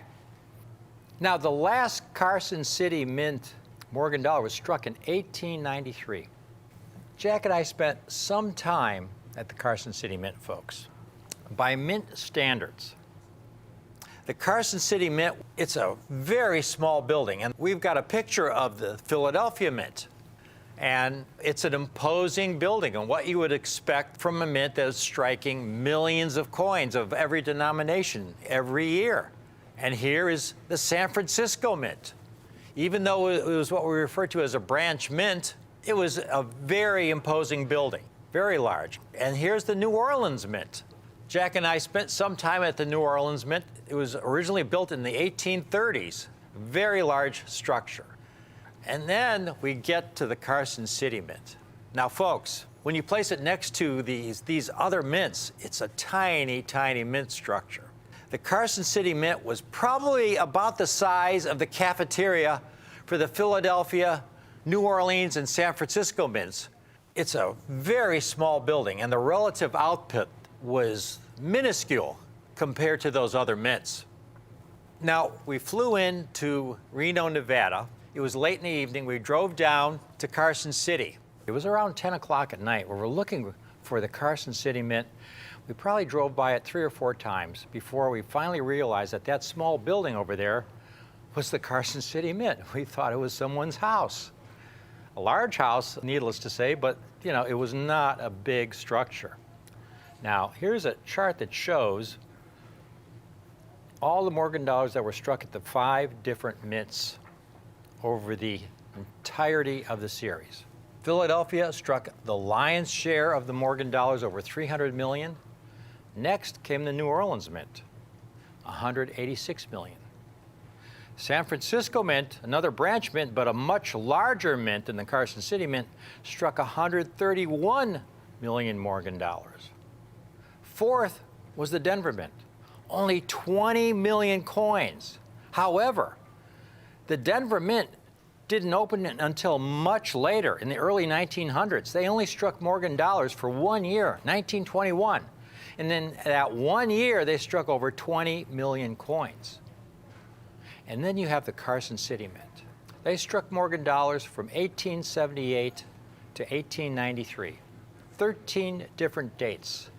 And you total all those 13 dates up, it only came to 13,862,041 coins, about 1 million coins a year. Now, there are approximately 100 different dates at mint marks, and here we have a ranking of all the Morgan dollars struck by the highest mintage issue in descending order. The most common is the 1921 Philadelphia issue, over 44 million struck. If there's no letter after the date, it means it was struck in Philadelphia. Then you had the 1889 number, 221 million. Then you had the San Francisco, 1921, 21 million. You finally get to the bottom of the first page, 1896 Philadelphia, just about 10 million coins. Now we get to the second page. Here we get some lower mintages. It still starts out at around 10 million at the San Francisco Mint, but by the bottom of the page, we have a New Orleans Mint coin with only 4,900,000 coins. Now we're getting to some lower mintages. But it's not until the third page that we get to the Carson City issues. The highest mintage Carson City Morgan dollar is the 1890, 2.3 million struck. Next highest is the 1878, 2.2 million. And then the 1891, 1.6, and the 1892, 1.3. And now we get to the last page, folks. The coins we have highlighted in red are the coins we have for you today. The 1883, 1884, and 1882. Just over 1 million struck per year. Now, it was once believed that all the Carson City dollars either went into circulation or were melted down in 1918 as a result of the Pittman Act, when 59% of all the Morgan dollars struck were melted down for bullion. Over 270 million Morgan dollars. Take a look at this chart, folks. This is stunning. And here you can see the total mintage for all the Morgan dollars over the entirety of the series, 656 million, 270 million melted down. That's left 386 million coins. And the vast majority of those went into circulation. They were used for commerce.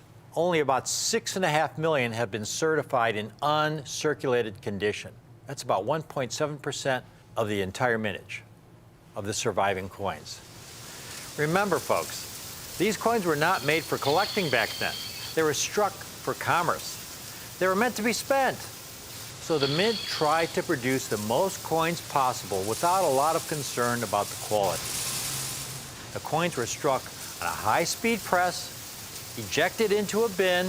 One coin would fall on top of another, collecting dings, gouges, and scuffs along the way. They would go through coin counting machines. They would go through the inspection and adjustment department. And from there, they would be dumped into bags. And the bags would be thrown onto trains. And these bags were heavy. So they didn't gingerly place them on the train. They would literally throw them on. The coins would then be rattling around for weeks on the train, abrading with each other and accumulating all kinds of bag marks, long before they even arrived at the banks across the country. They were spent. Most are heavily worn. For example, I've got an 1886 O here. This is the typical Morgan dollar. I got it for about $35 in a coin shop because it's heavily worn. There's a lot of them out there. Over 10 million were struck. But if you found one in uncirculated condition, in other words, a Morgan dollar, an 1886 O that never made its way into a cash drawer, was never used for spending, it would be worth $10,000, $20,000, $50,000, $100,000 or more if it was in uncirculated condition. So that last number there is the key number when it comes to collecting Morgan dollars. 1.7% of all the Morgan dollars originally struck have survived and have been certified in uncirculated condition. Now, folks, these Morgan dollars I have today struck at the Carson City Mint. This is where the story really gets incredible, really unbelievable, implausible, inconceivable. Only the federal government could concoct such an improbable plot twist. It turns out that deep in some remote corner of one of the cavernous coin vaults belonging to the United States Treasury were some dust-covered original bags of Carson City dollars, directly from the mint, uncirculated Carson City dollars, which were last struck in 1893. And here they were in these vaults at the Treasury in the 1960s. This is legendary, folks. In fact, my partner Jack McNamara, he just had to have one of these bags, folks, an actual Carson City silver dollar bag from the Treasury. And it was available in an auction, and Jack had to pay $1,500 just for this bag. That's how historic and monumental these coins are, and how much they mean to the collecting public today. This is the most incredible pedigree you could ever hope to own when it comes to Morgan dollars. There they were, original Carson City mint bags with Carson City silver dollars, the lowest mintage Morgan dollars of all. Well, the mint had all these bags of Morgan dollars from the Carson City Mint. And the question was, well, what do we do with these coins? The Treasury hired some expert numismatists to help sort the coins. And all the examples that were deemed to be badly damaged, heavily oxidized, were set aside. But the finest uncirculated examples were encapsulated beginning in 1972 in what we now refer to as the GSA holder, the Government Services Administration hard plastic holder, guaranteed uncirculated by the United States Treasury. And they were offered to the public for sale for a substantial premium. Here is one of the original brochures from that sale. This brochure gives the entire history, some of the beginnings of the Carson City Mint, how to bid on the coins. You can see the bidding prices. Minimum bid on the 1883 cc, 1882 cc was $30 at the time, folks. This was in the 1970s, $30. That was minimum bid. And that is what I have today. A limited quantity of the 3 extremely low mintage Carson City silver dollars, guaranteed uncirculated by the United States government in the original GSA holder. Take a look at these coins, folks. Beautiful, uncirculated Carson City Morgan dollars. Here's an 1882, the first year of this 3-coin set. Beautiful, brilliant, uncirculated. Now, Morgan dollars, again, these coins were struck for commerce, folks. And there you see at the bottom, the very unique CC at the bottom at around 6 o'clock. The CC meaning it was struck in Carson City, the dual mint mark. But these Morgan dollars were struck for commerce. Most would be very heavily bag marked. And as we said earlier, the worst examples, the damaged pieces, were not included in these GSA holders. These are among the finest surviving specimens from the GSA hoard. Discovered in the Treasury vault in the 1960s.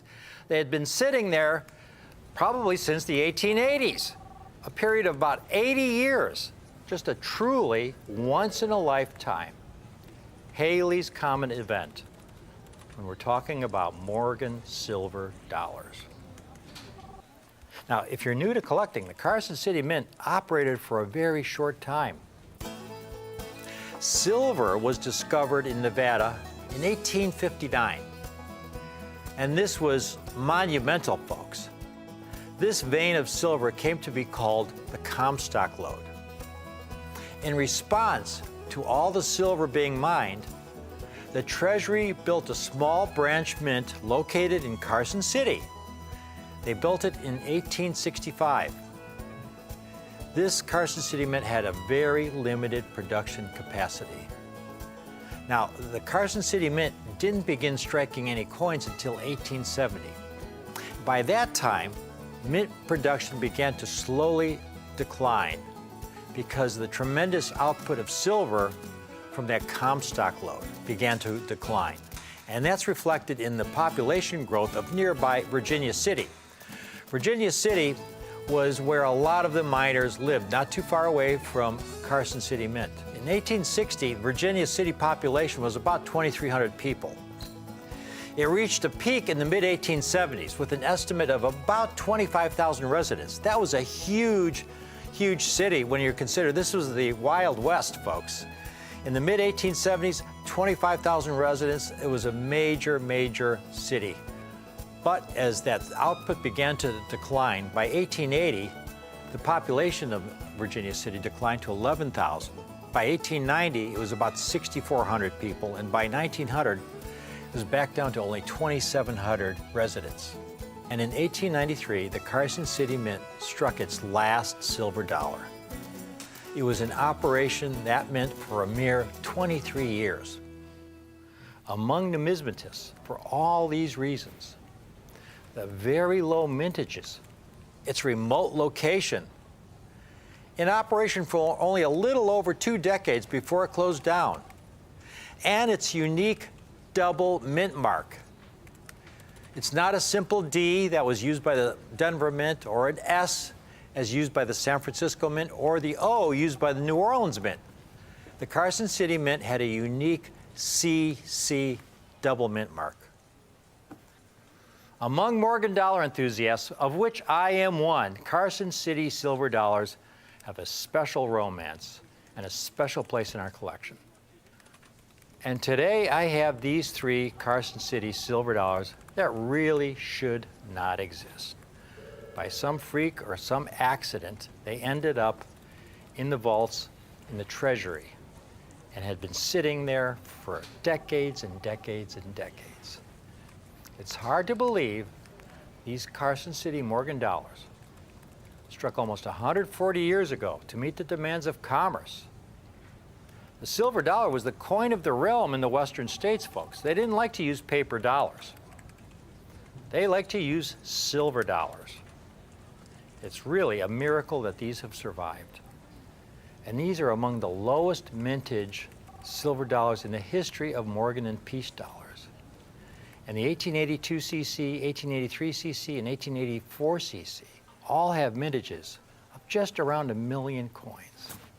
Uncirculated, still sealed from 1882, 1883, and 1884. In the original GSA holders as they left the Treasury in 1972, guaranteed uncirculated by the United States Treasury. When PCGS and NGC opened their doors for grading in the late 1980s, a lot of those coins were cracked out of the holders so collectors could get the coins graded. A majority no longer exist in these original GSA holders. But then, sometime in the early 1990s, collectors of these coins in the original GSA holders began to say, you know what, I don't want to crack it out. It's much more valuable with this pedigree than it would be in a PCGS or NGC holder. To have this pedigree, folks, it's the only time the government has issued an original Morgan dollar in this special GSA holder. We have the 3 coin set today. These 3 rare CC dollars for $1,995 for the 3 coin set. It's available on the 2 payment option.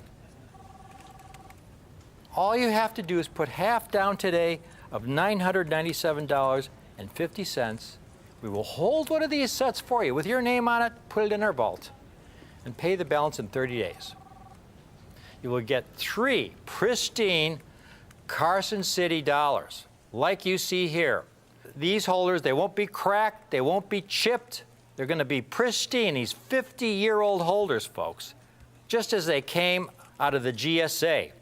And most importantly, when these coins were issued by the GSA, each coin got a card with a serial number on it, explaining to the collector what they are receiving.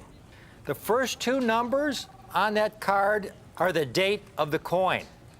So when it begins in 82, that means this card was issued for an 1882 Carson City dollar. And on this card that you get for each of your GSA dollars, the Mint explains that this historic coin is a valuable memento of an era in American history when pioneers were challenging the West. The silver in this dollar was mined from the rich Comstock lode, discovered in the mountains near Carson City, Nevada. The Carson City Mint was established there in 1870, and although it was in existence for a mere 24 years, it produced many coins which have endured as collector's items, among them the 13-piece Morgan dollar series of 1878 to 1893.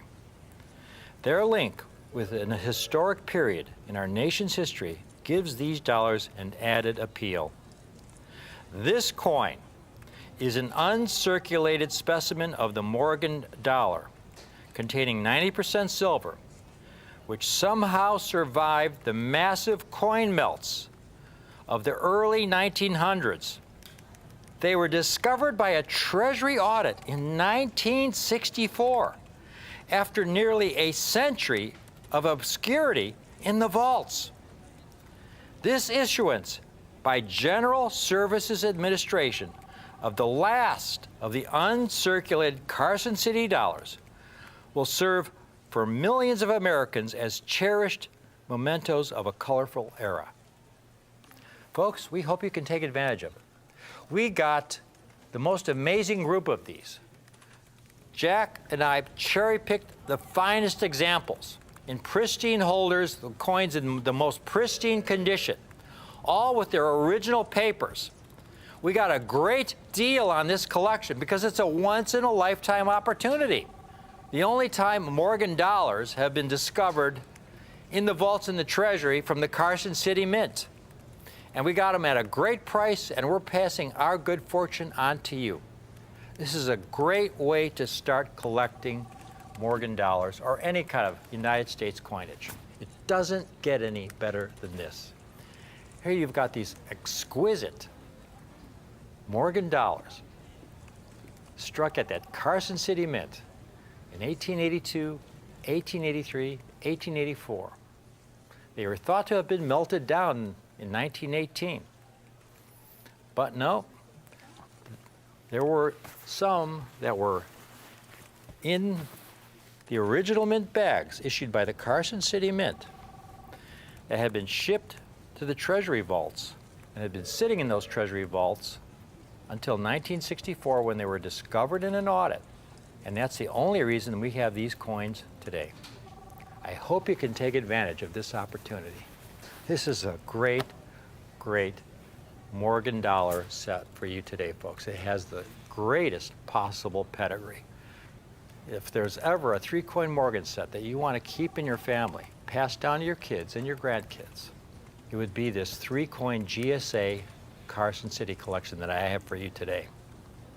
Thank you for watching.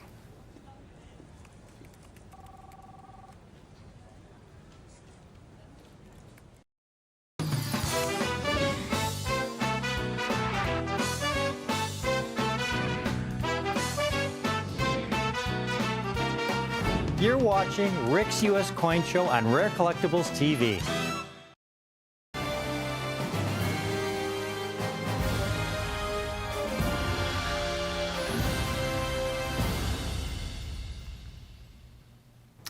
Take a look at this headline, folks, in the world of rare coins.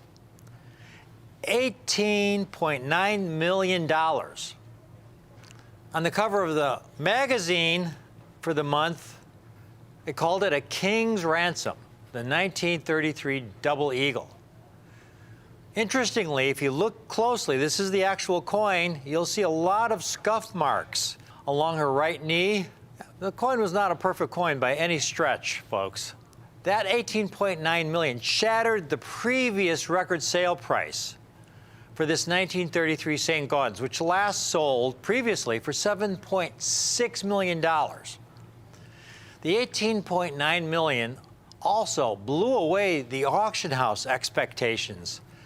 They thought it would sell for 10 million in that range, maybe 15 million, not 18.9 million. Now, 18.9 million, that's a lot of money. But there'll come a time, folks, when that 18.9 million will seem like the bargain of a lifetime. I rarely make predictions unless the outcome is so obvious that it's self-evident to almost everyone watching. And my prediction is that 18.9 million auction record will look like a bargain in the years ahead. The 1933 St. Gaudens Double Eagle. The last year the St. Gaudens Double Eagle was struck. First of all, the series is a classic. The St. Gaudens Double Eagle was minted from 1907 to 1933. It's a coin that represents the peak of desirability among United States rare coins. It's like a Michelangelo painting, a 1934 Duesenberg car, forever classics. Not just desired for their rarity, but most of all, for their mastery of the art form. And the St. Gaudens Double Eagle is considered by many collectors and dealers the world over to be the most beautiful coin ever struck. And that just so happens to also be not struck in silver, but struck in gold, and is the largest gold coin ever struck for commerce by the United States Mint.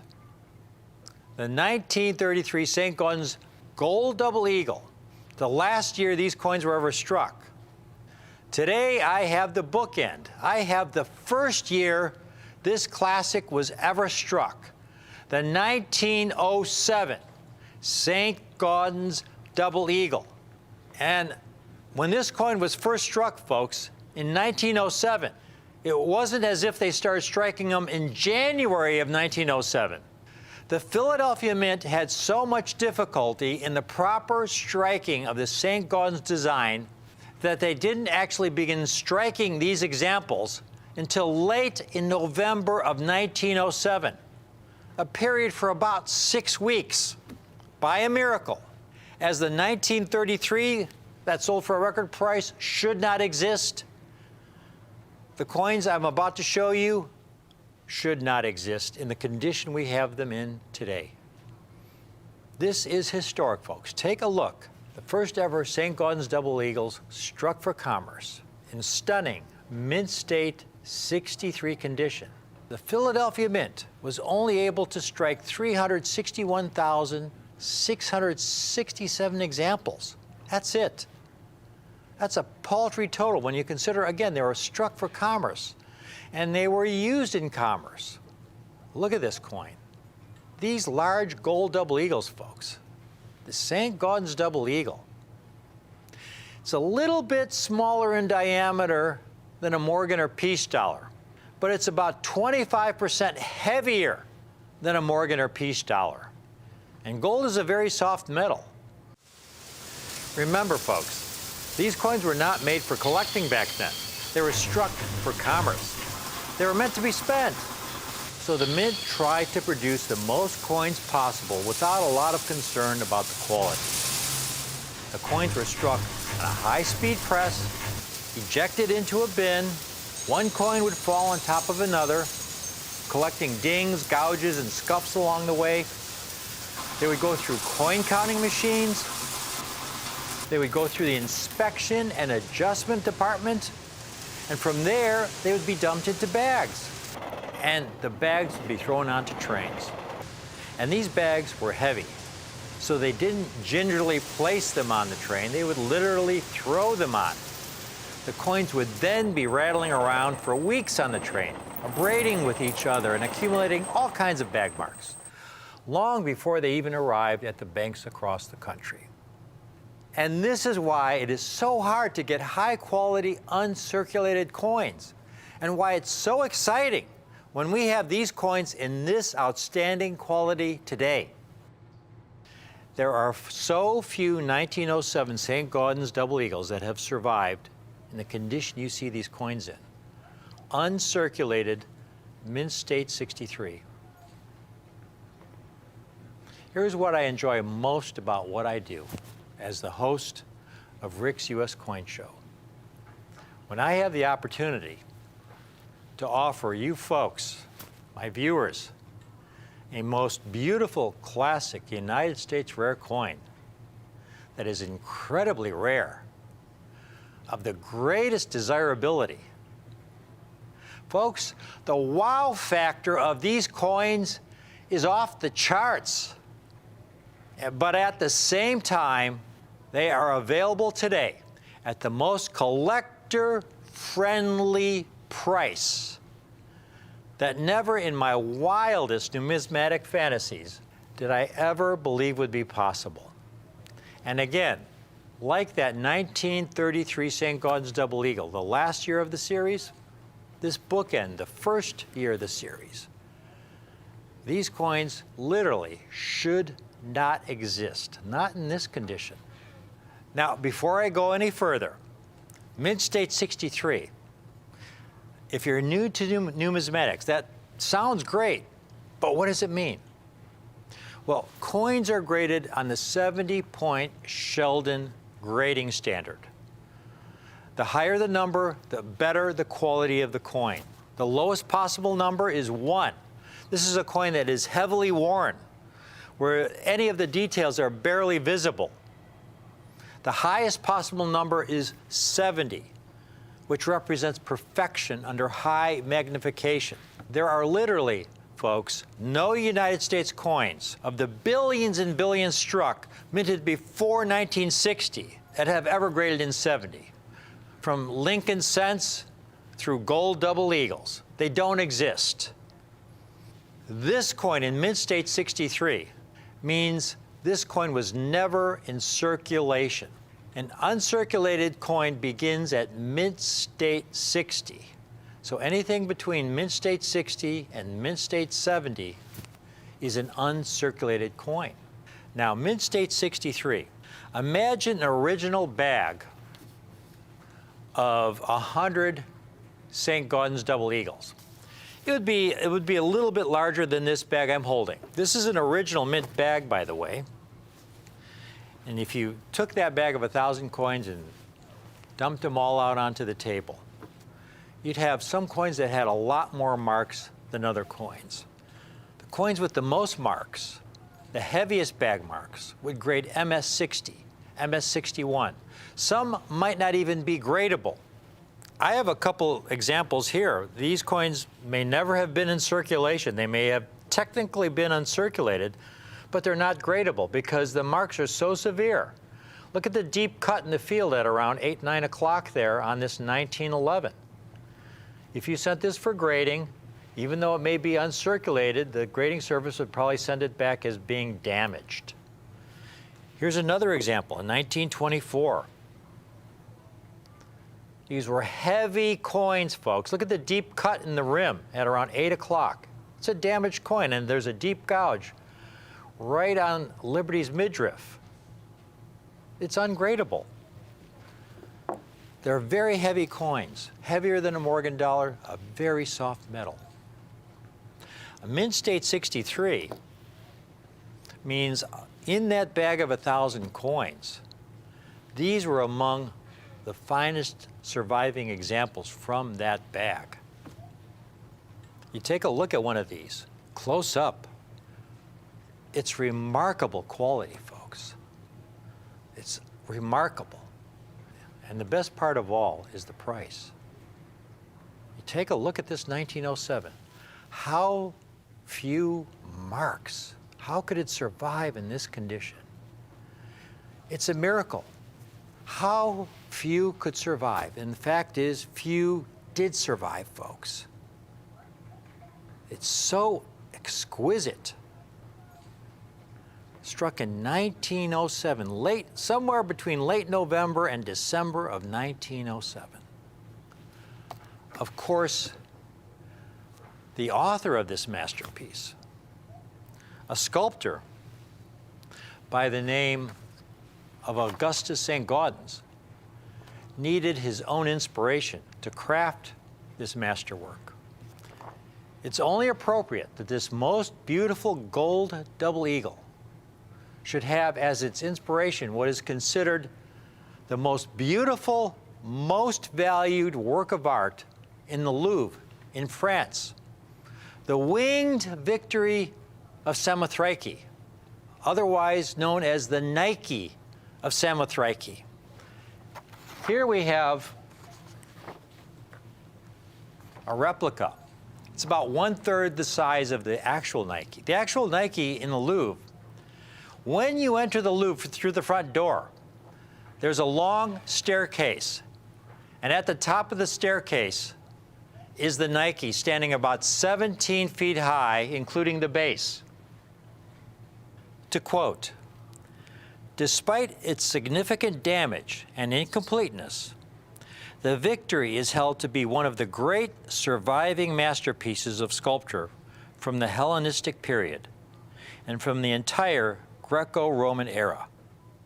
The statue shows a mastery of form and movement which has impressed critics and artists since its discovery, which happened to be in 1863. It is considered one of the Louvre's greatest treasures, and since the late 19th century, it has been displayed in the most dramatic fashion at the head of the sweeping Daru staircase." The Nike, discovered buried on the island of Samothraki off the Greek coast in 1863. This inspired vision of liberty, of victory. And then you see it, St. Gaudens's version, recreated on his double eagle first struck in 1907. Like the Nike, folks, it's a miracle, the 1933 St. Gaudens and these first year of issue, incredibly rare 1907 St. Gaudens exist today. These 1907 first year of issue St. Gaudens double eagles you are looking at are all certified by the leading grading services in the country, PCGS and NGC, in superb uncirculated mint state 63 condition, which means they were among the finer examples from an original mint bag. They never saw the bottom of a cash drawer. They spent their lives in a mint bag. But the only reason these examples today survived in the condition you see them in is ironically due to the Great Depression. The Great Depression began in late 1929. It was economic devastation for countries around the world. Our country hadn't experienced anything like it since the Civil War. The stock market crashed. Unemployment was around 25%. It was catastrophic. There were an estimated 4,000 bank failures in 1933 alone. Millions of Americans had their life savings wiped out. Overnight, a family that felt secure suddenly found themselves destitute because there was no FDIC insurance back then. Your money wasn't guaranteed. Could you imagine having your life savings, 20 years, 30 years of your life savings in the bank for safekeeping? That was your nest egg, folks. And imagine going to the bank the next day and the banks shuttered closed. They failed. You were wiped out, affecting hundreds of thousands of families, millions of families. So, a lot of citizens who had their life savings in banks that had not yet failed were understandably terrified that their bank would be next. And so they began pulling their money out of their bank and taking that paper money, which for all they knew could be next to worthless in 6 months or a year, and they began buying United States gold coins. I think I probably would have done the same thing if I had been in their position. After all, gold, throughout human history, across cultures, has always had a special value. So you had all these citizens pulling their money out of banks, buying these gold coins, which created additional stress on our banking system. They had to put a stop on this run on the banks because that was just threatening more banks, more bank failures. And so on April 5th, 1933, then President Franklin Roosevelt passed Executive Order 6102, which made owning over $100 worth of gold or gold bullion or gold certificates illegal. And back then, gold was about $20 an ounce. So the maximum number of gold double eagles you could own were 5. And everyone would have to turn their gold coins into the treasury for paper money on or before May 1st, 1933. And if you were caught with over $100 worth of gold, folks, it was enforced. You could face a $10,000 fine or 10 years imprisonment or both. And folks, they enforced it.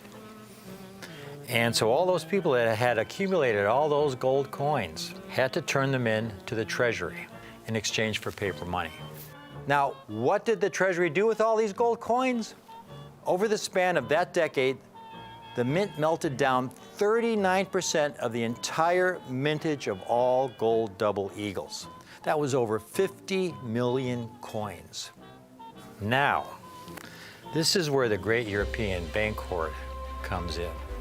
Well, people were caught between a rock and a hard place. They could keep their money in the bank and risk that bank failing and being wiped out like so many millions of other Americans. Or if they owned gold, they could risk 10 years imprisonment or a $10,000 fine or both. Well, there was a third option. It turns out not every citizen turned all their gold in. For individuals of means and some institutions who basically said to themselves, well, the government might tell us it is illegal to own over $100 worth of gold in this country. The executive order didn't say we can't own gold in another country.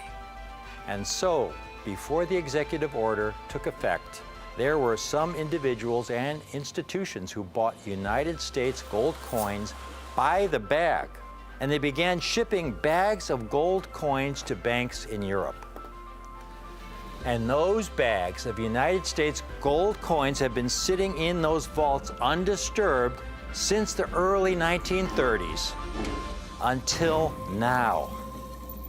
And in 1907, of all the Philadelphia issue St. Gaudens double eagles, is the rarest we have ever offered. Take a look at this chart, folks. Most of the uncirculated St. Gaudens double eagles you'll find, while there are over 50 different dates and mint marks, most of the surviving examples were the 1924P, the 1908P Nomato, or the 1927P. You can see just those 3 dates. Over 500,000 coins certified in all grades. And in Mint State 63, about 200,000 coins, those 3 dates. But after those 3 dates, the rarity quickly drops. The 1928P, in Mint State 63, only about 18,000 coins certified by PCGS. 1923P, you're down to 12,000 coins. But look at the 1907P. 5,096 examples certified by PCGS.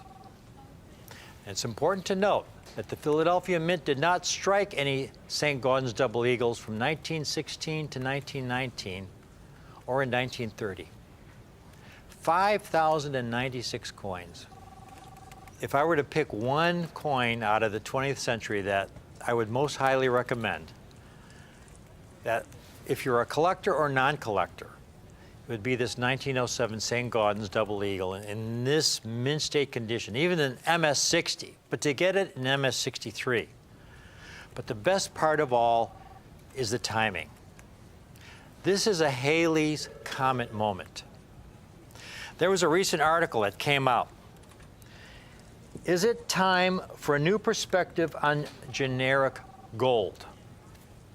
Now, when they talk about generic gold, generic means the most common gold. So when you're talking about St. Gaudens double eagles, you're talking about the most common St. Gaudens double eagles, like the 1924P I showed you in the chart, the 1908P, the 1927P. The 1907 is not generic. It's extremely rare. Here's the most important sentence, though, in this article. And it's something I've been telling our viewers now for the last few years. And this is what you really want to hear, really want to remember. To quote, There has not been a time in recent memory when pre-1933 gold coins were obtainable for so little over spot. Now, by spot, what they mean is the price of gold per ounce. And right now, gold is around $1,700, $1,800, $1,850 an ounce. $1,800 an ounce. What they mean by that sentence is that a couple decades back, when gold was maybe $350 an ounce, I recall a time that I had a Mint State 63 Double Eagle. It was a common date. When gold was around $350, $400 an ounce, that I sold to a dealer for around $3,500. In other words, I sold it to them for about 10 times the gold value, which is what they were going for back then. Now we have gold around $1,700, $1,800 an ounce. 10 times the gold value, folks. You can do the math. And here we have, though, a really rare 1907 St. Gaudens Double Eagle. Here's one comp for 1907 MS63, a little over $5,400. This is a dealer with 100% positive feedback. That's where the market is for St. Gaudens Double Eagle 1907. And that's a great, great price. The premium is so small when you consider that gold's around $1,800 an ounce. But folks, my price is not based on what the market will bear. It's based on our cost. That's the key to our success. When we get a great deal, we pass our good fortune on to you. And when we acquired a bag of one of these, and we were able to cherry pick these MS63 specimens at a great price, we pass our good fortune on to you. Needless to say, I have a limited number of these St. Gaudens 1907s in Mint State 63. We have fewer than 100 examples, but it's one of the most amazing groups of 1907 Saints we will ever be able to offer. And I can guarantee that no other show in the history of Coin TV has ever offered something similar. This is a unique, historic Halley's Comet event, folks. I have these coins available today. Call in now. Call in now. $4,900 would be a great price. $4,500, something you could drive across town to pick one of those up at $4,500. But it wouldn't be based on our cost. They're available while we have them. While we have them. So don't call in a few days or a week from now. We have a limited quantity. $3,995 a coin for a 1907 St. Gaudens Double Eagle in Mint State 63 condition. Folks, it's available on our two-payment option. If you can't swing to $39.95 today, put half down of $1,997.50, and we will hold a 1907 No Motto St. Gaudens Double Eagle for you. And pay the balance in 30 days. We'll hold one of these for you in our safe, in our vault, with your name on it. The 1907 struck for only a few weeks at the end of the year in 1907. Only 361,000 originally struck. PCGS has only certified around 5,100 examples. Look at this coin.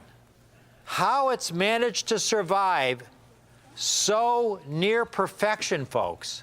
This large, heavy gold double eagle. It's a miracle. And in fact, it truly is a miracle. That's why there are so few certified in this condition. It's such a rarity to have a gold double eagle, this early vintage, 1907, first year of issue, so near mark free. The St. Gaudens Double Eagle is a $20 gold coin. Again, the largest gold coin ever struck for commerce by the U.S. Mint.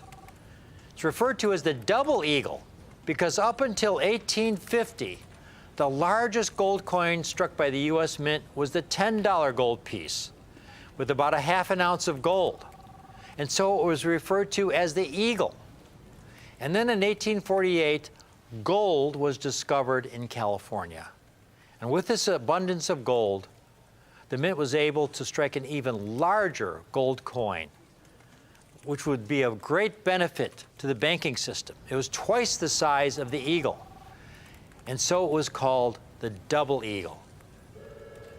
And here we have the St. Gaudens double eagle, named after its designer, the sculptor Augustus St. Gaudens, who designed the obverse and reverse.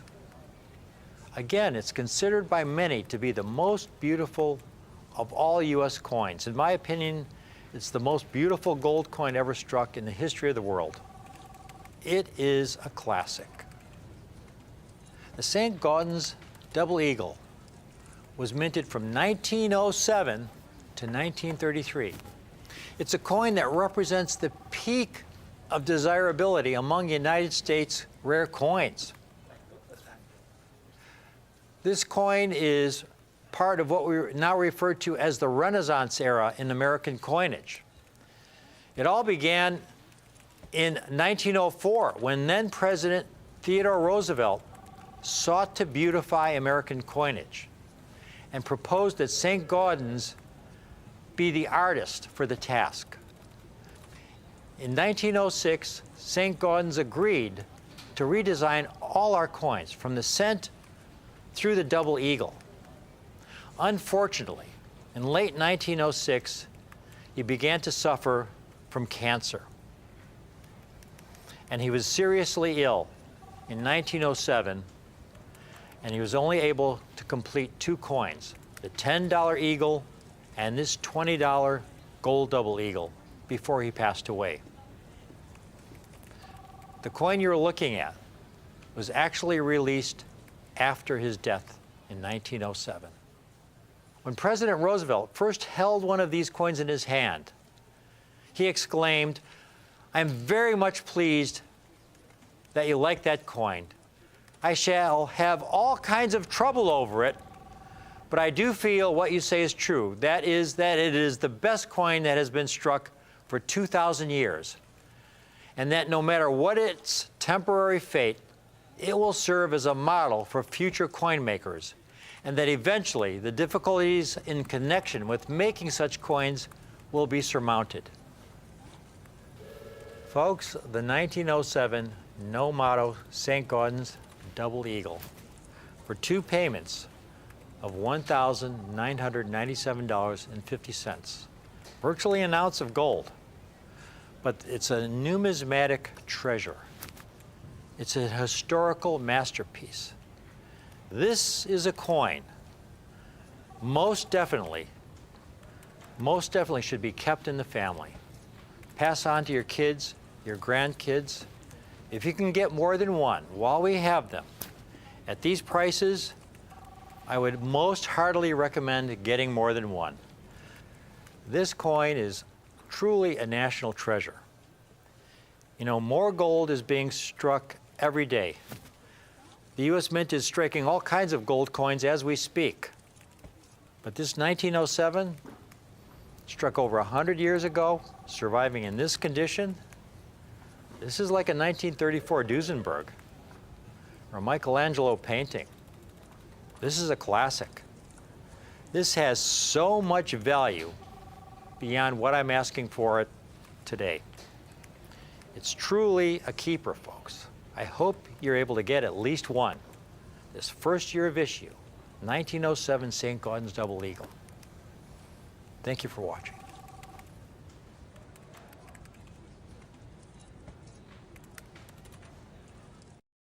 It's that time again. It's time to get up for work. Make some coffee. Tie your tie. Tie your shoes. And head on out to the construction worker, the public service employee, the scientist, the auto mechanic, the military personnel, the police officer, and to everyone else. Happy Labor Day!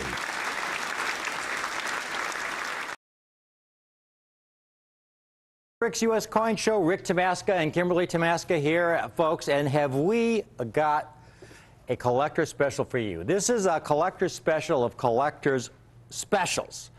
This is, first of all, it's a very important series in U.S. numismatics. It's one of the centerpieces of my next book, which I've been really resumed working on. You know, starting up the TV show over the last couple of years, it's taken a lot of my time, but we've got all those bricks in place, and I can focus on this book, and I've been writing away, and it's a thrill to be able to work on this book on United States proof coins. It's something that's, it's my dream, really, my dream. I love writing about these things, giving the information to you folks, sharing it with you folks. It's what collecting is all about. The collector's special I have for you today, folks. First of all, to appreciate the rarity of these coins. These were proof coins struck at the Old Philadelphia Mint. These are the last coins struck at the Old Philadelphia Mint. Proof coins are meant to represent the state of the art.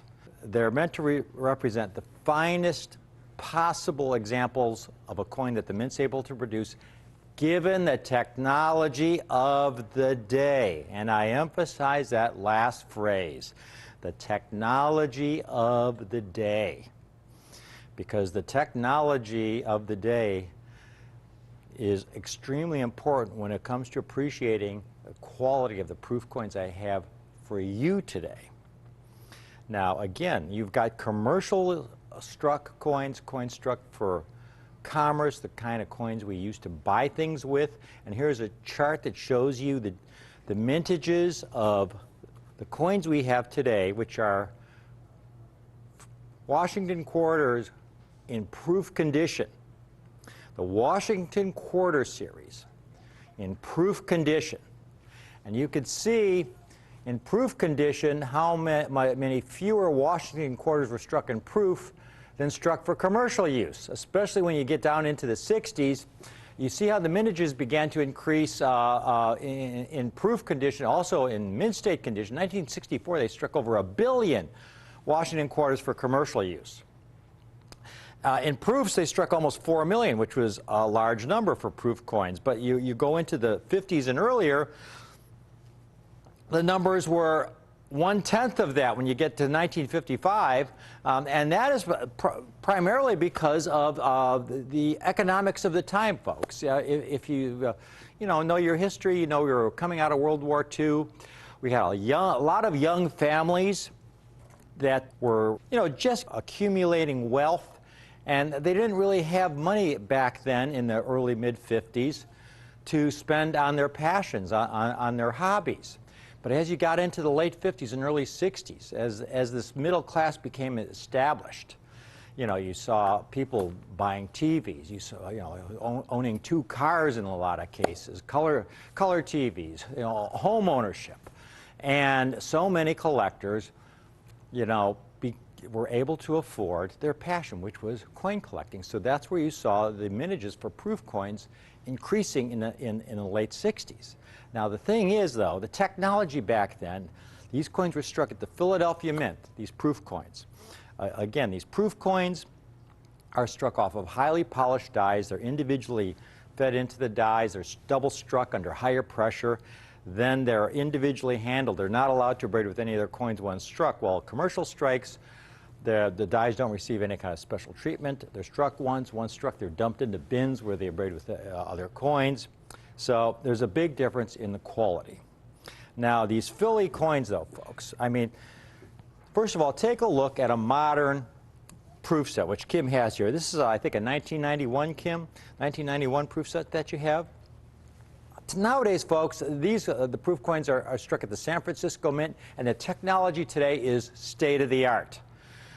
When I say the proof coins represent the finest possible quality given the technology of the day, well, the technology of the past 30+ years is state-of-the-art, and these coins are state-of-the-art. You are guaranteed, when you buy a proof set, you are guaranteed of getting 5 superb proof coins in high grade. These probably grade proof 68, proof 69, maybe even proof 7. You might even get a proof 70 in there, which is the highest possible grade. Back in the Philadelphia Mint days, folks, though, proof coins were pretty much made the same way they had been made back in the early 1800s. They didn't have this technology at the old Philadelphia Mint. And when they shipped them in the cellophane packaging in these paper envelopes. Here's an original proof set from the old Philadelphia Mint era. I've got a couple of them. Here's a 1956. So they even shipped them like this, third-class mail. And it was you opened it up, and the coins were housed in these cellophane envelopes, which were pliable. And you could see being pliable, that meant the cellophane could abrade against the coin, which meant it could hairline the coin, which lowers the grade of the coin. So that was just one of the problems. But even these sets, folks, have gotten so scarce. I've got here's an original 1959 proof set in an envelope. This is how they're supposed to look. But even these sets, as damaged or impaired as they are, as you can see, this $half has some serious toning issues on it. Even these are rare. Nowadays, I'm seeing more and more of these kinds of 1959 proof sets. You take a look at these here. Take a look at this 1959 set. It says Treasury Department, 1959 in the corner there. It looks pretty much the same. The words are the same, but compared to this original, how come the paper has such a different color? How come this looks so much fresher? Does this look like a 55-year-old plus envelope? And the answer is it's not.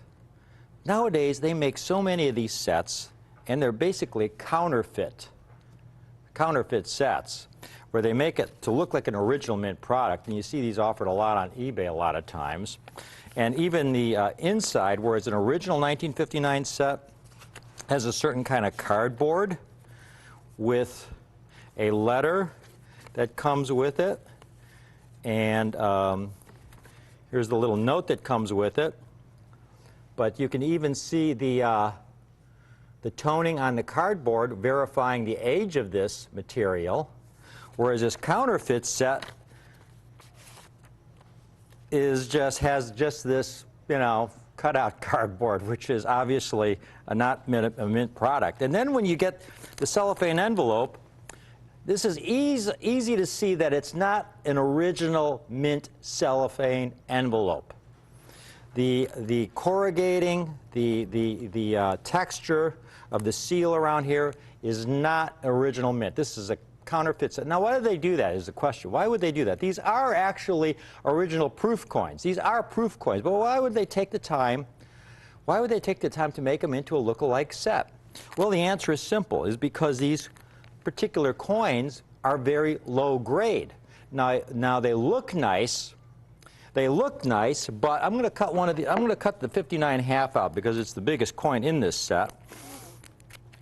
And right here in front of your eyes, why would it be in this envelope? And when we look at it, I'm going to do it even without a halogen light.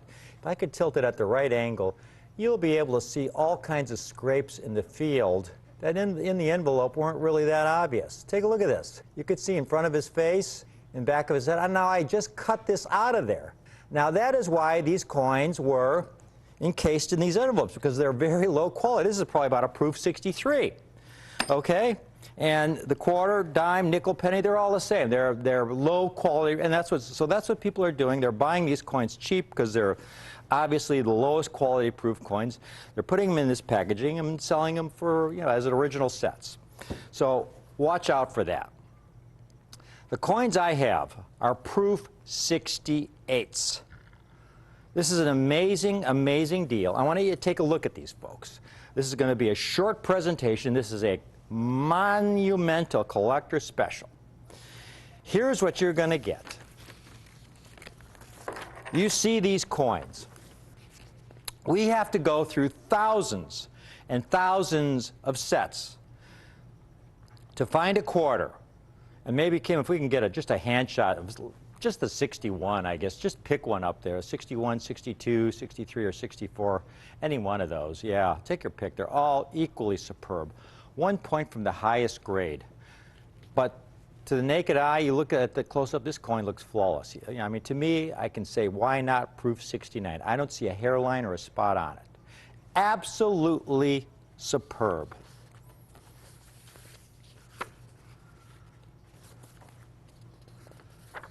Now, understandably,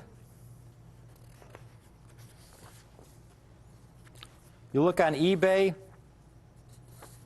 these coins go for good money. I mean, to get a proof coin from this early era, they haven't graded that many, folks. Here's the total population of these coins in proof 67 and proof 68 grade. And you can see how few have been graded.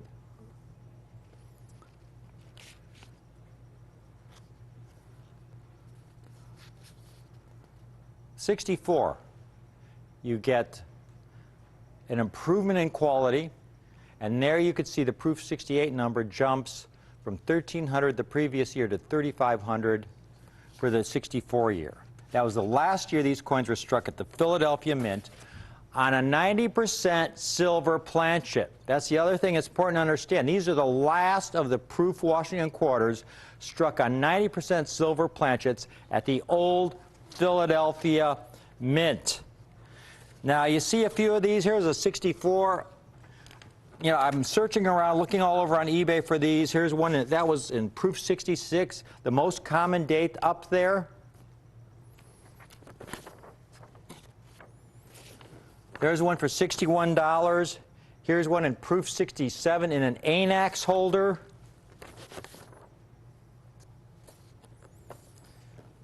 For $89. Here's one in proof 68. Proof 68, $100.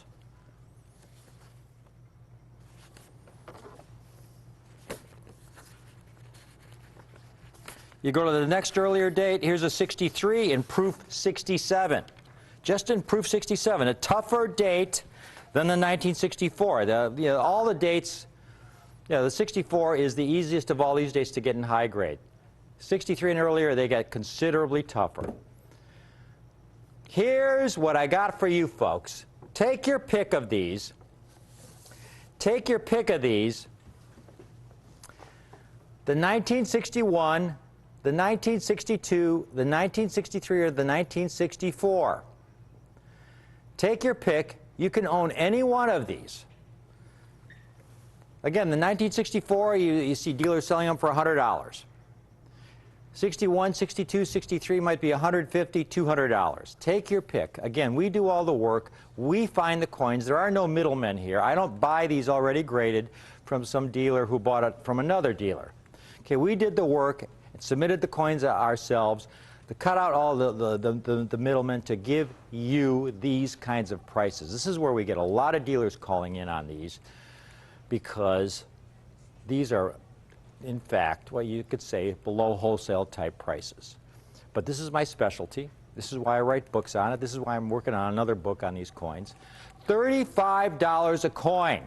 Pick any one of those Washington quarters, 1961, 62, 63, or 64, only $35 a coin. And if you want a second piece, you get a different date.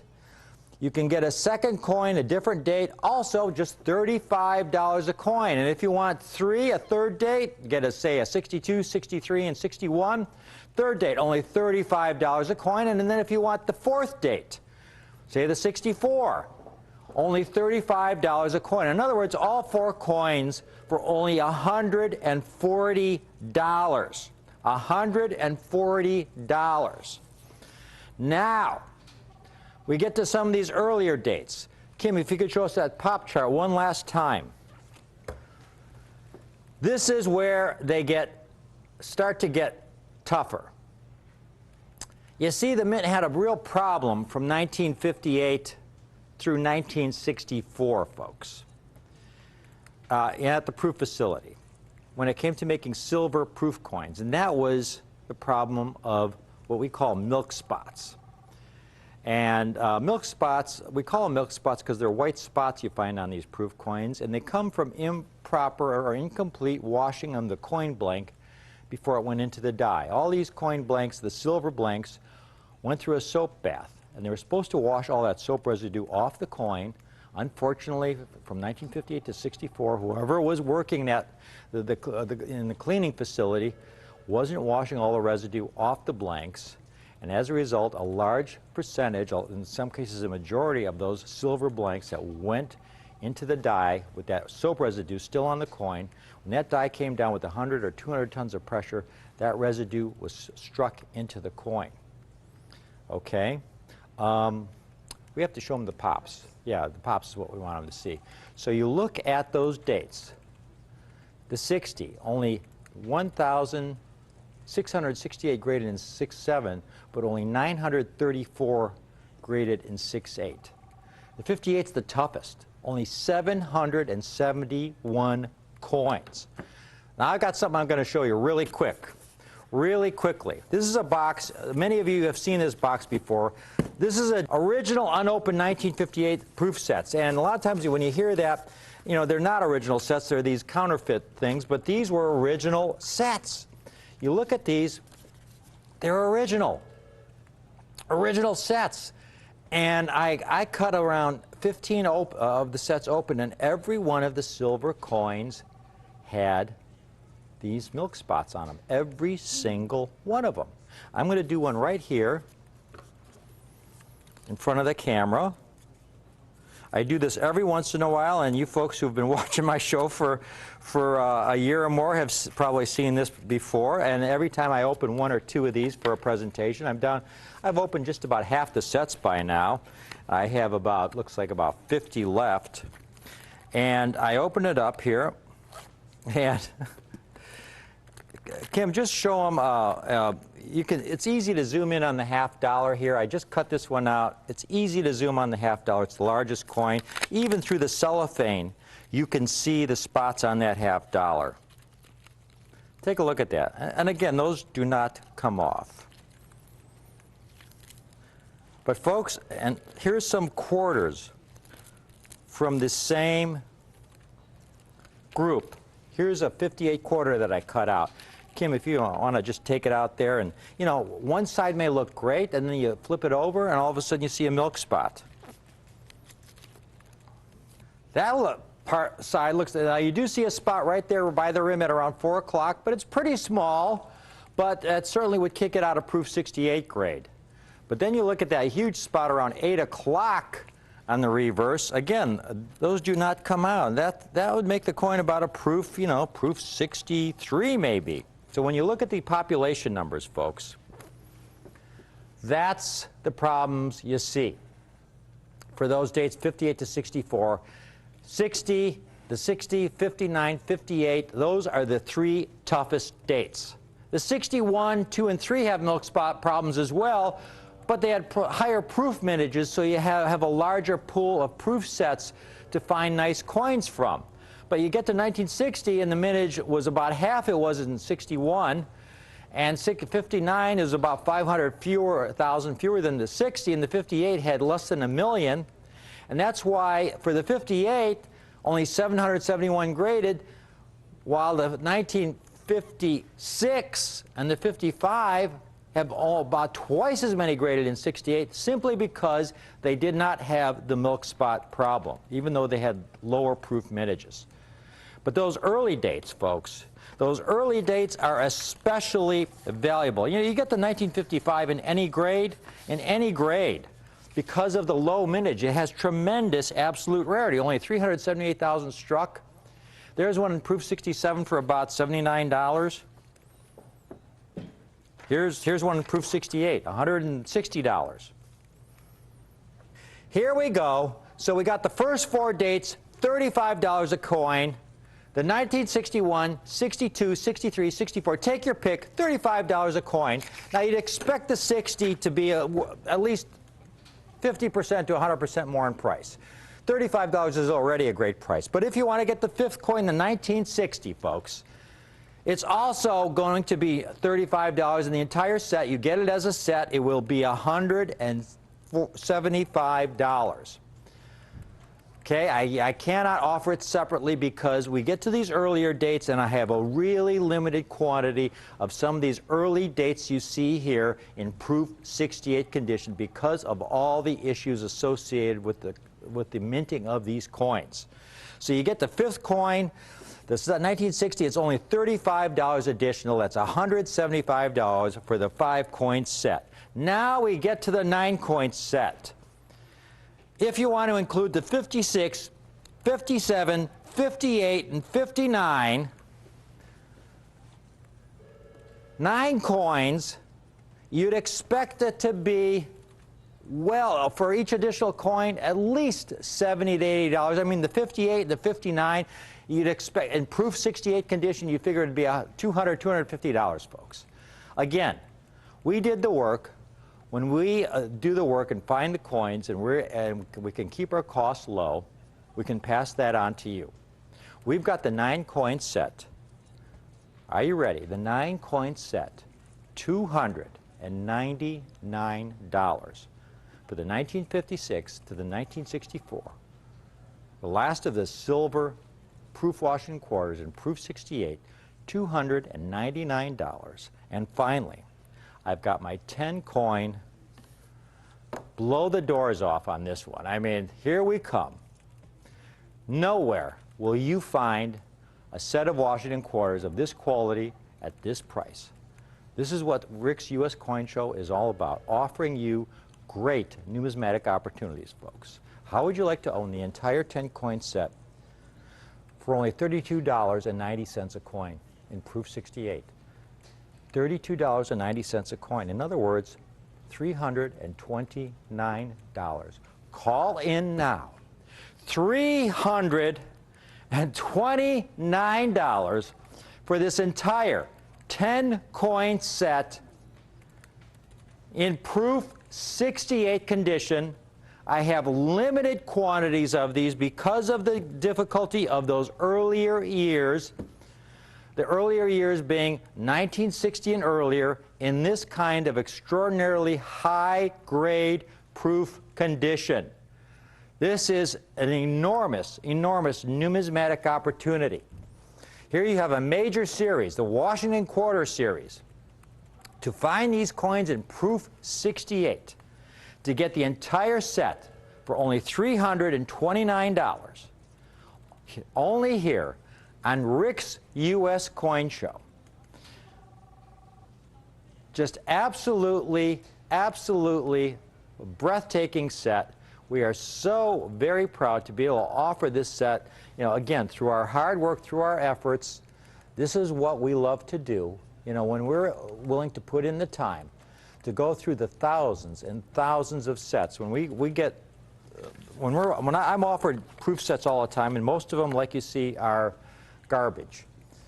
But if you work really hard, which we really do, folks, we work really hard to go through all of these sets, and occasionally we find the diamond in the rough. And we put it aside, and you get a proof 68. And we're able to offer it to you today while we have them. Call in now. We've got a queue on this. We've got a queue. We've got a lot of folks calling in, but call in now. I've got enough for all of those who are, if you are waiting online, I have made sure I had enough to satisfy the people who are currently holding online. I will cut it right at this point. If I do this presentation 10 minutes longer, then I can't guarantee we'll have have enough sets. But if I cut it right here for everybody that's currently online, you will be guaranteed one of these sets, one of these 10-coin sets in proof 68 condition for $329. From Kim and I, thank you for watching this collector special, this very special collector special presentation.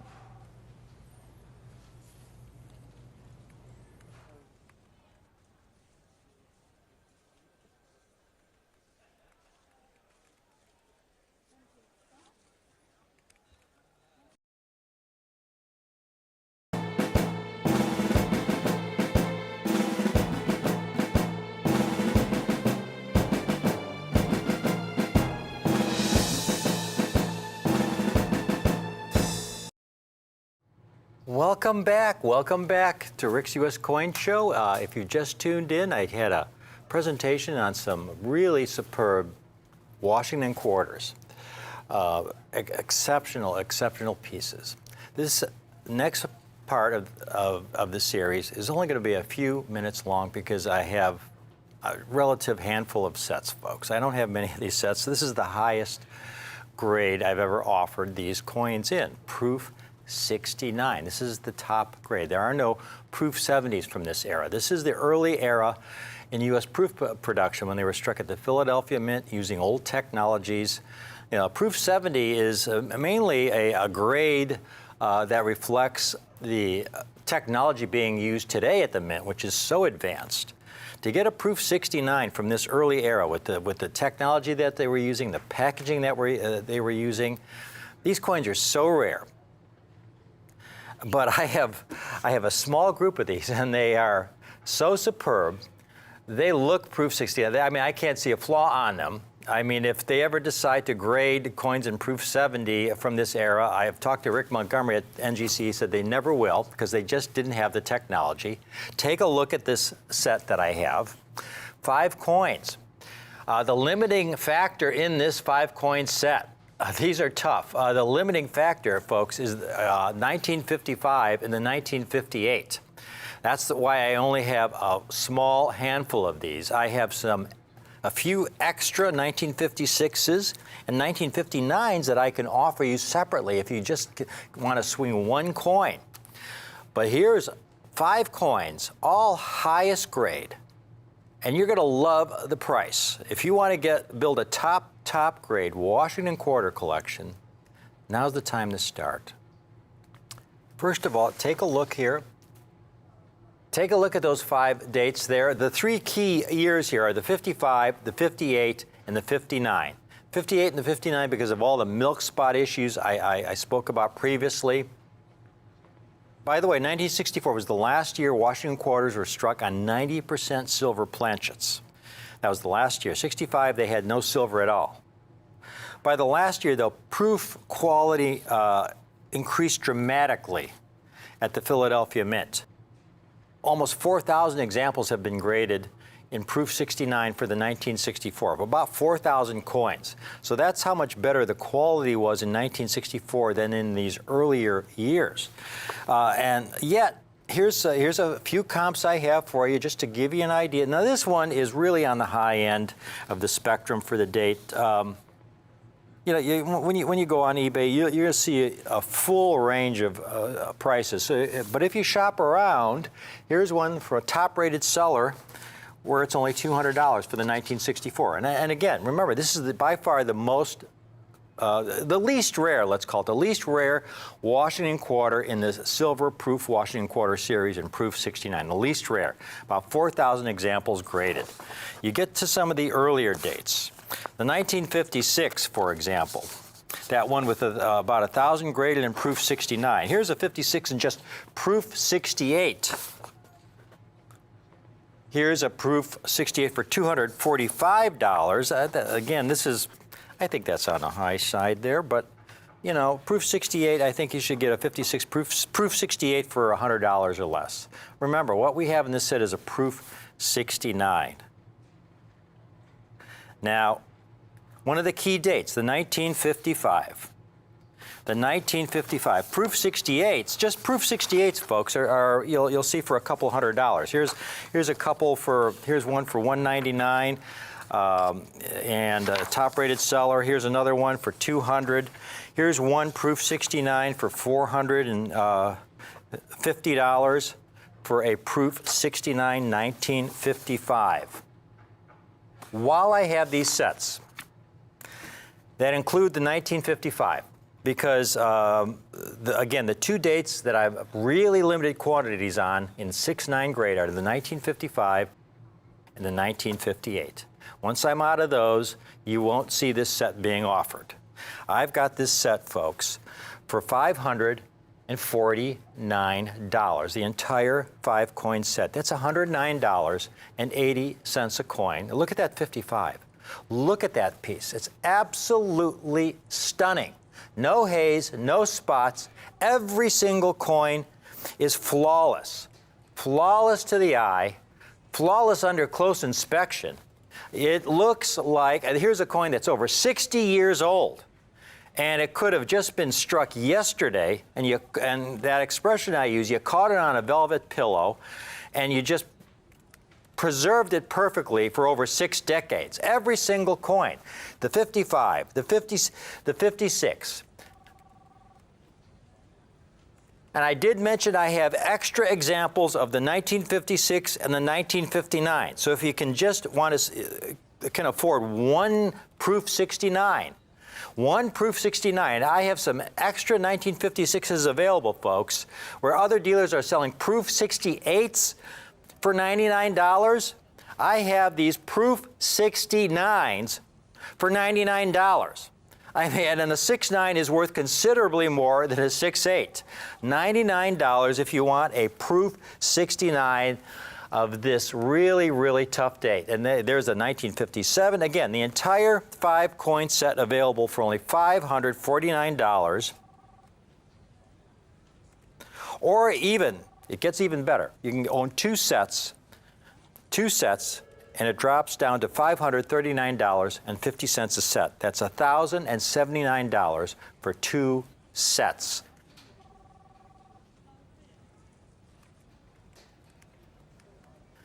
And then we get this date here, which again, I have very, very few of. It's got the lowest pop in proof 69. And this is, again, the 55 and the 58. These are the 2 dates that are really limiting the quantity of these sets that I can offer.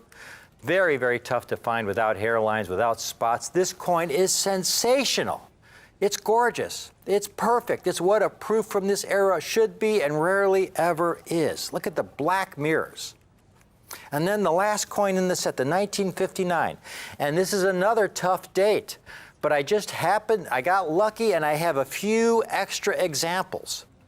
The best part is I don't have to ask $295 for this coin, or even $195, like you might typically see. I've got this coin for only $129, one of the toughest coins in the set, from 1959 for only $129 if you just want the 59 by itself. So you've got those 2 coins I can offer individually because I have a few extra of those.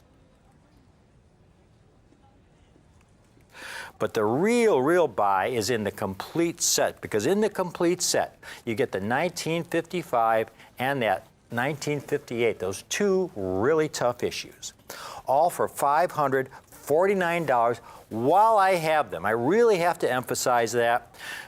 Getting proof 69s in these years is really difficult. And again, the 55, the 58, and the 58 are extremely difficult. The 59 comes next in difficulty, right after those 2, 57 right after those 3, 56, population of about 1,000, and I've got the coins for only $99 if you just want that one date. But the buy is in the complete set. Get it while I have them, folks, at this price. I'm giving you a great, great opportunity to build a top grade proof Washington quarter set at the best possible price. This is a great collector's special. I sincerely hope you're able to take advantage of it. Thank you for watching.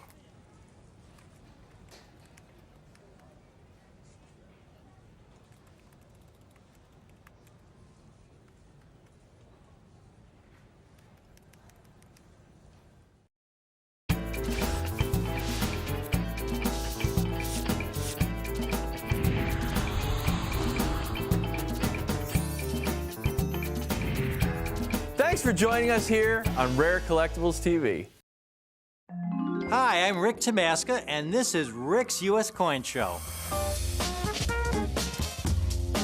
Rick's U.S. Coin Show is a brand new show that brings you rare, high quality, and unique coins at the most affordable prices on TV.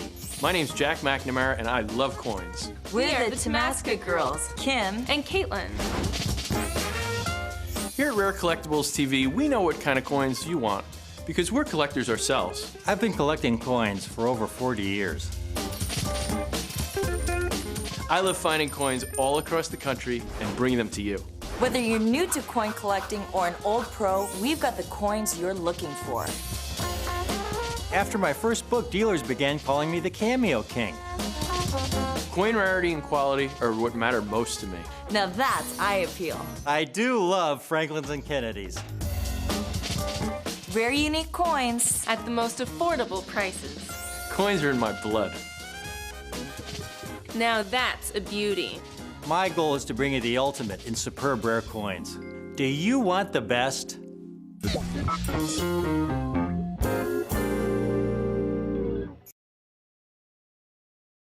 Because we have live for the first time the brand new Series 2 American Silver Eagle in absolute perfect condition. And ladies and gentlemen, this is the coin everybody wants, but hardly anybody is going to get, because these coins are mint state 70s. Perfect condition, mint state, brand new Type 2 American Silver Eagles. But that's not the whole story, because we also have the very last Type 1.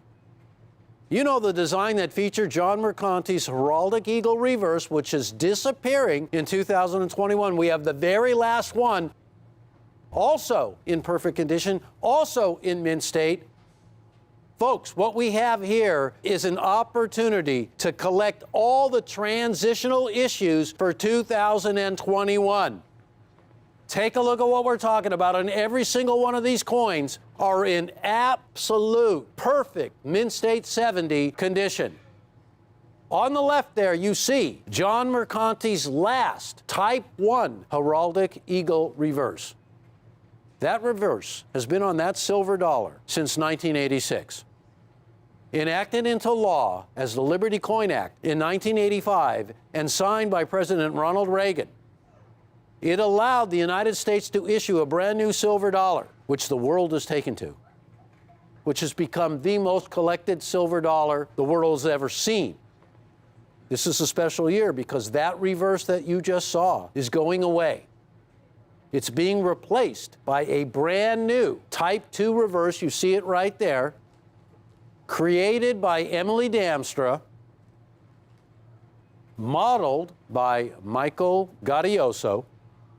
And I have to tell you, that design has become the instant classic to replace another instant classic that had been in production since 1986. And you take a look at that design, and something you're going to note that is completely different than any that has come before is the emotion that that eagle design stirs. We're going to get into the story of it, the oak branch, the modeling. There is so much to tell about this. But I want to let everybody know, you are buying the rarest of the rare. And this is an opportunity to get the last Type 1, the final mint state, the final Type 1 silver dollar, being replaced by the brand new Type 2, and the opportunity to get each and every single one of these coins that we're going to feature in this 3-coin collection in the highest grade is going to disappear moments from now. And I literally mean moments from now. We're busy, hard at work, discovering rarities all the time. This one is major. Take a look, ladies and gentlemen. This is a table that features all of the years of the American Silver Eagle dollar, certified by both of the major grading services, NGC and PCGS, in the highest possible grade, a mint state 70 grade. And that grade equals absolute perfection. Mint state 70, perfect condition coin. These are the toughest coins to source in absolute perfect grade. And I want you to take a look at the percentage of the mintage by which these coins occur every year in a perfect grade. They are barely attainable. Barely. They're hard to get because you will not find a single year that is produced in abundance, that certifies in a perfect grade in any kind of quantity. You look at the 2008, 1.3% of the time. 1.3% of the time. That's all. These are rare coins, ladies and gentlemen. Take a look at this. This is a recap of every single issue from 1986 all the way to the present time. And it features on this table both the Type 1, 2021, the end of an era, and the Type 2, the beginning of an era.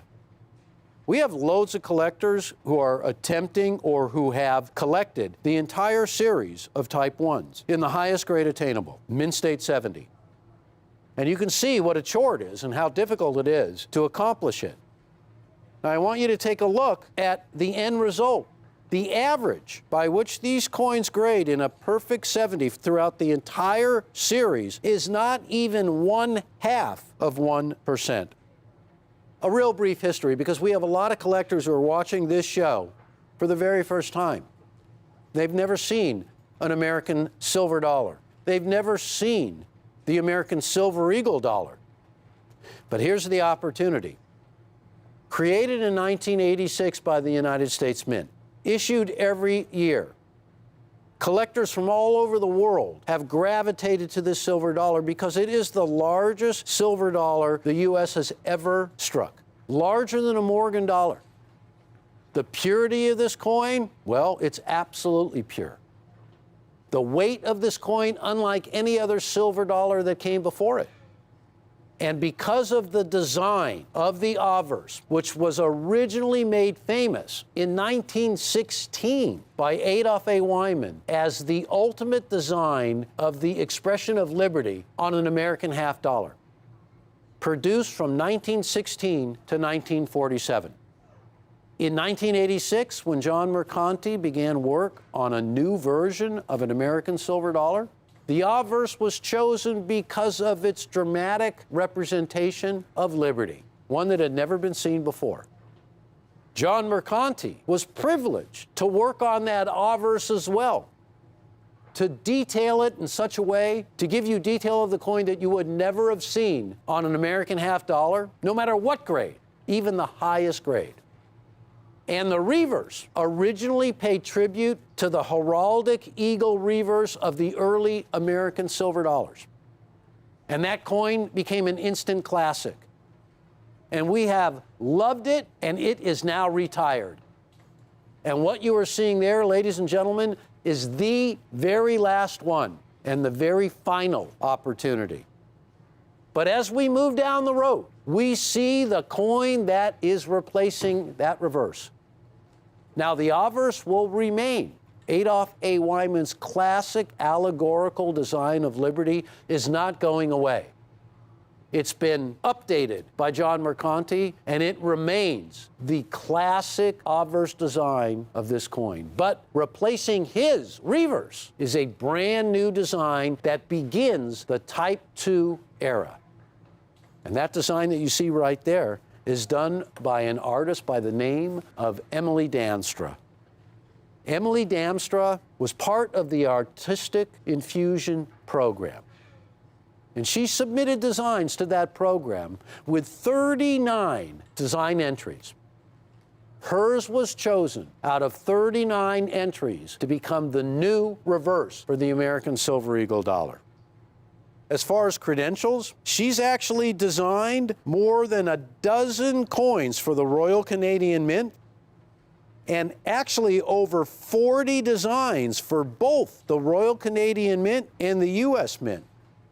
And her list of design credits is extensive. Not only is she the designer of the brand new reverse for the American Silver Eagle dollar, but she was involved in the American Innovation Program, American the Beautiful Quarters, Native American dollars. Her resume is extensive. To understand her take on this reverse, you really have to know a little history about Emily Damstra. She is the ultimate artist of nature. She has been enthralled and inspired by nature since her childhood. Growing up amongst the forest, in a way, is one of the best ways I can put it. She had an affinity towards artistic, naturalistic design. And when you look at that American eagle, folks, it really evokes the emotion of nest building, of family, of returning to the nest, of the strength of family, because everything in that design is all about that emotion. In fact, you see clutched in the eagle's talons, the oak branch. And Emily chose to use the oak branch in the eagle's talons because the oak is America's national tree. And it's reflective of strength, because oaks are one of the most enduring trees and one of the strongest and tallest growing of all the trees. And in these trees is where you will find the eagle's nest. And Emily Damstra's idea for the reverse of the eagle dollar was one that conveyed the strength of the American eagle. The family values, in a way, if you will, of the American eagle, because eagles return to the same spot every year, have the same mate for life, and rear their young together.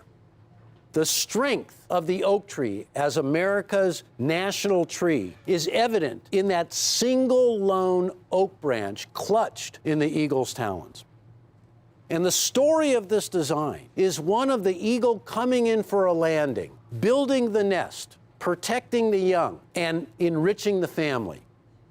This design was chosen, as I said, out of 39 designs. And when you see this design and you see the detail, you know who gets credit for that? A gentleman by the name of Michael Gaudioso, an expert modeler and engraver at the U.S. Mint, who was prolific as well.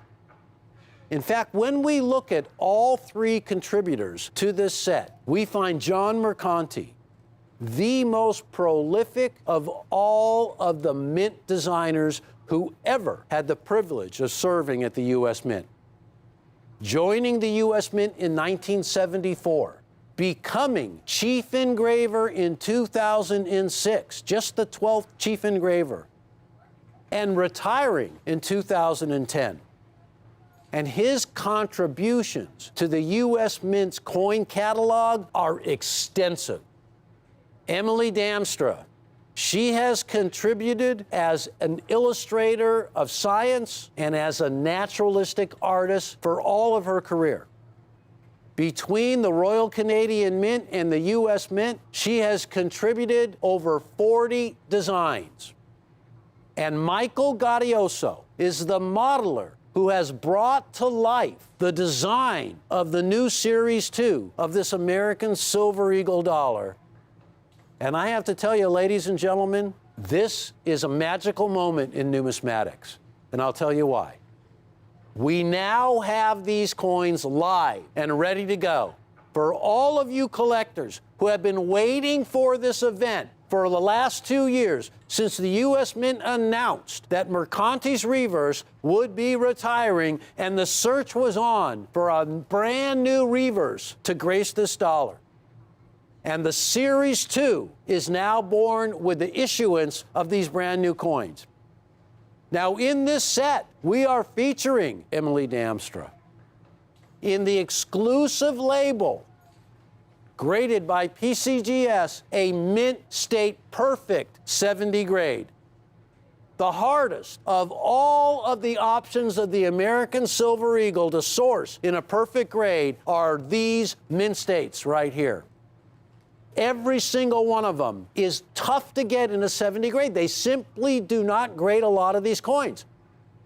The grading criteria is ultra strict, and these coins are struck for quantity generally, ladies and gentlemen, not for perfection. But somehow, we have managed to put together these collections where every coin is a perfect Mint State 70. We're mentioning over and over again that the last Mercanti reverse is featured in this set. The world wants this coin. Everybody collects these Silver Eagles, and so many collectors acquire them in date runs. Want to acquire a complete collection from 1986 all the way up to the